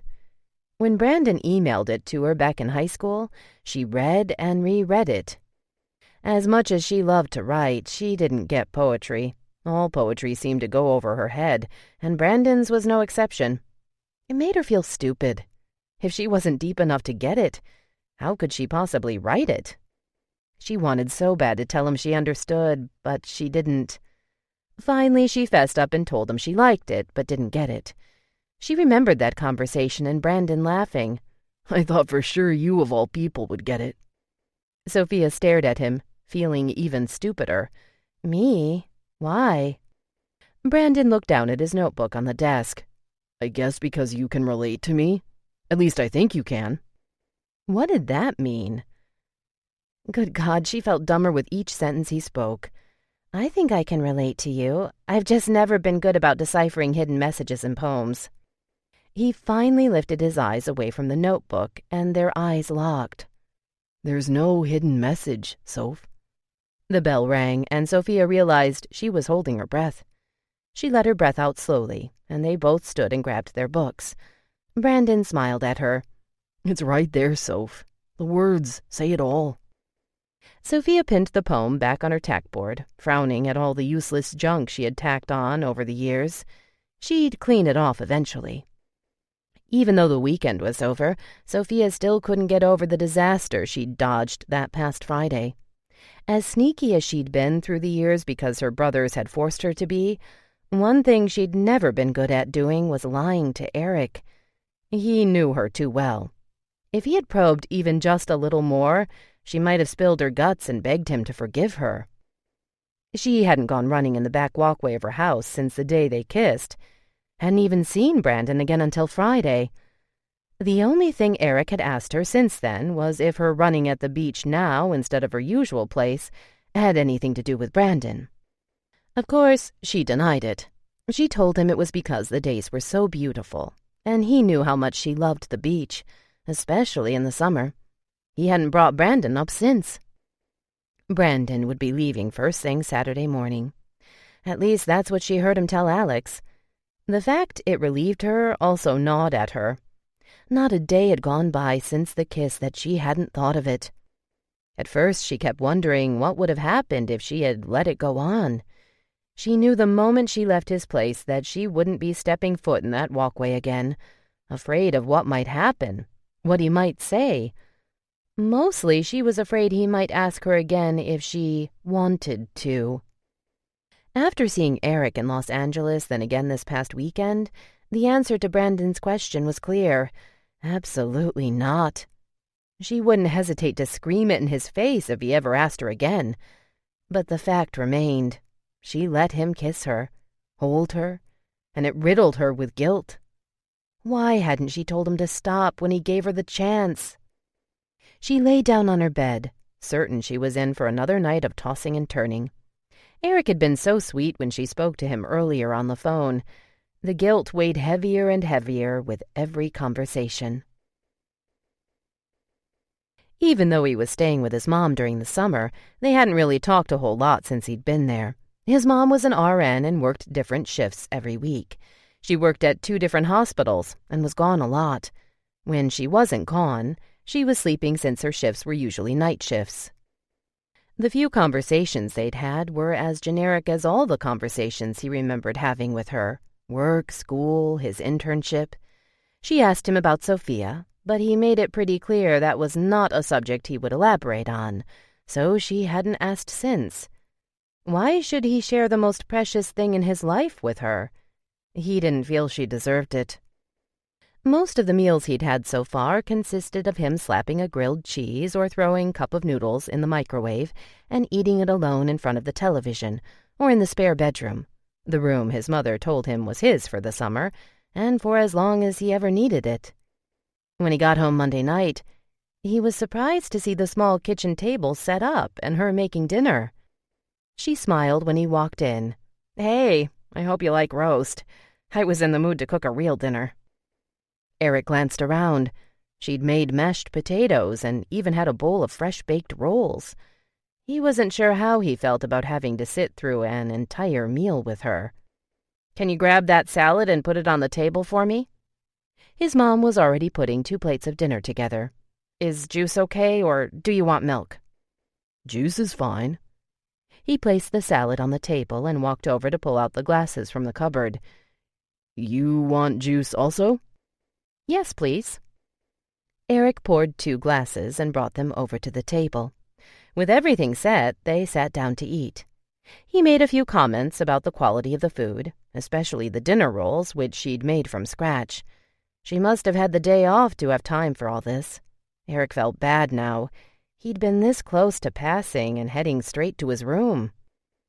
After a few more minutes of their usual generic conversation, his mom put her fork down and placed her hands on her lap.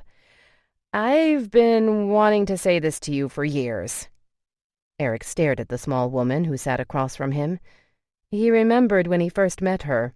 How, he thought, she looked too young to be his mom. She seemed to have aged a lot since then. "Not a day has gone by since I left you and your father that I haven't thought about you. Walking away from you will forever be the biggest regret of my life." Her eyes welled up, and Eric had to look away. Growing up, he never dwelled on the fact that he didn't have a mother. He remembered asking his dad when he was a kid where his mother was, but only out of curiosity. It wasn't until he was 10 that his dad tried to explain to him about his mom having issues and her reasons for not sticking around, but he always assured him that she loved him. "I'm sorry," she continued, "that I didn't feel strong enough or mature enough to handle a child. I'm just so glad that your father has been there for you and obviously has done an excellent job of raising you. But I want you to know I've always loved you." A tear rolled down her cheek, and she wiped it away.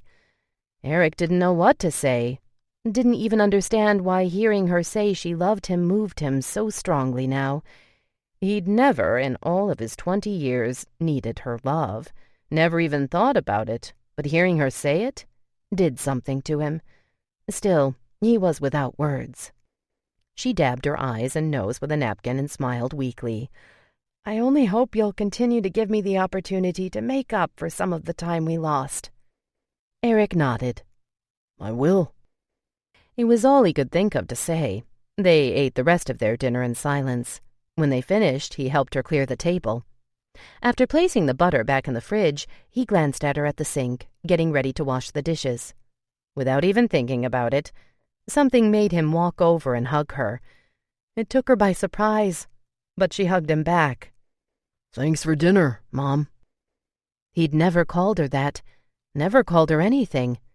He'd always just answered her questions or spoke to her without any reference to her name or her relationship with him. The only time he referred to her as his mom was when he spoke to Sofia about her. It felt good. She smiled, the tears welling in her eyes again. "You're welcome, son." Chapter 13. The Truth Shall Set You Free.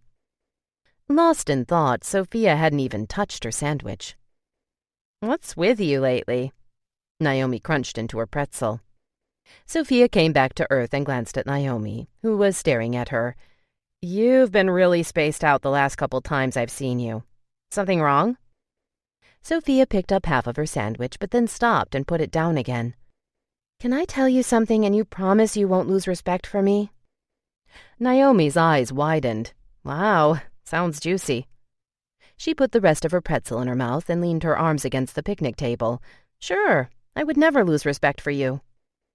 Sofia took a deep breath and wondered if she should. It was killing her, and she hadn't told anyone, not even Sarah, who she normally confided in when it came to her relationship with Eric. She was just too ashamed. Naomi, at least, was more detached from the whole situation. She hadn't even met Eric. "I did something I regret so bad." She bit her lip. Naomi watched her but didn't say anything. "I kissed another guy." Naomi's eyes widened again, but she still didn't say anything. She seemed to be waiting for Sofia to continue. Sofia briefed her on her history with Brandon. Then she told her about the kiss and about the part that she felt most guilty about, the fact that she had wanted it, that in that moment she'd wanted more. "I don't know why I didn't just say no. All I kept saying was I can't." She shook her head, feeling a weight in her chest, the same weight she'd felt since that day. She thought maybe telling someone might lift it somehow, but it hadn't. Sofia. Naomi reached across the table and touched her hand. It's okay. It was a new experience for you. He was trying to seduce you, honey. She giggled. Sounds like it almost worked, too. A lesser woman might have given in, you know. But I did give in, Sofia argued. I let him kiss me, touch me, and I touched him back. It was exciting. God, how could she live with herself? If she ever found out Eric did something like that, she'd die. She put her hand over her face. But you stopped, Soph. A lot of women wouldn't have. Naomi pulled Sofia's hand away from her face. Listen, we've talked about this. So you were curious. It sounds to me like you had a deep-seated crush on this guy from way back.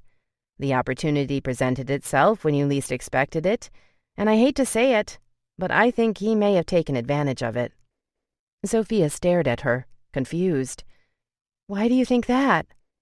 Well, you said you always thought he was smarter than most people gave him credit for, right? Sofia nodded, thinking about it. I'm sure he picked up on the fact that he made you a little nervous even back in high school. Then he comes back, and you said he made you feel things you shouldn't be feeling. Naomi shrugged. He probably picked up on that too. Sofia, you're a very attractive girl. No guy would pass up the opportunity to at least try to kiss you if they thought they had a chance. Sofia wanted to be mad. She really did. If Brandon tried to seduce her even after saying he respected that she was with Eric, that was pretty low down. But the truth was, if Naomi was right, it was her own fault. She gave him the initial green light, and he just went for it. Hell, he even gave her the opportunity to stop him, and she hadn't. That Friday, Eric was not getting out early, so he wouldn't be home until the next morning. Sofia still hadn't been out to run in the back walkway since the kiss. She hadn't planned on going back out there until Brandon was gone. But after her conversation with Naomi, she knew she wouldn't feel better until she did something. She folded the paper with Brandon's poem on it and stuck it in her shorts pocket. Her morning run had been extra early today. She hadn't been able to sleep anymore, so she got up and took off to the beach. After thinking about it during her entire run, she made up her mind. Alex was in the kitchen, making a protein drink like he usually did every morning. He turned to her as she walked in. Why are you up so early? Couldn't sleep, was all she responded as she grabbed the knob to the back door. I thought you just came from running. I did. She turned it only to find it locked. So where are you going now? Annoyed at his questioning, Sofia turned the lock. She hated that even as an adult, Alex still questioned her constantly. Brandon's leaving tomorrow. I just wanted to tell him something before he leaves. You're not going out there to race him, are you? The annoyance on his face was so typical. Neither he nor Angel had said anything to her since Brandon brought it up, but the expressions on their faces that night said it all. They didn't like it. No, she said as she walked out. I'll be right back. Brandon was on his way back from the park. He was shirtless, and from the sweat that glistened over his body, she could tell he'd been running for a while. He had a headset on, and he wasn't looking up. No way was she touching him to get his attention. Instead, she made the noise he usually made to call troop, and the pup immediately tugged the leash to try to get to her. Brandon looked up. In an instant, that sensual smile appeared across his face. He pulled the earphones out of his ears. Hey, I didn't think I'd be seeing you out here anymore. I'm not here to run. His eyes took her in from top to bottom. He had to be wondering about her running gear. I just came from running at the beach. His smile seemed to wane a bit. Listen, Sofia, about what happened? I hope you're not upset with me. I'm really sorry. I'm not, she lied. She'd never regretted anything more in her life, but she didn't want him thinking it was that big a deal to her. He didn't deserve that kind of significance in her life. No man did, except Eric. It was a mistake. It shouldn't have happened, but it did, and I'm glad I got it out of my system. She shrugged. Eric's the only guy that's ever kissed me. I was bound to get curious sooner or later, but that was it. That's all it was." He stared at her for a moment, and before he could say anything, she pulled the poem out of her pocket. "I found this. I wanted to ask you." She unfolded the paper and handed it to him. "Can you tell me what it means? I've never been able to figure it out." His eyes seemed curious at first, and then he read it and laughed. "Wow, this is such garbage. I can't believe I thought my poetry was any good back then." "But do you remember what you meant by it?" "Those were my dark days, Soph." His eyes didn't have the same hold on her as they had when he first got back. "I remember always trying to put into words that people didn't know the real me, only what they perceived me to be. I never had a chance to prove them otherwise, so I didn't even bother." Of course. God, she was so dense. Then she remembered. "You said if anyone would get it, it would be me." He smiled. "You remember that?" She frowned. The last thing she wanted was for him to know just how much she remembered that and for how long. "I have a good memory." "Your brothers always acted like you were this fragile little naive thing that needed to be protected, and everyone bought into it. But after talking to you that whole semester, I saw how independent and strong-willed you really were. You didn't need them, but you never got the chance to show them." He shrugged. "I thought you might be able to relate." He folded the paper back into the square she had it in and handed it back to her. "I'm a little flattered you held on to it this long." "I tacked it on my tackboard. Everything on there is ancient." He nodded. "I'm out of here tomorrow, you know. First thing in the morning." "I know. That's why I came out here." "Really?" He seemed pleased. "To say goodbye?" "Well, that too, but—" She fidgeted with the paper in her hand, glancing down at it. "I wanted to tell you. I want you to know that I would never do anything to hurt Eric. I love him more than anything." A lump began to grow in her throat. The same lump she'd felt during her phone conversations with Eric all week. "I already explained to you about the kiss. My only regret is that I didn't say what I should have, and it's been bothering me ever since." He stared at her. "What's that?" "You asked me if I wanted to, and I said I couldn't." His expression softened into a tiny but undeniably smug smile. "I don't. I want that to be perfectly clear." The smile was a little bigger now. "Are you sure?" "Yes, I'm sure, damn it. I wouldn't be out here if I weren't. Saying goodbye to you wasn't nearly as important as making sure you didn't leave tomorrow thinking that I do." She wouldn't say it only because she didn't want to sound hateful, but if it hadn't been for her need to make sure he knew, she would have gladly let him leave without so much as a wave. "You can't tell me you didn't feel anything, Soph." "What I felt was a guy trying to seduce me, Brandon. A guy who knew I was in a relationship and who was leaving in a couple of weeks." She could feel herself getting heated, but she wasn't sure who she was more annoyed with, Brandon or herself, for even having to have this conversation. "Eric has loved me since we were kids. It's never been like that with him. Obviously all you wanted was casual sex, an entirely foreign concept to me. It took me by surprise." "That's not all I wanted." The smug smile was wiped away, and he suddenly sounded defensive. Sofia shook her head. "It doesn't matter, Brandon. I just wanted to make sure you knew. I don't want to, and I'm sorry if that's the impression I gave you." "Don't apologize, Soph. I just hope this didn't ruin things between us." His expression softened. "Next time I come back, can we start off fresh? Forget this ever happened?" Sofia nodded, but didn't dare take a step near him. Instead, she waved. "Bye, Brandon. Take care." He smiled and waved back. Sofia walked away, feeling a little better, but the guilt still outweighed any relief she'd gained from that conversation. Eric stared at his laptop. Not bad. After Sofia's outburst about Asia, he hadn't gone back to the cafe where Asia worked. Not until yesterday. He felt a little bad that he'd promised Asia he would put together a professional-looking online portfolio for her acting career. She told him about the horrible one she'd done on her own, contributing the lack of work she'd gotten lately to how sorry it looked. Eric could put a portfolio together with his eyes closed. All he needed was all her info and pictures. He hadn't seen her since promising Sofia he wouldn't.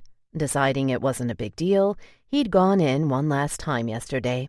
He told her he probably wouldn't be back, making up something about his schedule changing, but he could still do it for her and email it. She'd emailed him all her info last night, and already he was almost done. He was impressed with the amount of theater work she had done so far. Since Sofia told him she was going to run this morning, he didn't call her when he got home. He would finish up on Asia's portfolio, then give Sofia a call. It was still early. This time he wasn't taking any chances. He wanted to talk to her first thing today and tell her about it. He really hoped she wouldn't make a big deal of it, especially since he had no intention of ever seeing Asia again. He'd email her when he was done, and that would be the end of it. He probably could have finished last night, but, as usual, he was being a perfectionist and obsessing over the site. There was a knock at the door. Eric left the laptop on the countertop and walked over to open the door. "You're home?" Sofia smiled big. Eric pulled her to him, wrapping his arms around her. Yeah, I was gonna call you, but I figured you were running. "I was, and I saw your car in the driveway." She kissed him, then leaned her head against his chest. "God, I love having you home." They walked back into his house, closing the door behind. You hungry? "Yes, I'm starving." Cool. Let's go get some breakfast. I have something I want to talk to you about. He leaned in and kissed her, noticing the concern in her face. Relax, it's nothing bad. Just let me grab my shoes from my room. He dug in his closet for his shoes. After a few minutes of digging, he remembered they were under his bed. When he walked back out of his room, Sofia was standing in front of his laptop, staring at the screen. She looked up. Her eyes were more questioning than angry. "She sent you all these pictures of herself?" Yes, because I offered to help with her portfolio. It's what I was going to talk to you about, babe.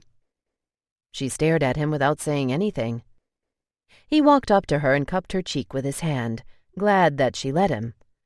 I hadn't gone back to the coffee shop since the day we discussed it. Eric did his best to explain it, and hoped with all his might there wouldn't be another blow-up. There was an abundance of him kissing her and caressing her face as he spilled it all. Every detail. He wasn't keeping a thing from her. She didn't say anything the entire time he explained, and Eric was sure that was a bad sign. He braced himself when he was done and waited. "After this, you won't have to see her or talk to her for any reason, right?" Eric smiled, relieved. Right. Her reaction to it all had been a pleasant surprise, but after breakfast he was having second thoughts. She'd been uncharacteristically quiet the entire time they ate. He hated to bring it up again, but she was acting so weird he had to. Once in the car, he glanced at her before he turned it on. Are you sure you're okay with me doing this for Asia? Because I promise you, after this, I won't be in contact with her at all. Sofia snapped out of the same daze she'd been in all through breakfast. "No." A weak smile spread over her face. "I'm fine with it." Then what is it? She shook her head and stared out the window. "Nothing." Damn it. He should have gone with his gut and just stayed away from Asia altogether. He hated for Sofia to have any doubts. Being away from her all summer was hard enough. They drove back to her house. She wanted to shower and change before they did anything else. He went back to his house, finished the portfolio, and sent it off, feeling relieved to be done with it. That was the last time he'd ever bring Asia up again. A few minutes after he was done, he got a text from Sofia. "Almost done. Come over. I made empanadas last night. You can have some while I finish getting ready." Eric smiled and grabbed his keys. He loved everything Sofia cooked for him, but her empanadas were one of his favorites. He never even had any until she made some for him some years ago. He knocked once before walking in her house. The only car in the driveway was hers. She was on her way down the stairs when he walked in. Hey. She hadn't snapped out of that mood, barely smiling as she walked down the stairs. She hugged him when he reached her. Eric wasn't sure, but she looked ready to cry. Sofie, what's wrong? She pulled away from him. With one hand over her face, she barely got the words out. You're going to hate me. Eric stood still. He had no idea what she could mean. He reached his hand out to her. Come here, don't be silly. I could never hate you. She pulled away and crossed her arms in front of her. The tears in her eyes unnerved him. What's wrong? Tell me. She walked around the sofa and sat down. Eric, I did something so wrong. I wasn't going to tell you, but I just can't take the guilt anymore. I have to. Like a drum, he felt his heart jump-start. Guilt? So wrong? His stomach tensed. He almost didn't want to know. He took a cautious seat on the sofa across from her. He gulped, staring at her big, anxious eyes. All right, tell me. When I ran with Brandon last week, he asked me to come over to his place. He wanted to show me some of his marine things. Eric's eyes went from hers to her hands. She kept intertwining them together, unnerving him that much more. He showed me pictures and medals and stuff. Then we went into his bedroom. Eric stood up. Something pierced into his chest. What did you do? Tears rolled down her cheeks. He just wanted to show me a gun his dad got for... What did you do, Sofia? He wasn't sure if anyone was home, and he didn't care. He raised his voice, feeling on the verge of losing it. What the fuck did you do in his bedroom that has you crying? She stood up. Not that. Then what? Visions of her and Brandon assaulted him. He felt sick to his stomach. He kissed me, she whispered, staring at her hands. And I let him. Eric stared at her for a moment, unable to breathe. He gulped hard, unbelievably feeling his own tears coming. Was that the day you called me and said you missed me? She glanced up at him, her expression torn. Another tear made its way down her face, and she nodded. He'd known something was wrong even then, but he never would have imagined this. She took a step forward. I'm sorry. It was a huge mistake. He stepped back, afraid of what he might do if she touched him. There was no way he could be in the same room with her right now. The hurt he felt was so intense, the blood pounding through his body was deafening. She willingly went into Brandon's bedroom and let him kiss her? What else had they done? Eric spun around before his tears could betray him. Eric, I love you, she cried. He waved his hand back at her and rushed to the door. Never in his life had he felt what he was feeling at that moment. He hadn't cried openly since he was a child, and he'd forgotten how hard it was to hold it in. Remembering how he and his friends had referred to guys on television as pussies for crying over girls, he held it in, but only until he was in his car. The pain of Sofia's betrayal nearly suffocated him as he drove home. He'd never look at his beautiful Sofia the same way again. Chapter 14. Why?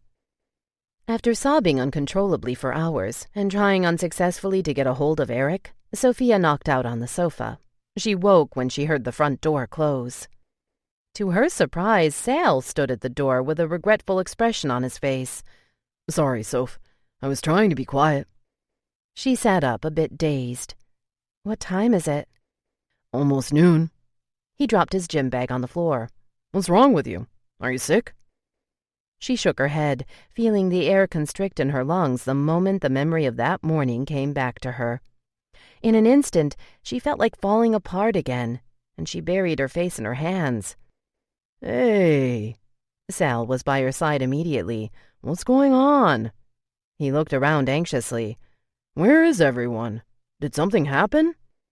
No, she sniffed. Everyone is okay. Mom and Dad are shopping in TJ. Alex and Angel are at the restaurant. He put his hand on her knee. So what's wrong, sweetheart? I think me and Eric broke up. Saying it out loud made it feel real. Something she didn't want to accept earlier. She leaned against Sal and cried, "And it's all my fault." Sal rubbed her back. Of all her brothers, Sal was the only one to whom she would even consider telling the truth. Though he'd always been just as protective, he'd also been the level-headed one, often having to jump in to calm Alex down, like the time Alex caught her and Eric kissing that horrible New Year's Eve. Sal hadn't been home from school in weeks, so he didn't even know Brandon had been back. She told him about Brandon being back in town, and then she said the dreadful words once again. "He kissed me, Sal, and I let him." Sal's expression had gone stern the moment she mentioned Brandon asking her to come over to his house. "And Eric found out?" "I told him. I couldn't stand it anymore. The guilt was eating me alive." She grabbed the box of tissues she'd almost gone through that morning, dabbing her eyes as she continued. "He's always been so honest with me about everything. It just didn't feel right to keep something like that from him." She took a deep breath, holding back another wave of sobs. "He was so upset. I don't know what's going to happen." Unable to hold it together anymore, she collapsed against Sal's chest, sobbing. Sal ran his hands up and down her back. "Sofie, if it was just a kiss, he'll get over it. I'm sure he's mad as hell now, but trust me, I don't think Eric can walk away from you just like that." Sofia pulled away and looked up at her brother. "You didn't hear him, Sal." Sal's brows furrowed. "What did he say?" "He was just so angry, so hurt." "Well, that's to be expected, Soph. You dropped a major bomb on him. Not only did you kiss someone else, but Brandon, of all people." He shook his head. "Is that asshole still in town?" Sofia shook her head quickly. She knew better than to tell Eric while Brandon was still there, or even Sal for that matter. "He left this morning." "He's lucky." Sal frowned. "Listen, you'll no doubt be hearing this from Eric, but I'm going to say it anyway. I don't give a shit how much Brandon's changed on the outside. Obviously, he hasn't on the inside. Taking you back to his house alone and kissing you, knowing you were with Eric, says it all.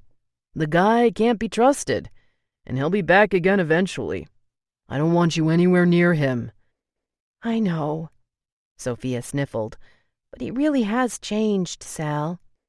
Sal shook his head adamantly. "Don't you see, Sofie? He just pulled one over on all of us." He stood up suddenly.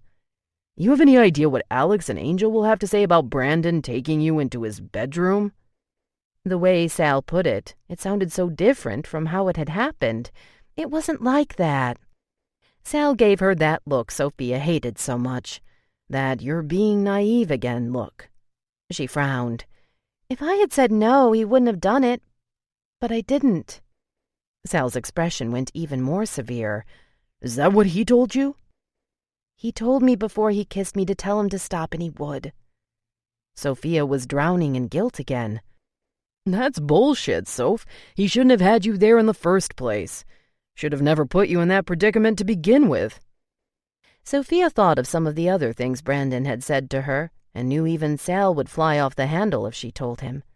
After making Sal promise he wouldn't say anything to Alex and Angel, she drove by Eric's house. His car wasn't in the driveway, and she wondered if he'd gone back to Los Angeles. Tired of crying and tired of thinking about it anymore, she went to the restaurant to put in some hours and try to keep her mind off him. With his emotions raging, Eric's first thoughts were to head to Brandon's house after leaving Sofia's. Then he remembered Brandon saying he was leaving first thing Saturday morning.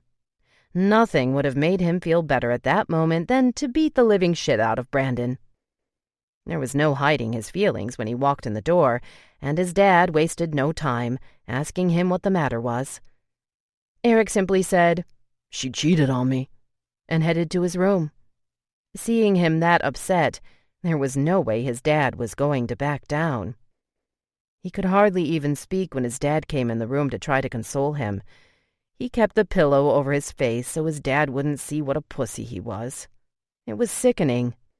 Finally, enraged that he could turn into such a crying mess, he got up and grabbed his gym bag. He held it together long enough to convince his dad he was going to be okay, and that he could, in fact, drive without doing anything stupid. After working out at the gym, Eric sat in his car thinking.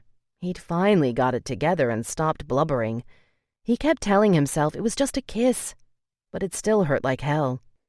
Sofia had made such a big deal out of him having coffee with Asia. She had to know a kiss was so much worse. So why?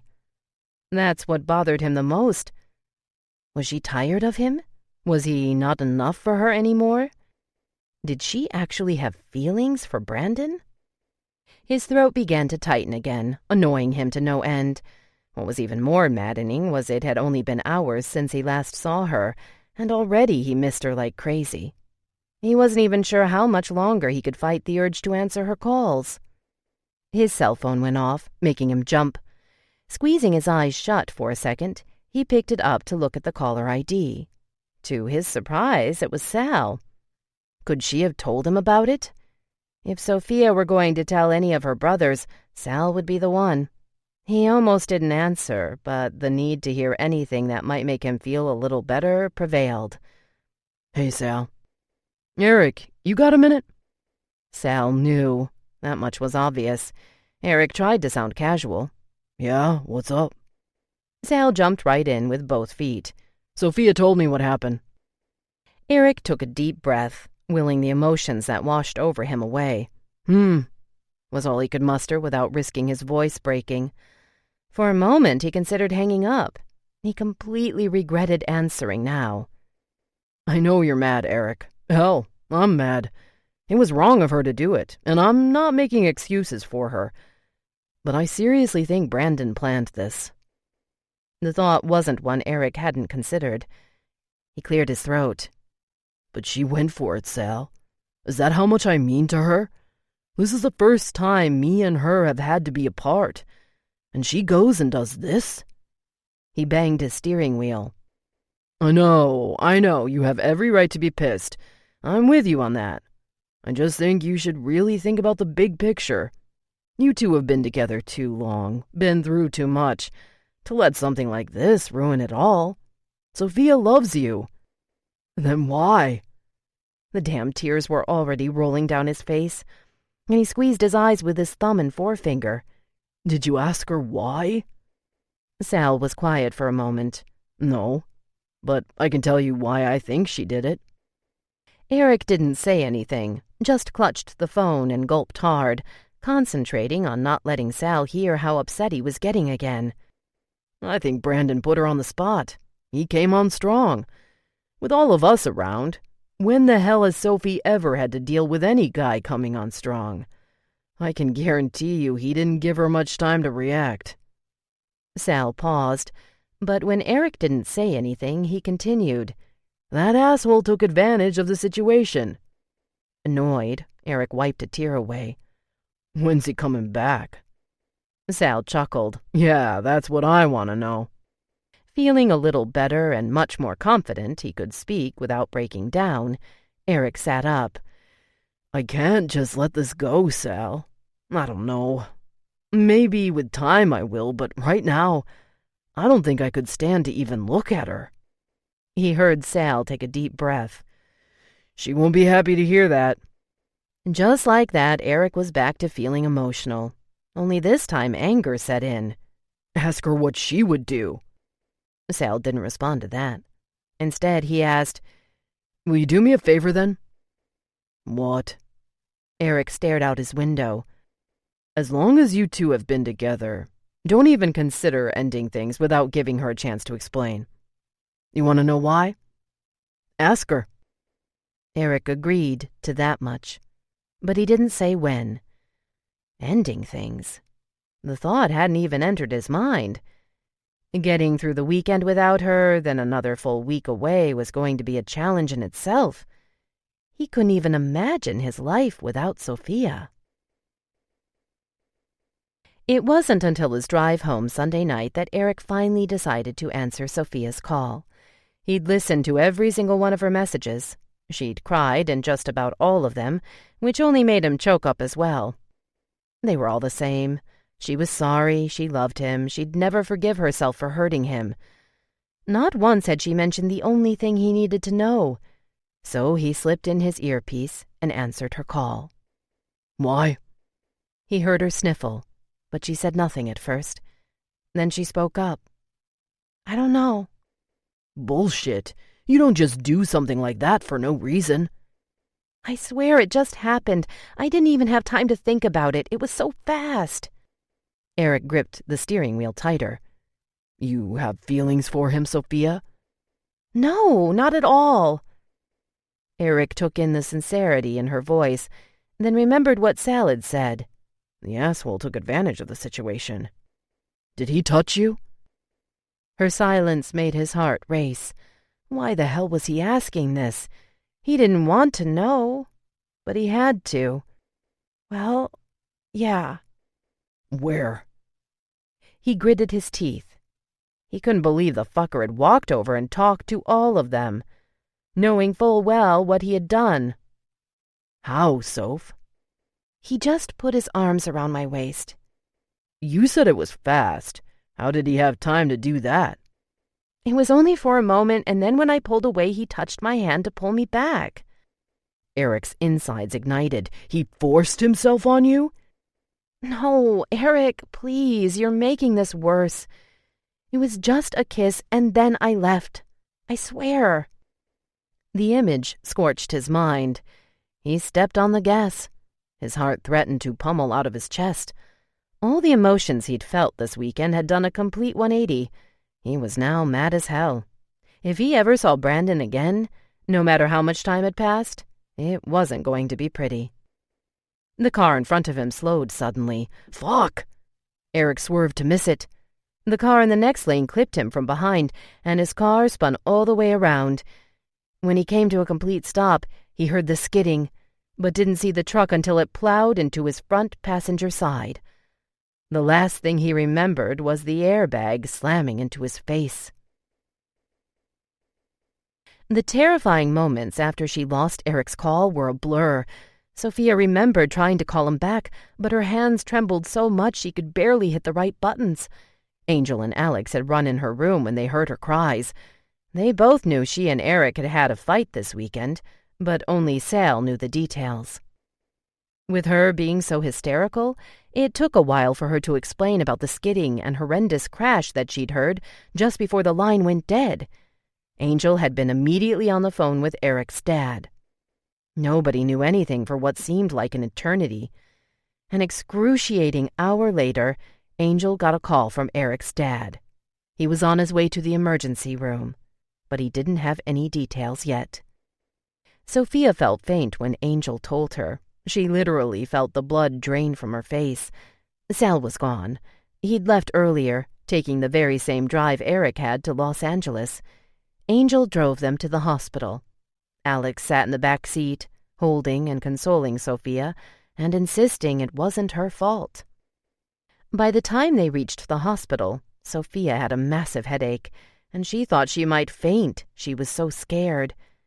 They walked in together, Alex supporting her, and met Eric's dad in the emergency waiting room. He spoke to Angel first, telling him Eric had suffered a shattered wrist and a broken nose from the airbag. Sofia didn't miss the cold way he completely ignored her. They waited for over an hour before they were told they could go in and see Eric. But they could only go in one at a time. Eric's dad went first. He never once addressed her. He knew Eric had been on the phone with her when the accident happened, but how much did he know about their fight? One thing was for sure, Eric's dad had always thought Eric was too young to be in such a serious relationship. He'd always been polite to her, but she could never help feeling as if he didn't approve of the amount of the time Eric spent with her, the commitments they'd made to each other so young. His dad was only in there for 10 minutes when he came out. Finally, he spoke to Sofia, but his expression was blank. He wants to see you. She stood, nervous but anxious to see him. As soon as he saw her, his heart-wrenching expression sucked the air out of her. She rushed over to the side with his unbandaged hand, brought it to her lips, and kissed it. He took his hand back, but only to pull her to him. She leaned over carefully and wiped the tears that streamed down his face. "I was so scared," she whispered, trying to remain as calm as possible. "Are you in a lot of pain?" He shook his head. "Not as much as I was yesterday." It felt like a blow to her gut, but she had it coming. "Eric, I'll never forgive myself for hurting you like that. Please don't hate me. Please forgive me." Tears streamed down her face. Eric took a deep breath, clearly trying to pull himself together. "I could never hate you, Soph." This time he wiped the tears on her face. "But I can only forgive you once. As much as I love you, Sophie, I won't forgive again. Ever." "I would never put you through anything like this again, I swear to you." The guilt she'd carry after all this would be enough to last her a lifetime. "You have no idea how much I love you," he whispered. Sofia took a long, trembling breath and kissed his bruised cheek softly. "Trust me, I know exactly how you feel." Chapter 15. Happy Holidays. The accident forced Eric to end his internship early. A shattered right wrist rendered him useless. He used his right hand mostly on everything. There had only been a few weeks left of the summer anyway, and he'd been glad to be able to spend them at home with Sofia. His dad was already talking about getting him another internship, one he could finish. It took a few weeks for things to feel like they'd gone back to normal. His biggest fear after the whole ordeal was that he'd have trust issues and would drive Sofia crazy, questioning her every move. But after much thought, he'd come to the conclusion that Sofia was genuinely regretful. She'd gone out of her way to show him in every way she could how much she loved him. He was satisfied he could trust her without having to be that insecure, nagging boyfriend. That just wasn't him. By the time they'd gone back to school in the fall, everything seemed to be back to normal. Their routine, however, changed a little, and his dad was none too happy about it.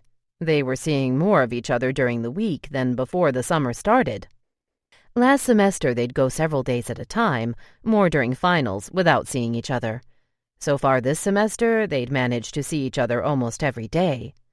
His grades weren't suffering from it yet, but he found himself dozing off during class a lot more than he had last semester. Most of his classes ended before the winter break.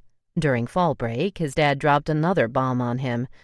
They were having their traditional Thanksgiving dinner at a restaurant, just the two of them. "I got you another internship. The best thing about it is you can go to school at the same time. So you'd be doing the internship and getting credit." Eric stared at him. "What? You mean like for next summer?" "No, this is a shorter one during Christmas break.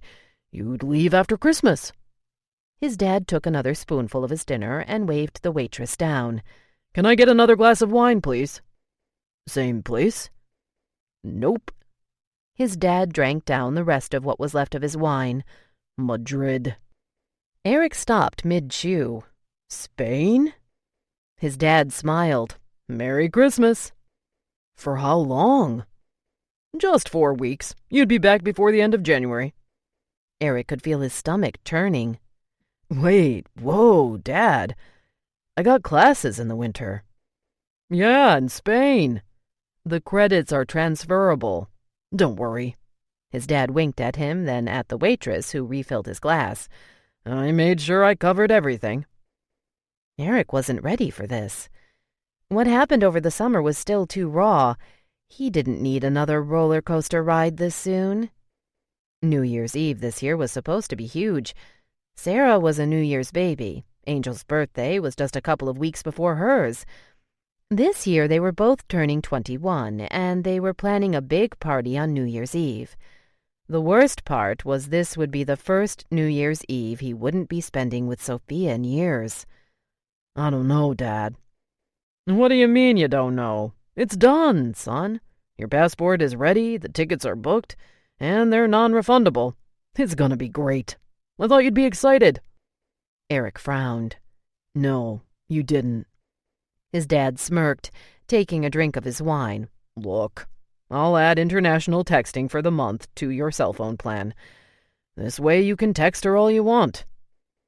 Eric almost groaned. He hadn't even thought about that part. Unlike with his internship in Los Angeles, they wouldn't be able to talk much on the phone. The cell phone bill would be astronomical. They wouldn't even be in the same time zone. Telling Sofia was going to be brutal. She already thought his dad didn't like her.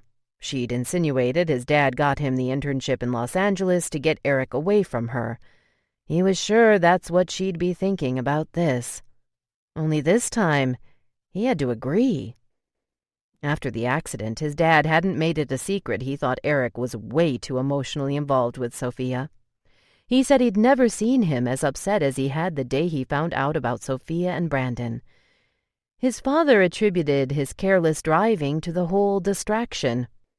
He never really asked Eric about the details of Sofia cheating, but ever since, any talk of her changed the mood, partly because his dad did nothing to hide his disapproval of their being so serious, but mostly because Eric was ready to snap if his dad made even one negative remark about her. Friday after Thanksgiving, Eric and Sofia took a weekend snowboarding trip to a resort in Big Bear with Angel and Sarah, compliments of Angel's parents, who owned a timeshare up there. They stayed there until Sunday. As romantic as the weekend had been, Sofia made a few comments about the holidays officially starting and how much she loved this time of year. It dampened the mood for Eric. He hadn't planned on telling Sofia about Spain until they were back home alone, but on the ride home, Angel brought up the New Year's birthday party. So you can get a long enough playlist with just the good stuff together for me, right, Eric? Angel glanced back at him. Eric sat in the back seat. Sofia leaned against him, holding his hand. This way we don't have to have anyone manning the music all night, he chuckled. Or worse, have Romero take over. Eric shifted in his seat. Yeah, I can do that. I'll just email it to you so you can download it to your laptop. I'll probably need to borrow your speakers too. Mine blew out. Yeah, I'll bring them over when we get home if you want. Sofia snuggled into him. Even with the windows all closed and them being bundled up, it was still cold. Nah, Angel said. Just bring them over the day of. I don't need them this soon. Sarah turned around to face Sofia. You think we should give the party some kind of theme? You know, like 80s or a masquerade or something? Sofia straightened up and moved closer to the edge of her seat. Oh, that would be fun. Masks are kind of fruity, Angel said. Sofia rolled her eyes. How about famous couples? She turned to Eric. Me and you can be Bonnie and Clyde. Aw, hell. Sarah smiled big. I like it. She squeezed Angel's arm. I'll be Miss Bennet and you can be the dreamy Mr. Darcy. Eric saw Angel's eyes pinch in the rearview mirror. Who the hell's Mr. Darcy? Both girls ignored Angel and went on, more excited by the minute. Alex and Valerie can be Danny and Sandy from Grease. Sarah giggled. That would be so perfect. Angel spoke up again. Not everyone coming is a couple. Romero, for example. I'm sure he'll find a date. Sarah waved her hand at Angel. The guy has a new girl every week. Or maybe he can be Clyde with you for the night. Eric squeezed her hand. Sofia looked at him confused. Why? I'm not gonna be here for New Year's, babe. He rubbed his hand over the back of hers. You're not? Angel asked, looking into the rearview mirror. He glanced back from the rearview mirror to Sofia, who was staring at him. Noticing Sofia's sudden change in mood, Sarah went back to facing forward. My dad got me an internship in Spain. Sofia didn't say a word, just sat back. No shit. Angel looked in the rearview mirror. For how long? Just 4 weeks. I leave the day after Christmas. Sofia attempted to pull her hand away, but Eric held it firmly. Well, that sucks you'll miss the party, but that's pretty cool. Spain. Wow. Eric smiled at Angel's comment, but he knew the conversation he and Sofia would be having in private was going to be tense. She didn't say much the whole way home. A few blocks from his house, Eric whispered to Sofia, Get off with me at my house so we can talk. I'll take you home later." Sofia nodded but didn't say anything else. Eric was happy his dad wasn't home when they got there. Ironically, during the summer when he and Sofia's relationship almost fell apart, his dad had met someone and was seeing a lot of her lately. As soon as they were in the house, Sofia turned to him. "Why haven't you told me?" "I just found out on Thanksgiving." He pulled her in his arms. "I wanted to wait until after this trip. I had a feeling you wouldn't be happy, and I didn't want to ruin the weekend for you." Spain? Really? He couldn't find anywhere farther? Eric smirked. "Come on, babe. It's only 4 weeks." Sofia exhaled.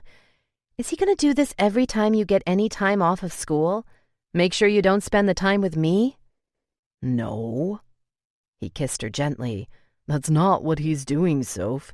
He's just always been like that. Wants to make sure I get the opportunities he never had. That's all."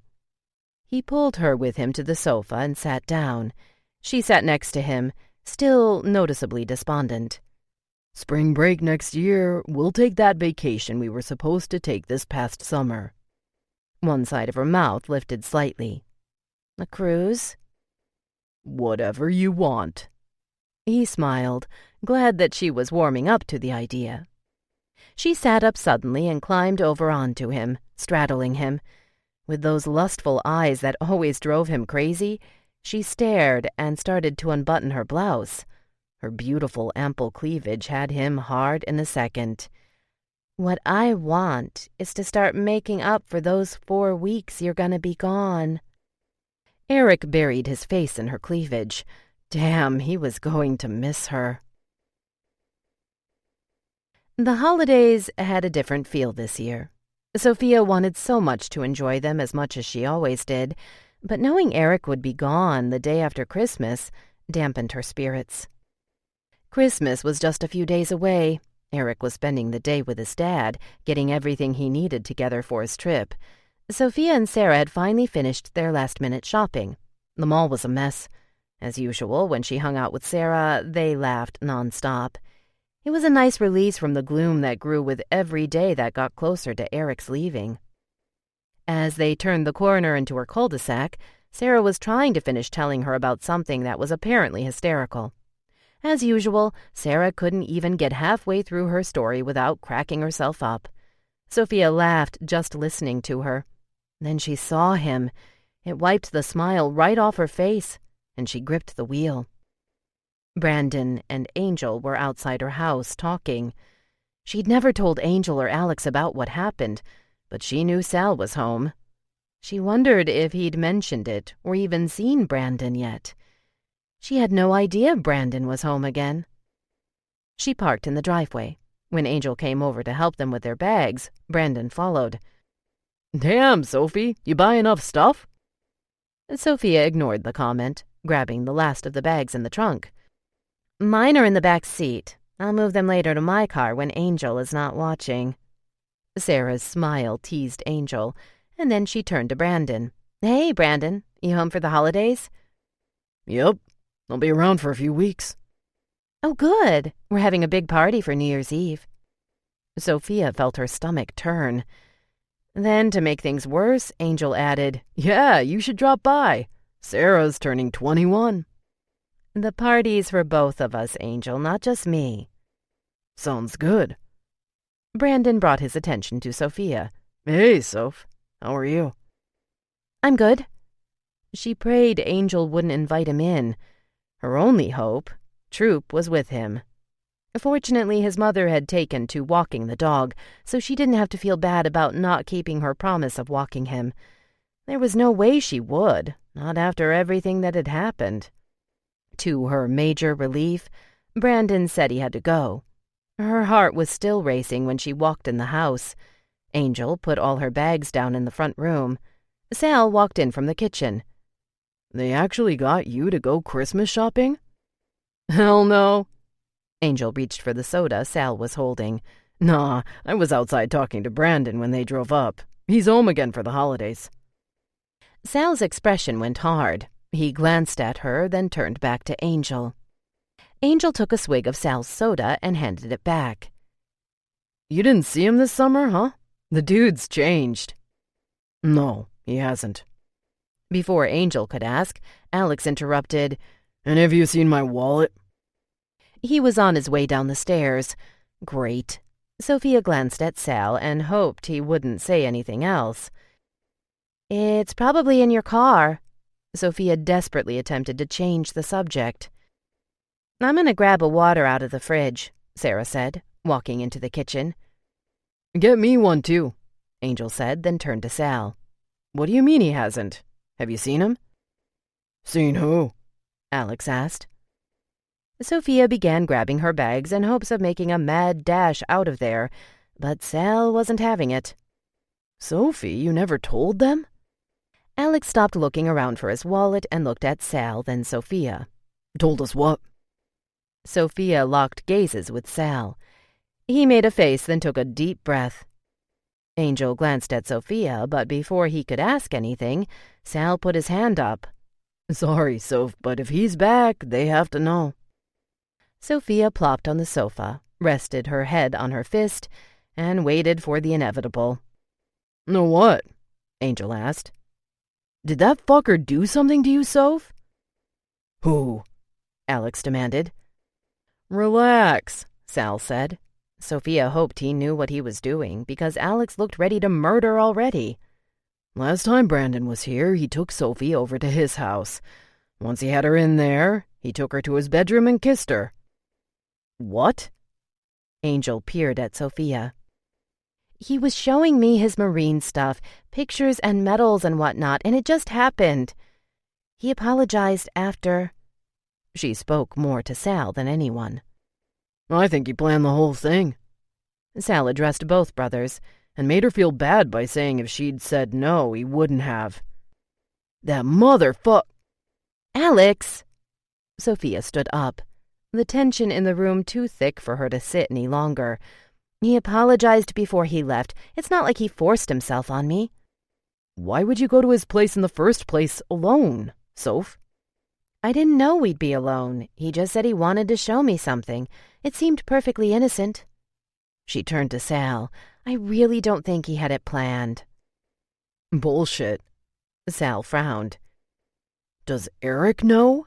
Angel asked. Suddenly feeling a wave of pain, Sofia whispered, "Yes, we almost broke up because of it." "And he has the fucking nerve to show his face around here?" Alex asked. Angel's expression suddenly went from angry to exasperated. "I invited his ass to the New Year's party." "I'll uninvite him." Alex started walking to the door. "Slow down." Sal took a step in front of him. "I'll take care of this." "What are you going to do?" Sofia asked. Sarah walked out of the kitchen holding 2 bottled waters and Alex's wallet. She handed a bottle to Angel and tossed Alex's wallet. All eyes were on Sal. Sarah didn't say a word, but it was obvious the mood in the room had changed significantly since she walked out. "I'm gonna pay him a little visit." Sal turned to Alex. "By myself. And he won't be showing his face around here anymore."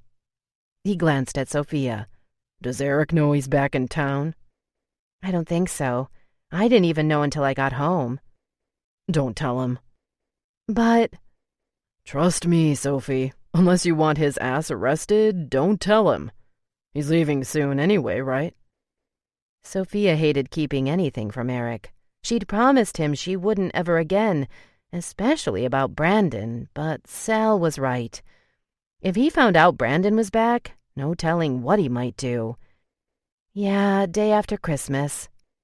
"Then don't tell him until he's gone." After some arguing from both Alex and Angel, who wanted to go with Sal, he finally convinced them he'd handle it on his own. Luckily, Alex was in a hurry. He was already late to pick up Valerie, and Sarah's presence alone was enough to pacify Angel. Sofia never really asked Sal what exactly he told Brandon that night, but whatever it was, she hadn't seen him at all since then.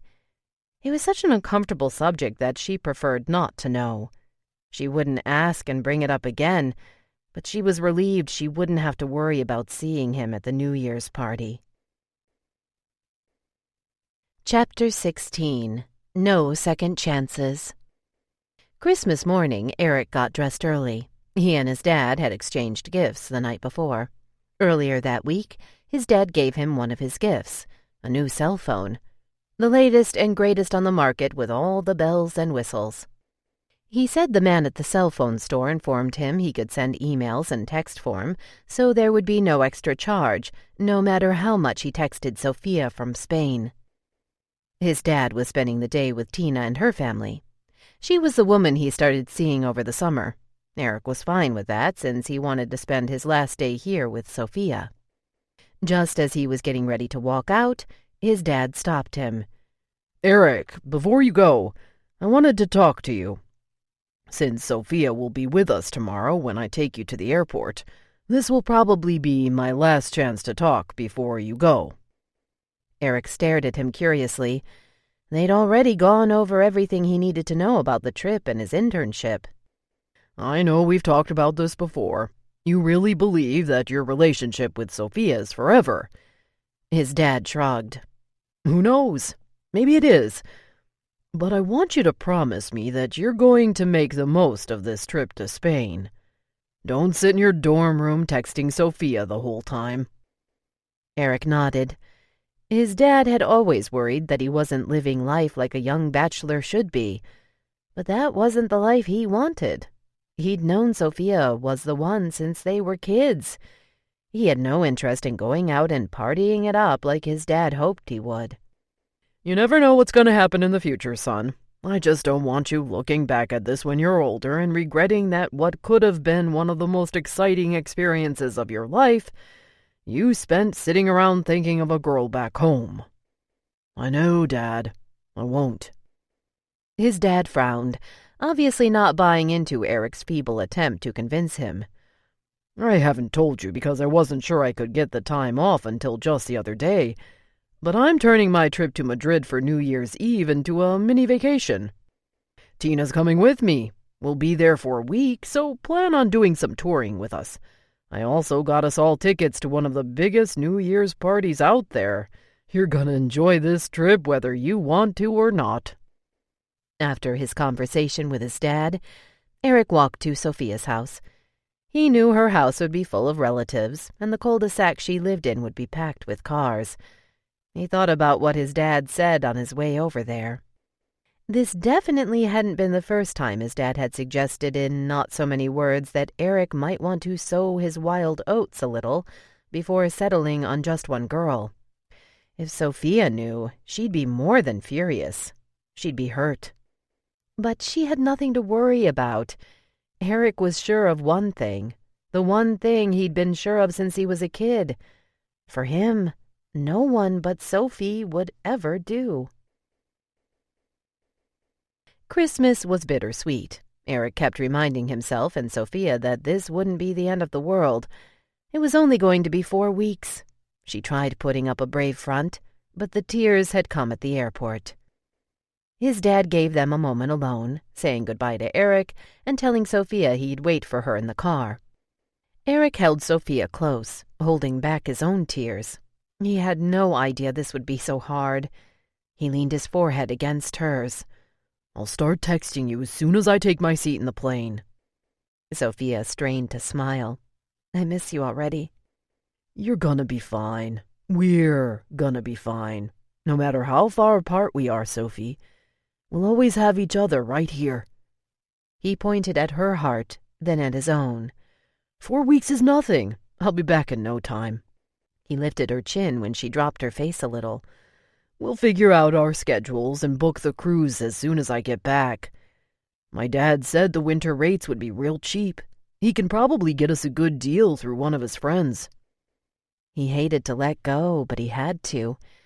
Once on the plane, all he could think about was what happened the last time they were apart for a while. He'd long ago stopped worrying about being able to trust Sofia, and though he'd forgiven her, as much as he wanted to, he'd never forget. With the distraction of arriving in a new country and getting settled into his dorm, Eric's anxiety about being away from Sofia had begun to decline. He'd all but stopped thinking about it. He was almost done unpacking, when he got the text from Sofia. I wanted to tell you before you heard from anyone else. Brandon is home for the holidays, but don't worry. My brothers are already on it. Sal went and had a talk with him, and I haven't seen him since the day I found out he was here. Eric felt the slow boil in his veins start up. He called her back. He didn't give a shit about how expensive the call would be. This wasn't a conversation he was having via text. She answered on the first ring. So you saw him? Only for a moment. He was here when Sarah and I got back from shopping the other day, talking to Angel outside. Did you talk to him? Eric gripped the phone. The memories and the thought of Sofia kissing Brandon were back like a slap. He said hi, and he asked how I'd been. Then he left, and I came inside. Sal told both Angel and Alex, and, well, you can imagine how they reacted. Trust me, Brandon won't be coming around here anymore. Not if he values his life. Why hadn't you told me? Eric hated that Sofia had brought any doubt into their relationship. Before this happened, he would have never questioned anything she did or said. He told himself once he decided he would forgive her, he'd let it go. He didn't want to dwell on it forever, but he couldn't help feeling resentful. Sal told me not to until you left. He was worried you might do something and get yourself in trouble. Eric, please don't be mad. I'm not, he lied. There was a short silence, and then she asked, Isn't this call going to be really expensive? Glad she brought it up, not because he cared about the money, but because he suddenly didn't want to talk to her anymore. Yeah, it is. I'll text you later. Eric. What? He didn't even try to hide the incredible annoyance he was feeling at that moment. Don't be mad at me, please. He pinched the rim of his nose and closed his eyes. I'm not, Soph. It's just... I gotta go. I love you. I love you too. In all the time he'd been saying those words, this was the first time it felt forced. He knew it was only because he was so mad, but he didn't like the feeling at all. Not wanting to even chance it, Sofia went back to running at the beach. She'd do it until she knew Brandon was gone. Alex didn't have to warn her, but he had anyway, that if he saw Brandon so much as talk to her, he'd beat his ass. All three of her brothers were convinced he'd planned the whole thing, coercing her back to his place just to spite them all, including Eric. Of course, it made her feel like a complete idiot. If their theory held any merit, that would make her the pawn in the middle of this lifelong clash between her brothers and Brandon. The naive pawn that fell for Brandon's plan hook, line, and sinker. Sofia still didn't believe Brandon had planned it, but she was done arguing with her brothers. It wasn't as if it mattered, anyhow. No matter what they thought, any type of friendship with Brandon was out of the question, a fact she was more than willing to accept. She only wished he didn't live so close. Any time he'd be home, there would be that tension between her and Eric. That same undeniable tension she'd felt over the phone when she told him about Brandon being home. Eric had been gone less than a week, and Sofia was already missing him terribly. He hadn't called her since that first day, but they texted every day. He sent her pictures of the different places he visited and promised they'd go back together and visit someday. She pulled into the parking space at the beach where she was getting ready to take her run and admired the latest pictures Eric had sent her. They were of an old marketplace he said he'd visited the day before. It looked a lot like the marketplaces in Mexico. It even resembled Old Town San Diego, with the exception of the cobblestone streets and the European feel of the buildings just behind the marketplace. Sofia noticed a car pull into the parking space next to hers at the same time she had, and someone got out. But it wasn't until she got out of her car that she realized it was Brandon. Look. He held up a hand before she could say anything. I know I'm supposed to stay away from you, but I just wanted to talk to you one last time. I'll stay on this side of the car, and you can stay on that side. She didn't want him to notice how nervous his presence made her. Her heart raced. But it wasn't like when her heart had raced from being near him before. It was out of fear of what her brothers would do if they found out he was here. "Did you follow me?" Sofie, I had to. It's been killing me to know if you really believe what your brothers are saying, that I planned the whole thing. Because I swear to you, I didn't." The fact that he followed her alone would be enough to make Alex go after him. He was just itching for a reason to rip Brandon apart. Sofia stared at him, choosing her words very carefully, because she knew she'd be repeating them to Eric later. "I believe you, Brandon. But what happened was wrong. We both knew it, and we did it anyway. Eric knows," I told him. He kept a deadpan expression. Sofia almost expected him to smirk like he had in the past. "What did he say?" "He was mad, Brandon, and hurt. God, would she be regretting that slip for the rest of her life? And rightfully so, but he's over it now. I just can't be around you. When he finds out you followed me here, he's gonna be pissed." "So don't tell him." Brandon shook his head. "Why would you tell him about the kiss in the first place?" "I had to. Eric and I have always been honest with each other about everything. It didn't feel right to keep something like that from him." She put her car key in her pocket and connected the earphones to her phone. This conversation was over. "I've always known you were special, Soph." Sofia glanced up at him. He was smiling.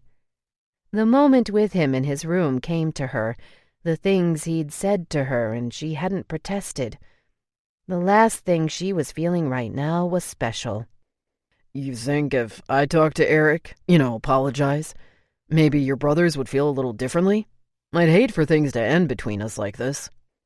Sofia shook her head. "The damage is done, Brandon. We had a chance to be friends, and we blew it. Eric was actually okay with me running with you until—" She didn't even want to think about it anymore. "You better go, Brandon. My brothers won't be happy when they hear about this. Neither will Eric."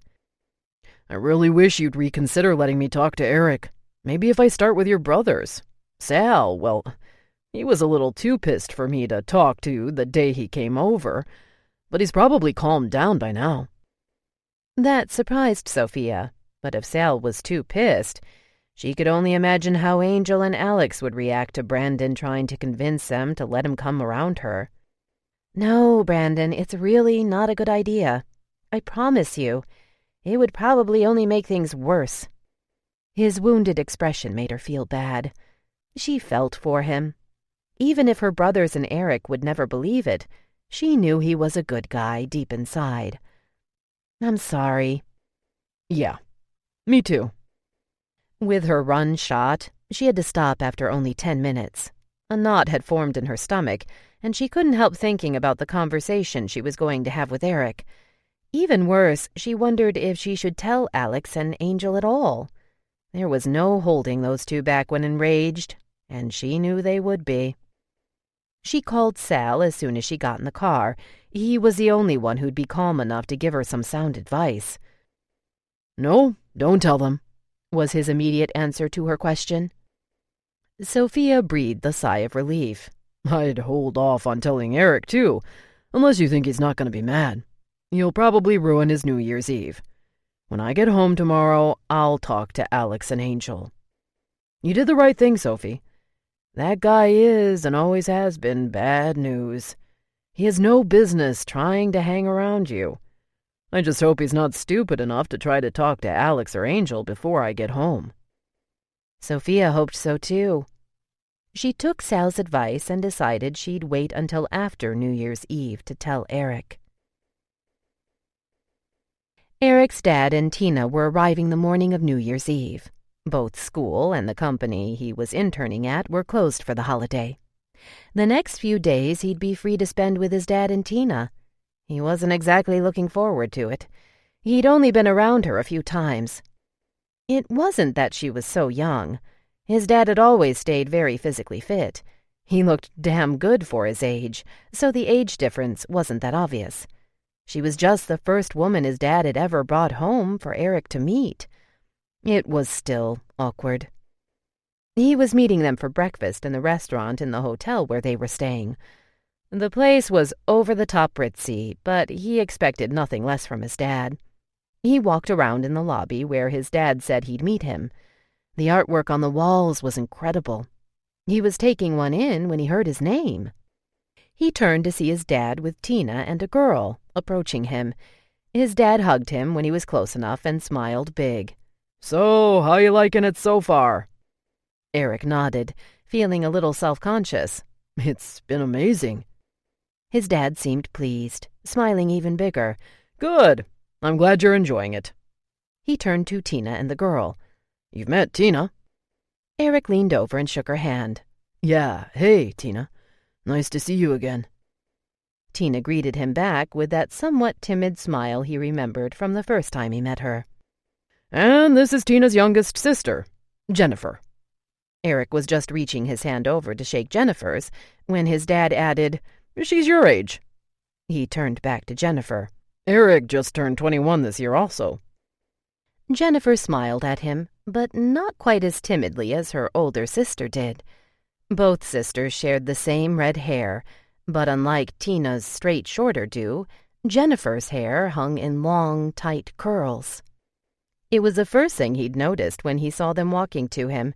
If he had to describe her in a word, it would be bright, from her hair to her light blue eyes, right down to her whiter-than-white teeth. Even her freckles were bright.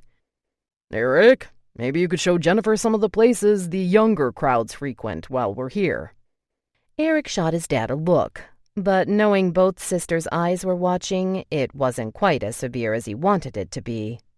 "I have school and the internship." "I'm sure you can find some time." His dad dismissed his excuses. All through breakfast, his dad made subtle remarks about how much Eric and Jennifer had in common. It was so obvious what he was doing. Ever since his dad saw him so upset that summer, he'd been pushing more than ever, but Eric couldn't believe he'd take it this far. He had to admit Jennifer was something to look at. Though Sofia had the most amazingly sexy eyes, he couldn't help being distracted with Jennifer's long auburn lashes. She'd even caught him looking once and smiled. Just because she was attractive didn't mean Eric had an iota of interest in her, the way he knew his dad was hoping. After yet another mention of how Eric and Jennifer were both computer whizzes, Eric finally nudged his dad's knee. His dad just smiled and started telling Jennifer about the time Eric fixed his teacher's computer in the 6th grade. Exasperated, didn't even begin to describe what he felt. This was going to be a long week. Chapter 17. Below the Belt. The New Year's Eve birthday party was a combination of both family and friends. Some of the family from Mexico had even come over for it. Normally, Sofia's parents spent the entire week after Christmas in Mexico, but this year they'd come home early for the party. They brought aunts and uncles home with them. The house was already bustling that morning when Sofia left for the restaurant.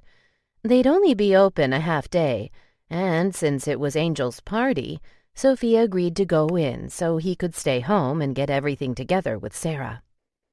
Sal hadn't arrived when she left that morning. Alex only went into the restaurant to pick up the food for the party. She dreaded Sal telling Angel and Alex about Brandon following her. The only good thing was she wouldn't be there when he did. On her way home, Sarah called her. She slowed down, wondering if maybe she was going to ask her to bring something else home from the restaurant, and she'd only driven a few blocks so far. "Sofia, where are you?" "I just left the restaurant."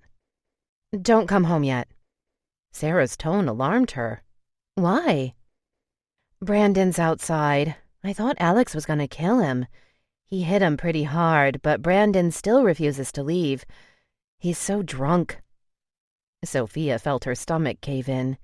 She pulled over when she heard the women in the background, her mom and aunt's shrill voices talking a mile a minute, telling Sarah to make sure Sofia didn't come home yet.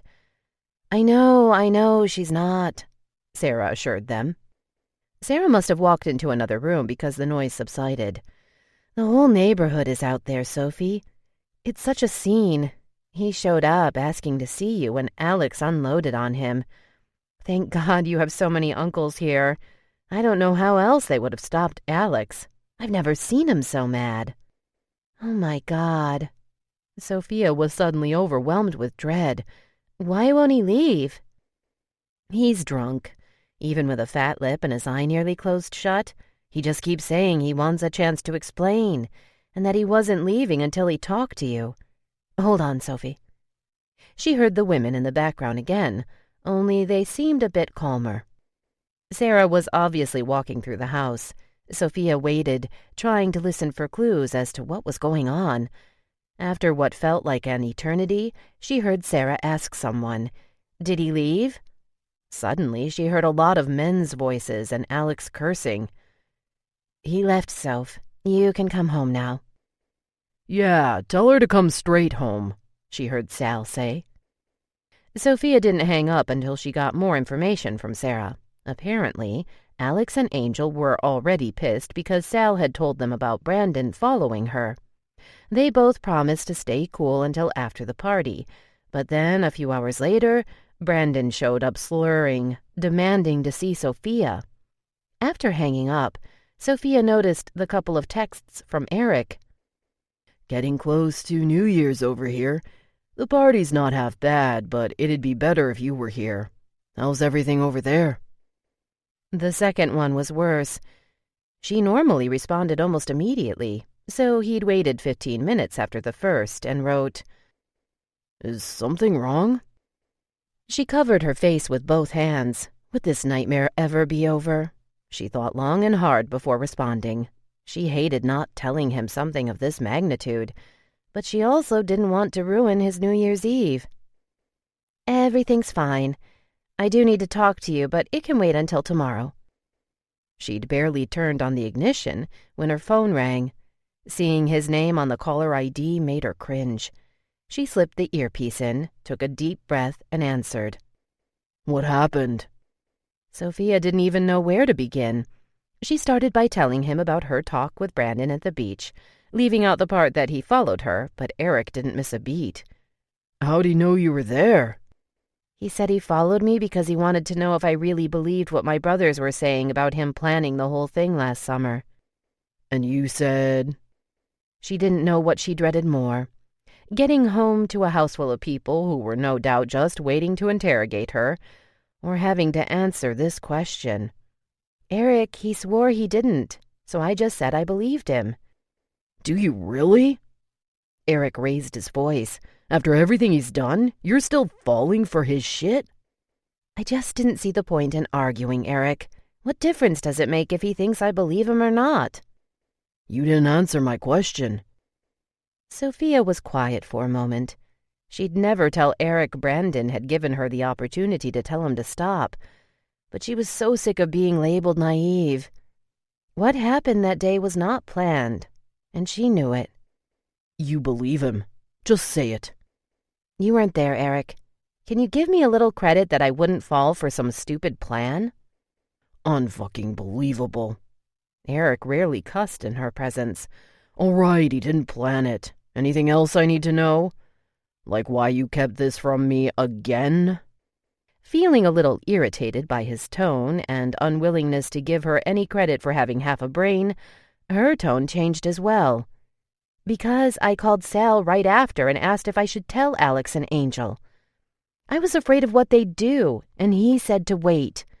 Told me to wait until after New Year's Eve. I was going to tell you tomorrow. I didn't want to ruin your night, okay? He was quiet for a moment, then asked, Is that it? She took a deep breath loud enough that Eric heard it. Sounding even more agitated, Eric asked, What, Sofia? Just tell me everything. My night's already ruined, anyway. He showed up at my house today drunk. I wasn't there. I just found out about it right now. I worked all morning. She told him everything Sarah had told her. When she was done, his only response was, And you still believe him? As if her day could get any worse, when she didn't respond immediately, he hung up on her. The celebration was just beginning to pick up momentum, and all Eric could think of was heading back to his dorm. He was in no mood to party. Aware that his dad was already annoyed that he'd taken off to make a phone call, Eric knew making an exit now wasn't the best idea. His dad knew just who he was calling. Still, Eric was livid. There was no hiding the change in his mood when he walked back into the banquet room. Jennifer's expression when he sat back down was the opposite of his father's glower. "You missed it." Eric lifted a brow, not really interested in what he'd missed, but still asked, "What?" "The dancer." She pointed at one of the many dancers in costume dancing around the room. "She came over and made your dad dance with her. It was hilarious." She laughed, taking a sip of her fancy mixed drink. Eric couldn't even smile. "Yeah, I'll bet. He can't dance for shit." "Hey, I heard that." His dad's scowl was now a silly smile. "I think I did pretty well, didn't I?" He turned to Tina, who giggled but agreed he had. The music changed to something even more upbeat, and both Tina and Jennifer danced in their seats. His dad stood up. "Come on, let's go dance. You guys too." Eric was about to say no. He was in no mood for dancing, but Jennifer stood up eagerly. He grudgingly downed the drink he'd been babying for the past half hour. Jennifer slipped her hand in his, and they all walked onto the dance floor. As much as he tried to snap out of the horrendous mood Sofia had put him in, no amount of dancing was doing it. He leaned into Jennifer's ear, taking in the sweet smell of her hair. "I need another drink." She nodded her head. "Me too." Again, she slipped her hand in his. His dad lifted his hands in question when he saw them start to walk off the dance floor, but smiled and winked as his eyes caught Eric holding her hand. Eric almost rolled his eyes, but Jennifer was watching him. Eric took a shot at the bar, then they took their drinks and walked over to one of the balconies that overlooked one of Madrid's most famous plazas. "Isn't it beautiful?"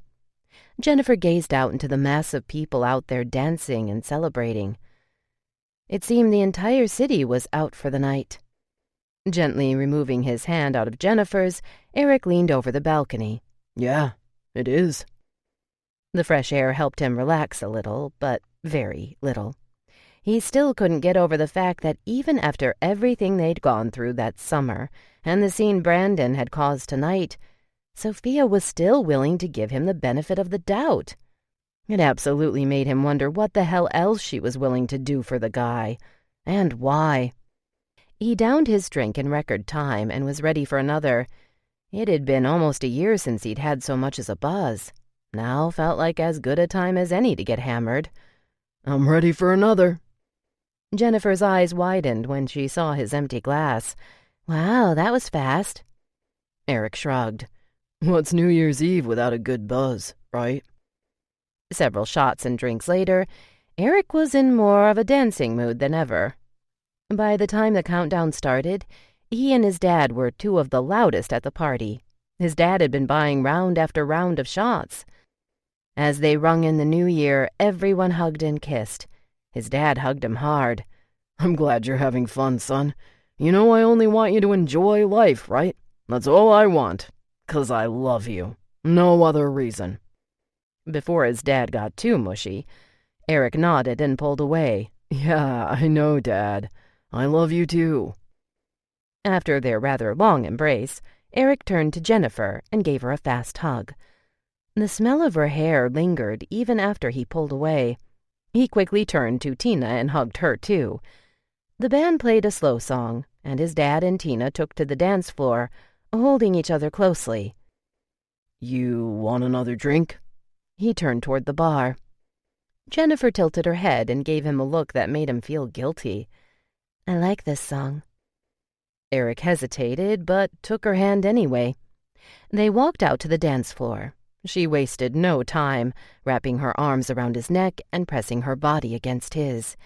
He'd had a looser embrace in mind, but at this point, he had no choice in the matter. She'd all but draped herself on him and leaned her face against his chest. Feeling her breasts pushed on his chest, he thought of what Sofia would say if she saw them. He held her gently, but in no way wanted to encourage anything inappropriate. The song was finally over and people clapped. Eric took advantage to undo their embrace and pulled away to clap. They started up another slow song. No way was he doing that again. I need a drink and some air. No sooner had he said it, and her hand was in his again. Her behavior, most likely alcohol-induced, was sobering him up. With that in mind, he ordered a beer instead of hard liquor. Jennifer ordered another fancy mixed drink. Remember, Eric shot her a warning look. Those kinds of drinks tend to sneak up on you. Jennifer giggled. Too late. They headed back outside to the balcony. As soon as they reached it and Eric rested his elbow against the rail, Jennifer leaned into him. She seemed a little dizzy, and Eric held her up. Whoa, you okay?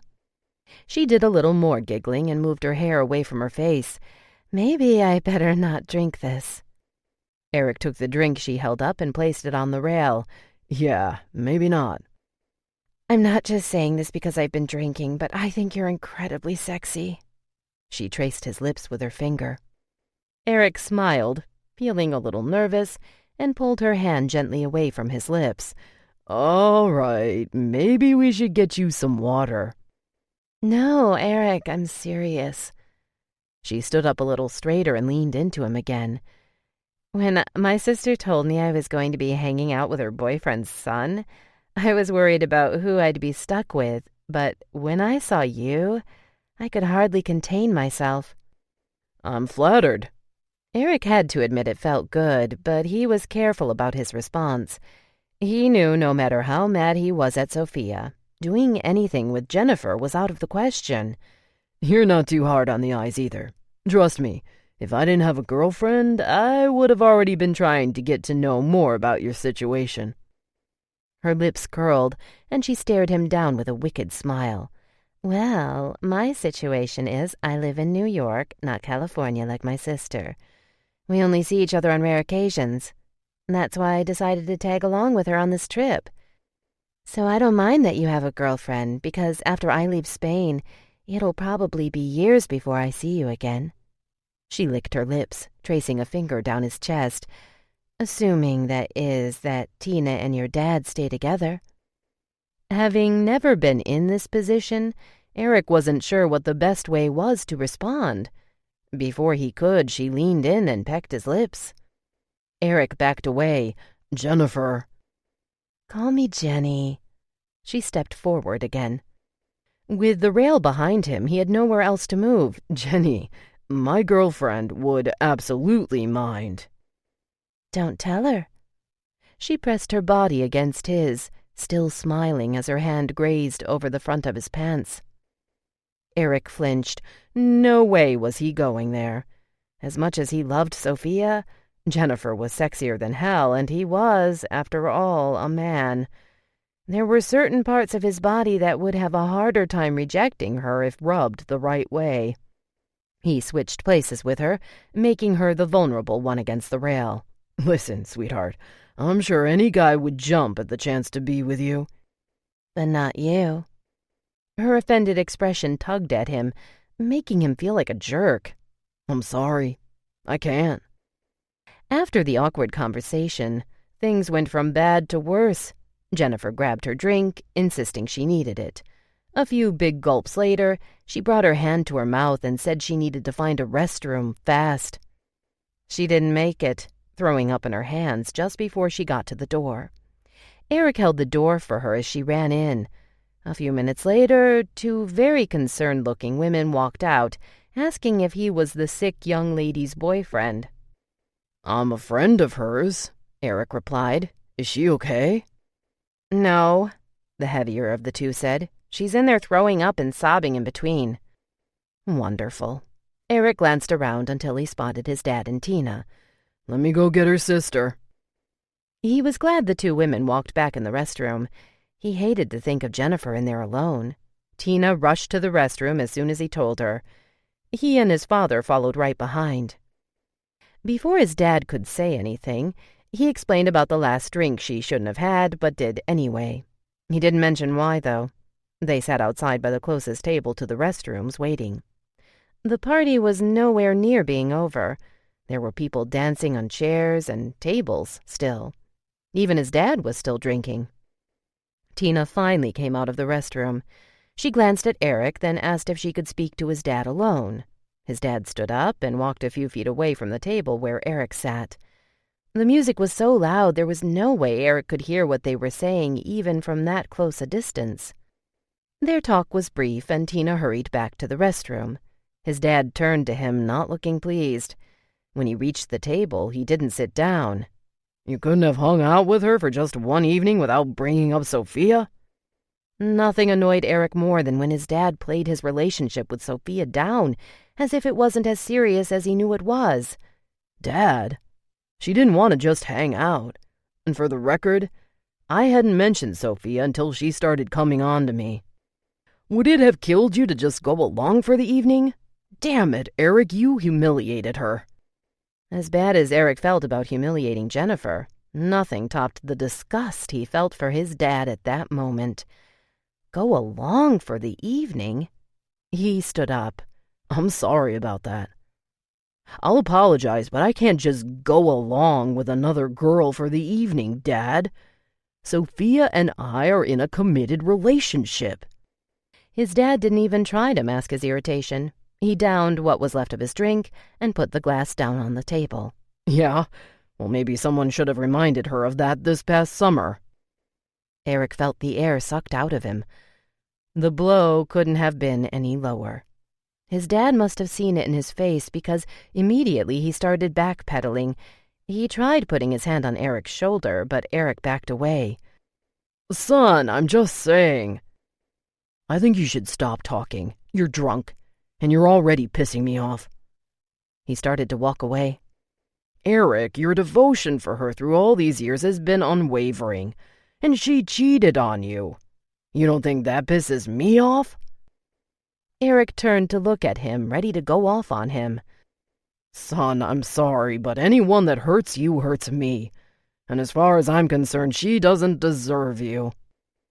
Before he said anything he'd regret, but more frantically, before his dad said anything else to remind him of how Sofia had once ripped his heart out, he walked away. His dad called out for him, but he didn't stop. If his dad said even one more thing to put down Sofia, he'd snap for sure. Chapter 18. The Test. Somehow, Sofia thought she'd be more tired the morning after the party. Instead, she was the first one up. When she got home the day before, everyone wanted to know why Brandon was so adamant about talking to her. Thankfully, Sal had been there to settle everyone down. Everyone, that is, but Alex. He was still on fire when she arrived, making her even more relieved she hadn't been there when it all went down. Between Sal and her parents, they managed to get Alex to let it go. For now. She stood lost in thought in the kitchen, waiting for the coffee to finish brewing when Angel's voice startled her. Why you up so early, Soph? You gonna go running? The suspicion in his voice hurt. No. Her voice was barely a whisper. Angel stopped at the center island of the kitchen and seemed to consider his next words before saying them. Sophie, are you sure nothing else happened between you and Brandon? She turned to him, her insides falling apart all over again. It was just a kiss, Angel, a mistake I'll regret forever. She hated being so melodramatic about it, but she was beginning to think that damn kiss would never stop haunting her. He stared at her for a moment, and her emotions took over. Eric hadn't answered any of her calls the entire night, and her whole family had been under such stress all because of her yesterday. She tried so hard, but her emotions did her in. Come here. Angel walked around the island and held out his arms. She walked over to him and he hugged her. Don't cry, Sophie. It only makes me want to go find that asshole and kick his ass. It wasn't all him, Angel. She finally let it out. I kissed him willingly. Angel pulled away from her to look at her face. Why? Are you and Eric having problems? No. She shook her head. The only person who's ever kissed me before Brandon was Eric. I think the only reason I gave in to him was because I was curious. But it was so not worth it. I hurt Eric and caused all this aggravation with my family. You didn't. Angel's forehead pinched. His stupid ass did. But it wasn't all him. If I'd have just said no, none of this would be happening. That's what he wants you to think, Soph. He would have kept pushing, especially if he sensed even an ounce of curiosity on your part. He should have never had you in his room in the first place. Sofia wiped the tears away and looked up at Angel, unconvinced. Think about it. Why didn't he ask any of us to come over and look at his shit? Why was he only interested in having you alone in his house? Angel's jaw worked, as Sofia was so accustomed to seeing her brothers do when they were mad. They talked for a little longer, with Angel warning her once again to keep her distance from Brandon. He also made her promise, if she so much as got the inkling that he was following her again, to call one of them ASAP. Back up in her room, with her much-needed cup of coffee, Sofia tried calling Eric again. To her surprise, he answered. She was so sure he wouldn't answer, she hadn't even prepared what she would say. But she'd thought about it enough last night, so she took a deep breath, willing her voice not to break. "Hey." "How'd it go last night?" He didn't sound angry, but he did sound down. "As you can imagine." She frowned. "Alex was a walking inferno even when I got here." There was an uncomfortable silence for a long moment. Sofia cleared her voice and lay back down on her bed, gripping the phone to her ear. "Are you still mad at me?" More silence. She squeezed her eyes, a warm tear slipping down the side of her face. She feared the worst. They'd never get past this.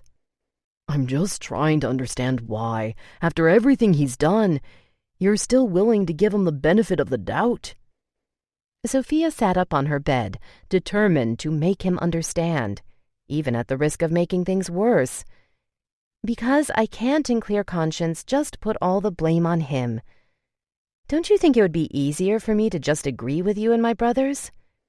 Yes, it was all him. He duped me, and poor innocent little me fell for it. He's a monster. But I can't, Eric. I knew just going to his house would be an issue with you and my brothers, and I still did." "You wanted to?" "I would never choose to hurt you. He said he wanted to show me something, said I didn't even have to come in, he could bring it out. But I chose to go in. Not because I wanted to, Eric, but because at the time it didn't seem like that big a deal." She stopped to take a deep breath. "My whole life I've been called, or it's been insinuated, that I was naive. That day—" She wasn't sure if she should go on, but it felt like this issue would linger forever if she didn't just say it. "That day what?" His tone was hard again, like it had been the night before. "That day I felt something when I went in his room. I wasn't being naive, Eric. You all want to believe that I was completely in the dark about what might happen. I had a feeling something would. I could have left, walked right out the moment I got that notion, but I didn't. I chose to stay. There's no way he could have planned that." For a moment she thought he hung up. "Are you still there?" He didn't answer, but she heard him breathe. When he finally spoke, his voice was clearly strained. "So when you told me it just happened so fast you didn't get a chance to think, that was a bunch of bullshit?" "No, it did happen fast." "But you knew it would, and yet you still hung around for it." "Eric." "I had a beautiful girl throw herself at me last night, Sofia. I could have easily done something with her, but I didn't even consider it for a second. You know why?" Sofia didn't respond. Something squeezed at her throat. When she didn't answer, he went on. "Because I would never do to you what you fucking did to me." Sofia was left clutching her phone as the line clicked, and Eric hung up on her again. Eric was meeting his dad and the girls for a late lunch.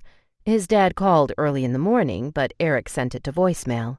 His dad apologized for his insensitive behavior the night before and asked that he please join them for lunch.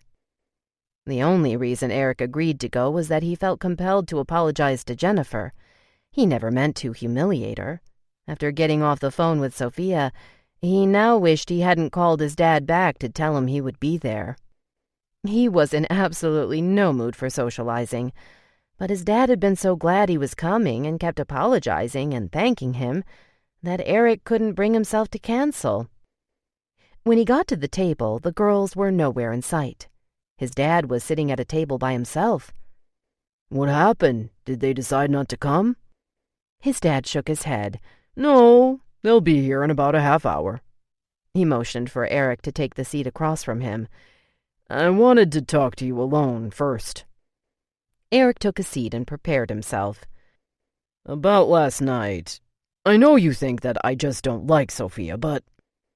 No, Dad, you were right. Feeling the anger, but mostly hurt, inundate him again, he told his dad about the conversation he had with Sofia that morning. Then he added, You know, last night Jennifer offered herself to me. No strings attached. She's going back to New York and said we probably would never see each other again anyway. Sofia would never find out, and I couldn't even consider it for a moment. Jennifer is a great girl, but I could never do that to Sofia. His dad stared at him, hanging on every word. He was sure his dad was shocked that Eric was spilling his guts like this, but he needed to let it out so he might start to heal. Not only did Sofia do what she did it with Brandon, that piece of trash from up the street, the guy that's been nothing but an asshole to her and her brothers all her life. He shook his head. The more he thought about it, the more disgusted he felt. I thought I could forgive her because I can't stand being away from her, but I don't know anymore. I've been thinking about what you said last night. Maybe she doesn't deserve me. His dad leaned over and patted him on the knee. Don't put too much weight on what I said last night. I was drunk and not thinking straight. Eric shook his head. The overwhelming pain he'd felt when he first found out about Sofia and Brandon months ago was back. Only this time an utter disgust accompanied it. She'd let that asshole in. Now he had no idea how to get him out. He'd be the perpetual reminder that his beautiful Sofia wasn't the perfect girl like he'd always thought. He'd held her on a pedestal since they were kids, and Brandon had knocked her right off. They talked until the girls got there.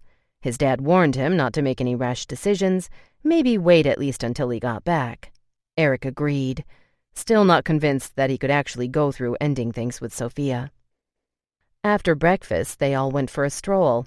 Eric waited until his dad and Tina were walking ahead of them and out of earshot.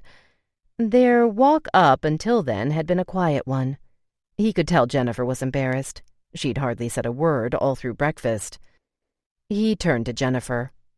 I'm sorry if I... No. She placed her hand on his arm and stopped. Please, whatever you do, don't apologize for anything. I feel so stupid. But I didn't mean to... Mean to what, Eric? Remain faithful to your girlfriend? She scoffed. She's a lucky girl. You shouldn't have to apologize for being a good guy. Like you said, anyone else might have taken advantage of the situation, girlfriend or not. I should have never acted the way I did. She squeezed his arm. I should be the one apologizing, and I am. My behavior last night was appalling. Eric smiled. I wouldn't call it appalling. You're young, beautiful, and single. It was New Year's Eve, and you were having fun. Nothing wrong with that. With a weak smile, Jennifer started walking again and shrugged. Eric walked alongside her, but she didn't look at him. Instead, she stared at the ground. We both know it was wrong of me to push even after you so politely turned me down, but I'd rather not dwell on that anymore. Finally, she glanced up at him again. Can we just forget it ever happened? What happened? Jennifer gave him an appreciative smile. After strolling around a nearby open marketplace, Eric managed to push his issues with Sofia to the back of his mind, at least for a while. After about an hour, they stopped to munch on some churros they'd purchased from a vendor. Eric, Jennifer leaned against the railing of the bridge they were standing on. I know I was the one that asked you to forget about last night, but I can't help but feel like you're still feeling uncomfortable. Eric turned to her.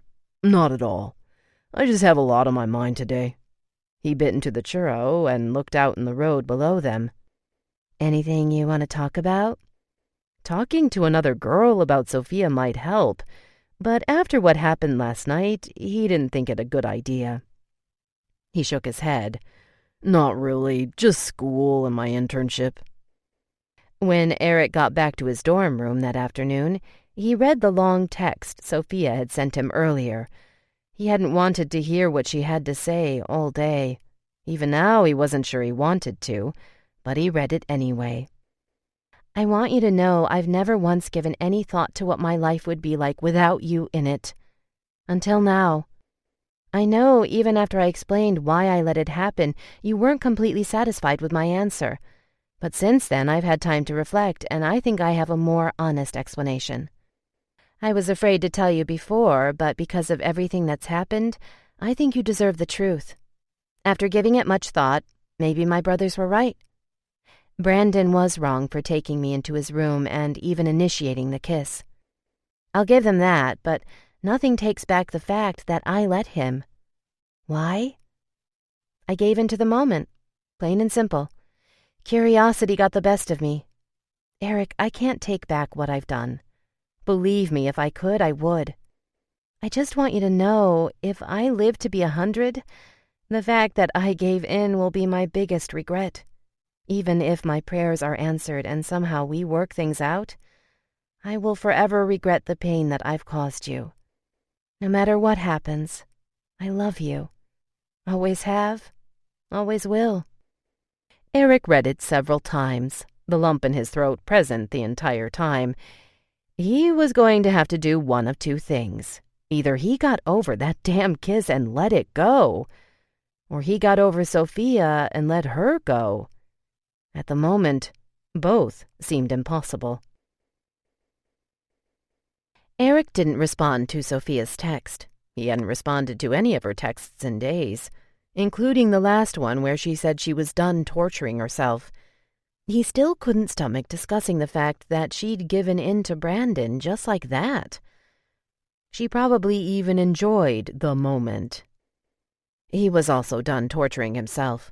He'd spent every evening that week so far after classes and his internship with his dad and the girls. They caught a show one of the nights, and that night he and Jennifer were on their way to a concert. His dad had gotten tickets for them, some Spanish rock band Eric had never heard of. His dad said they were supposed to be good, but Eric didn't care. He just wanted the distraction.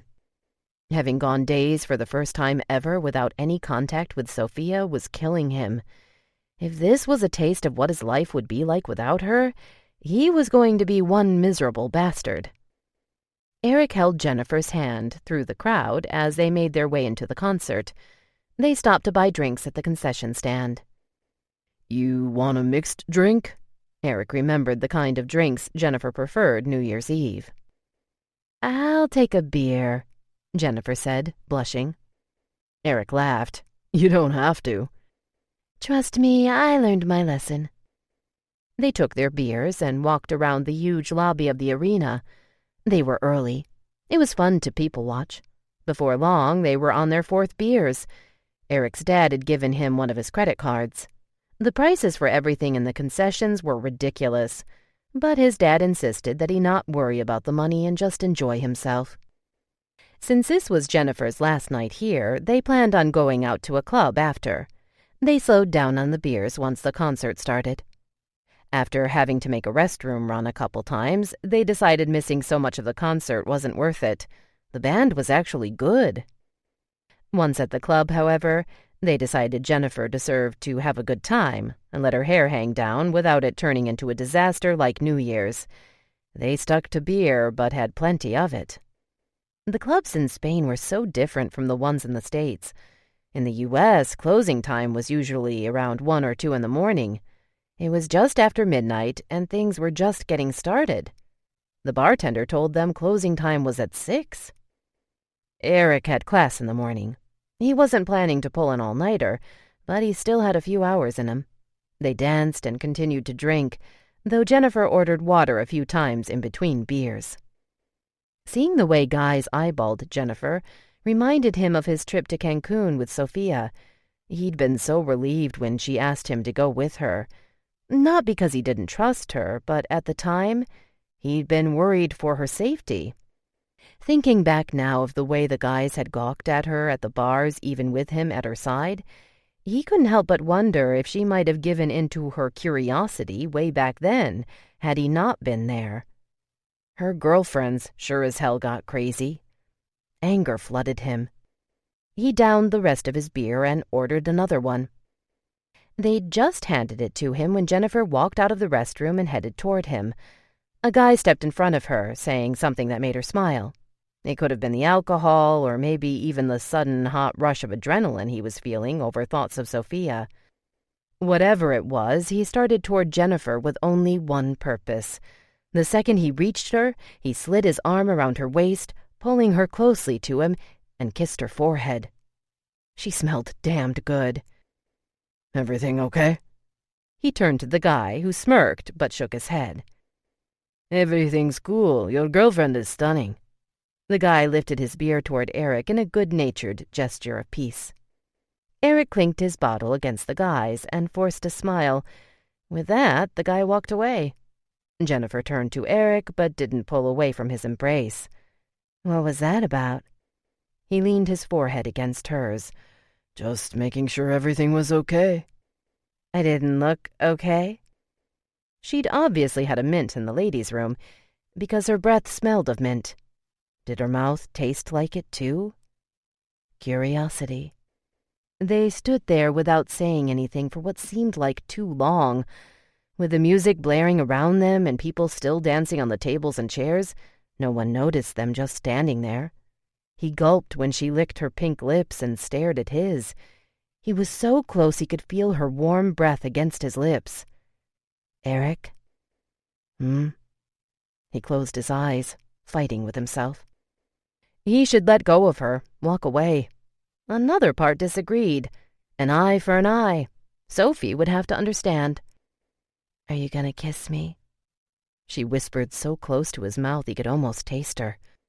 You want me to? Yes. She said this into his mouth. Eric licked her bottom lip, tasting the mint. She trembled in his arms. It immediately felt wrong. He hugged her, pulling his face away from hers. Instead, he kissed the side of her head. I'm sorry, he whispered in her ear breathlessly. Please, this time let me apologize. I shouldn't have done that. She didn't say anything, just took a deep breath. When she finally pulled away, she looked him in his eyes. We should go. The cab ride back to her hotel room was a quiet one. Eric was so mad at himself. He'd been totally unfair to Jennifer, using her to get back at Sofia. How immature was he? Like that would have made things any better. She made him stop apologizing before they even got into the cab. When they reached her hotel, she turned to him and kissed him on the cheek. It's really nice to know there are still good guys out there. Don't feel bad, Eric. You've given me hope. Eric smiled and kissed her hand. You don't need hope, Jenny. Any man would be lucky to have you. It was a pleasure spending time with you this week. I hope I do get to see you again someday. Have a safe trip. The second she was out of the cab and turned toward the hotel, he let his head fall back. He put his hand over his eyes. Could he be a bigger ass? Before they even reached his dorm, thoughts of Jenny had already taken a distant second in his mind. He missed Sofia more than ever. Any chance of sleep tonight would be in vain. He plopped into bed, licking his lips.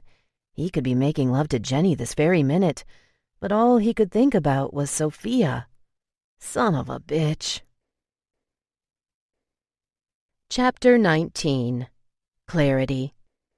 Sofia trudged into the drugstore. A few things were getting her out of the house these last couple of weeks. She needed conditioner for her hair. Otherwise, she might have stayed in bed, moping as she had for the past few weeks. She and Eric had never gone this long without any communication. Nothing could be clearer. He hated her. The conditioner she normally used wasn't on special. It hardly ever was. She stood there, staring at all the other choices. Hey, Soph. Sofia flinched, gasping when she saw him. "Brandon!" She glanced around. "Did you follow me again?" No, I was on my way out when I saw you pull in. "I can't be around you. You have to understand." I know, Soph. The dreariness she remembered from when they were in high school was back. He wasn't the strong Brandon she'd been so impressed with last summer. The faint bruising around his eye didn't help either. I just hoped I could speak with you one last time before I leave. Do you have a few minutes so we can go somewhere more private? "No," was her immediate reaction. Her brothers would flip. Eric would never forgive her. He glanced around. Can you give me a second, then here? She stood strong. What could he do here in a public store? Make it fast. His eyebrows pinched, and for a moment there he looked ready to cry. My old man is dying. Taking a deep breath, he looked away as if to pull himself together. Sofia's heart dropped. I'm not just here for the holidays. I took an emergency leave to come back and get things settled. He's known about it, but the cancer's really spread now. I'm taking them both back with me to Georgia. The house is already for sale. My dad wants me to take the money and buy a house out there. The property is way cheaper than in California. His eyes met hers, but only for a second before he looked away again. I just wanted to say goodbye and apologize for any problems I've caused. The past few weeks had been horrendous for Sofia. Not hearing from Eric had been the worst suffering ever. Now she could only think about what Brandon must have been going through. "I'm so sorry, Brandon. I had no idea." I just came in here to pick up his meds. He lifted his hand with the bag from the pharmacy. But I'm glad I saw you. There's something I really want to tell you. Sofia's eyes went from the bag in his hand to his face again. His expression was so pained. She was tempted to touch him. "What's that?" Are you sure we can't go somewhere else to talk? "No way, Brandon." She'd learned her lesson. He stared at her for a second before speaking again. I'm in love with you, Soph. His voice became a whisper. I thought I was in high school. Last summer only confirmed it. I almost didn't re-enlist because of that kiss. Sofia shook her head, feeling her eyes well up. This was the last thing she needed to hear. Don't worry, I know it's impossible. I just needed to tell you before I left. I won't be back anymore. He almost swatted the tear that escaped the corner of his eye. I needed to say it to you, if only one time. I'm glad I got the chance. She had no words. He reached out and squeezed her shoulder. Goodbye, Soph. He turned and took off down the aisle in a rush. Sofia stood there, still stunned. How could he be in love with her? He hardly knew her. Was it just a kiss? Sofia spun around, almost jumping out of her skin. Eric's dad stood there, waiting for a response. Mortification sunk in. He knew. Of course he knew. Eric would tell him something like this. They'd always been that close. "Yes," she whispered. His chuckle surprised her. Well, thank you for not agreeing to go somewhere private to talk to him. My son wouldn't have been happy to hear it if you had. She pressed her lips together, at a complete loss of how to respond to that. Was all that drama this past summer over a kiss? Really? "Yes," she nodded, chewing her bottom lip, "and I'll regret it forever, Mr. Diego." To her surprise, he leaned over and hugged her. Eric is something else. He shook his head and patted her back gently. You're a good girl, Sofia. He pulled away and spoke face to face to her. I know you probably think I don't care for you. I've never had anything against you. He pursed his lips. Well, that is until this past summer. But Eric made such a fuss, I thought you'd slept with Brandon. God, no, I would never. The way he acted, I was certain.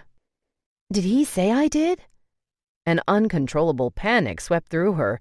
He doesn't think I did, does he? All he ever said was that you cheated on him, and that he'd never do to you what you did to him. Sofia, I know Eric is still hurt, but he loves you very much. I want you to know I'm hoping it works out for you two. You belong together. There was no way to hold in what she'd been feeling all week. Her trembling lip betrayed her, and he leaned in and hugged her again. After crying for a few more minutes while Eric's dad consoled her, promising things would work out, she left. Sofia drove home in a daze. Once there, she sat in her driveway and continued to cry, at first softly. Then she was overwhelmed, and she buried her face in her hands. The garage door opened. She worked fast to clean up her face, but she couldn't bring herself to stop crying. Alex walked toward the car, hurrying when he saw the tears. "What's wrong?" He flung the door open and squatted down. "What happened?" She shook her head, afraid to even say Brandon's name. "Nothing." Alex searched her face as the tears continued to pour out. "What is it, Soph?" He rubbed her knee. "Tell me." Sofia reached across her dash into the glove compartment for some tissue. She wiped her face. Alex, still calm, continued to rub her knee, but she knew how quickly his temper could flare. "It isn't just one thing, it's everything." She blew her nose. "I miss Eric. He's still mad at me, and—" She glanced at his compassionate eyes. "I ran into Brandon at the drugstore." The hand on her knee stopped, the compassion now replaced with a murderous glower. "What did he do?" "Nothing, Alex." She placed her hand on his. "He just wanted to say goodbye." She could almost see the wheels in his head spinning. "His dad's dying." Alex's expression lightened up, but very little. "They sold the house and he's taking both his parents back to Georgia with him. He re-enlisted." She shrugged. "He's not coming back." Alex stared at her. "Is that why you're crying?" "No." How could he even think that? I was already in a down mood. Hearing about his dad just made me feel sad for him, and I haven't talked to Eric for weeks. I don't think he's ever going to forgive me. It all just piled up on me." Alex stood up and held out his hand. "Come on." When she was out of the car, he pulled her to him, hugging her tight. "You're too damn sweet, is what it is." She felt tiny in his arms. "Brandon's gonna be all right, and Eric will get over it. Trust me, he ain't going anywhere." If only that were true. She took a deep breath, wishing things were like when she was a little girl and her brothers could protect her from any kind of pain. Though he'd probably die trying if she asked him to, there was nothing Alex could do to make this pain go away. Eric lay there in his bed, staring at the ceiling like he'd been doing so often in the past few days. This was exactly what his dad hadn't wanted him to do. With the routine he'd kept, he may as well have been a robot. School, his internship, and back to his dorm room. He was barely making B's in most of his classes when he was more than capable of A's. His phone rang, startling him out of his haze. He sat up, glancing around, and saw it on the nightstand. Reaching over, but still on the bed, he grabbed it and lay back down. He knew who it was without even looking. The only person who had called instead of texting the entire time he'd been in Spain. "Hey, Dad." "Eric, you busy?" Nope. He only had a few very important papers that were due that week, but he wouldn't tell his dad that. "What's up?" "I ran into Sofia today." Eric froze, but didn't say anything. Just hearing her name was cause enough to make him wince. He missed her so much. "She was with Brandon." Eric sat up. "You saw them together? Where?" "Now, relax. She was doing some shopping at the drugstore alone when he approached her." Eric's heart rate had already doubled over. He listened intently, trying to remain calm. His dad filled him in on what he'd overheard, and then his dad asked, "Eric, I thought she slept with him. It was just a kiss?" Eric squeezed his eyes shut. He was sick of thinking about it. "She let him, Dad. She let that idiot who was only trying to use her to get to me and her brothers." "Son." His dad took a deep breath. "I'm not sure how to tell you this, but that boy's in love with Sofia." The words were clear enough, but they didn't quite sink in. "What?" "I overheard him tell her, and I believe him." A myriad of questions came to mind, but the main one was, "What did she say?" "Nothing. I think she was stunned. He didn't say much else after that, only that he was glad he got the chance to tell her before he left for good. And then he took off." Eric didn't speak. He took in everything his dad said. Why would Brandon want her to know he was in love with her? Was he still playing head games? Or had she given him any indication that it was something she wanted to hear? Damn, he hated the insecurity. "Eric," his dad spoke up after Eric didn't say anything. "The point is, I know how much this girl means to you.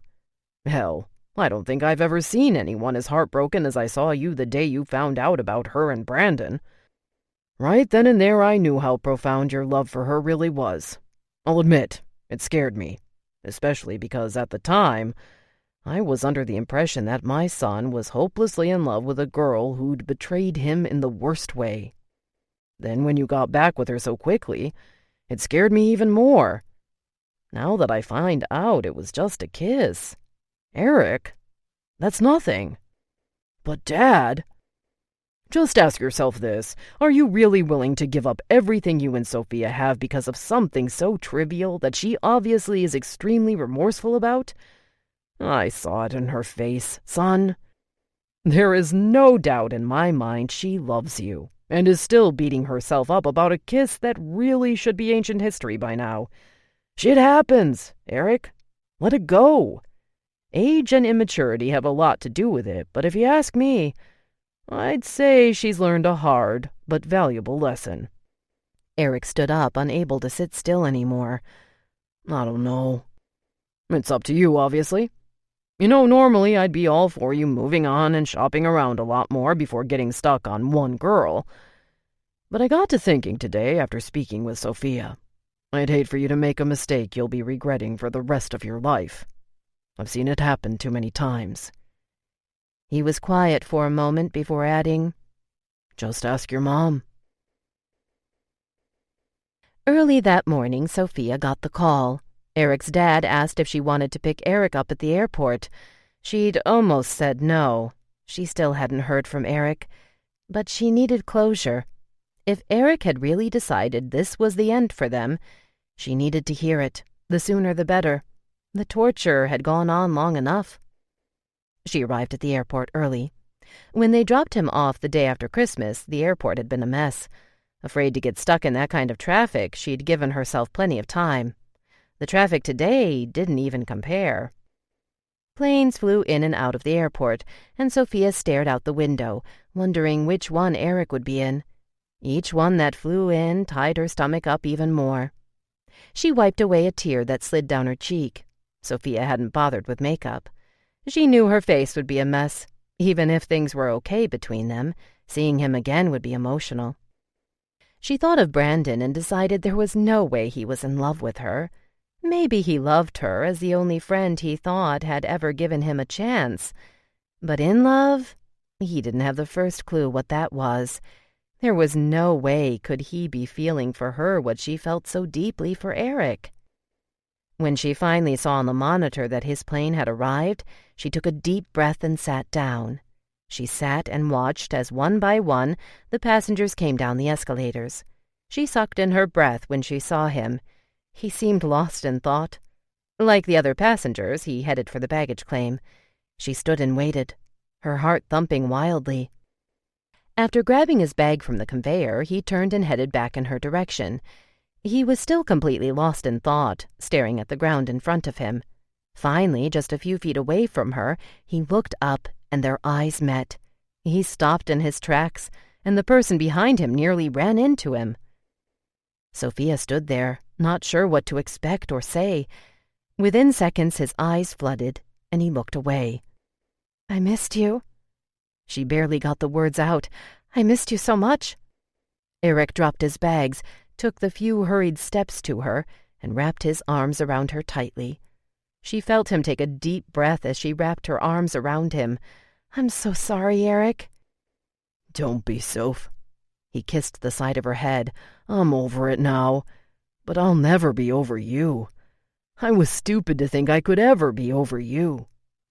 He pulled away to look at her face. It killed her to see him cry. So stupid. He kissed her softly.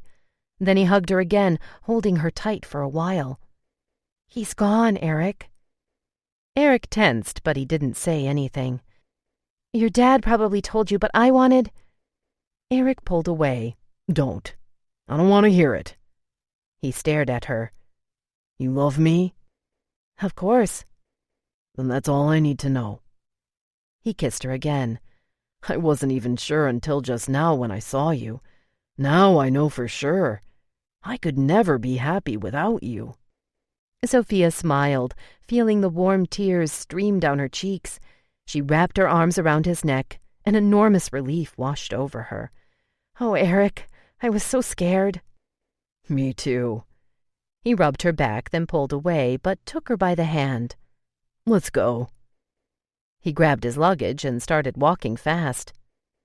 "Where are we going?" she asked, the excitement building with every step. Eric was home. He forgave her, and she'd never do anything to screw up again. For the first time since he'd arrived, she saw him smile and a twinkle in those amazing brown eyes. We got a lot of catching up to do. He squeezed her hand. After weeks of crying herself to sleep, she could finally smile, feeling the familiar flutter in her stomach that only Eric would ever make her feel.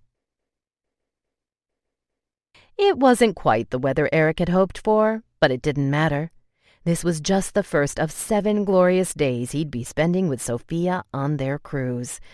They originally planned to take a shorter one because of the price, but his dad had surprised them with the 7-day one. As usual, he said it helped to know people, and he had plenty of friends in the travel business. Eric walked back to where Sofia was sitting on the deck. They'd both brought their laptops with them. Sofia said she couldn't wait to write while sitting on the deck of a cruise ship, drinking a fancy cocktail. Eric was glad since his dad had hooked him up with a few web-building jobs for some of his associates. As obsessive as he was when it came to that stuff, he'd need all the time he could get. What better time to get started on them than on a cruise ship next to Sofia, while she wrote? Sofia looked up from her laptop as he reached her with their drinks. Ooh, fancy. He'd looked forward to seeing Sofia in a bikini all week, but March was hardly the time of year for that. It didn't matter. Even in jeans and a light sweatshirt, she was beautiful as ever. Eric handed her the drink with the big pineapple wedge, then leaned in and kissed her. She put down the laptop and took a sip of her drink, looking out into the ocean. This is heaven. Moving his own laptop from the chaise he'd been sitting on to the table next to it, he sat down. Yeah, it is. He eyed her as he sipped his beer. Did you get any writing done? I did, actually. She smiled. I was inspired yesterday by Angel and Sarah's engagement announcement. They were so happy a story came to me. He stared at her for a moment. How was it that even after all these years, sweet Sofie could still cast such a spell on him? She took another sip of her drink. When he hadn't taken his eyes off her, she smiled and asked, "What?" You think we'll end up married someday, too? Absolutely, she said, leaning over with a wicked smile. You're stuck with me forever, Eric Diego. God, he loved her smile. Is that right? Yep, or I'll sick my brothers on you. Eric laughed. Like anything could ever keep me away from you. Remember, even they couldn't. How can I forget? She held out her glass. To forever. He clinked it with his beer bottle, then kissed her. To forever.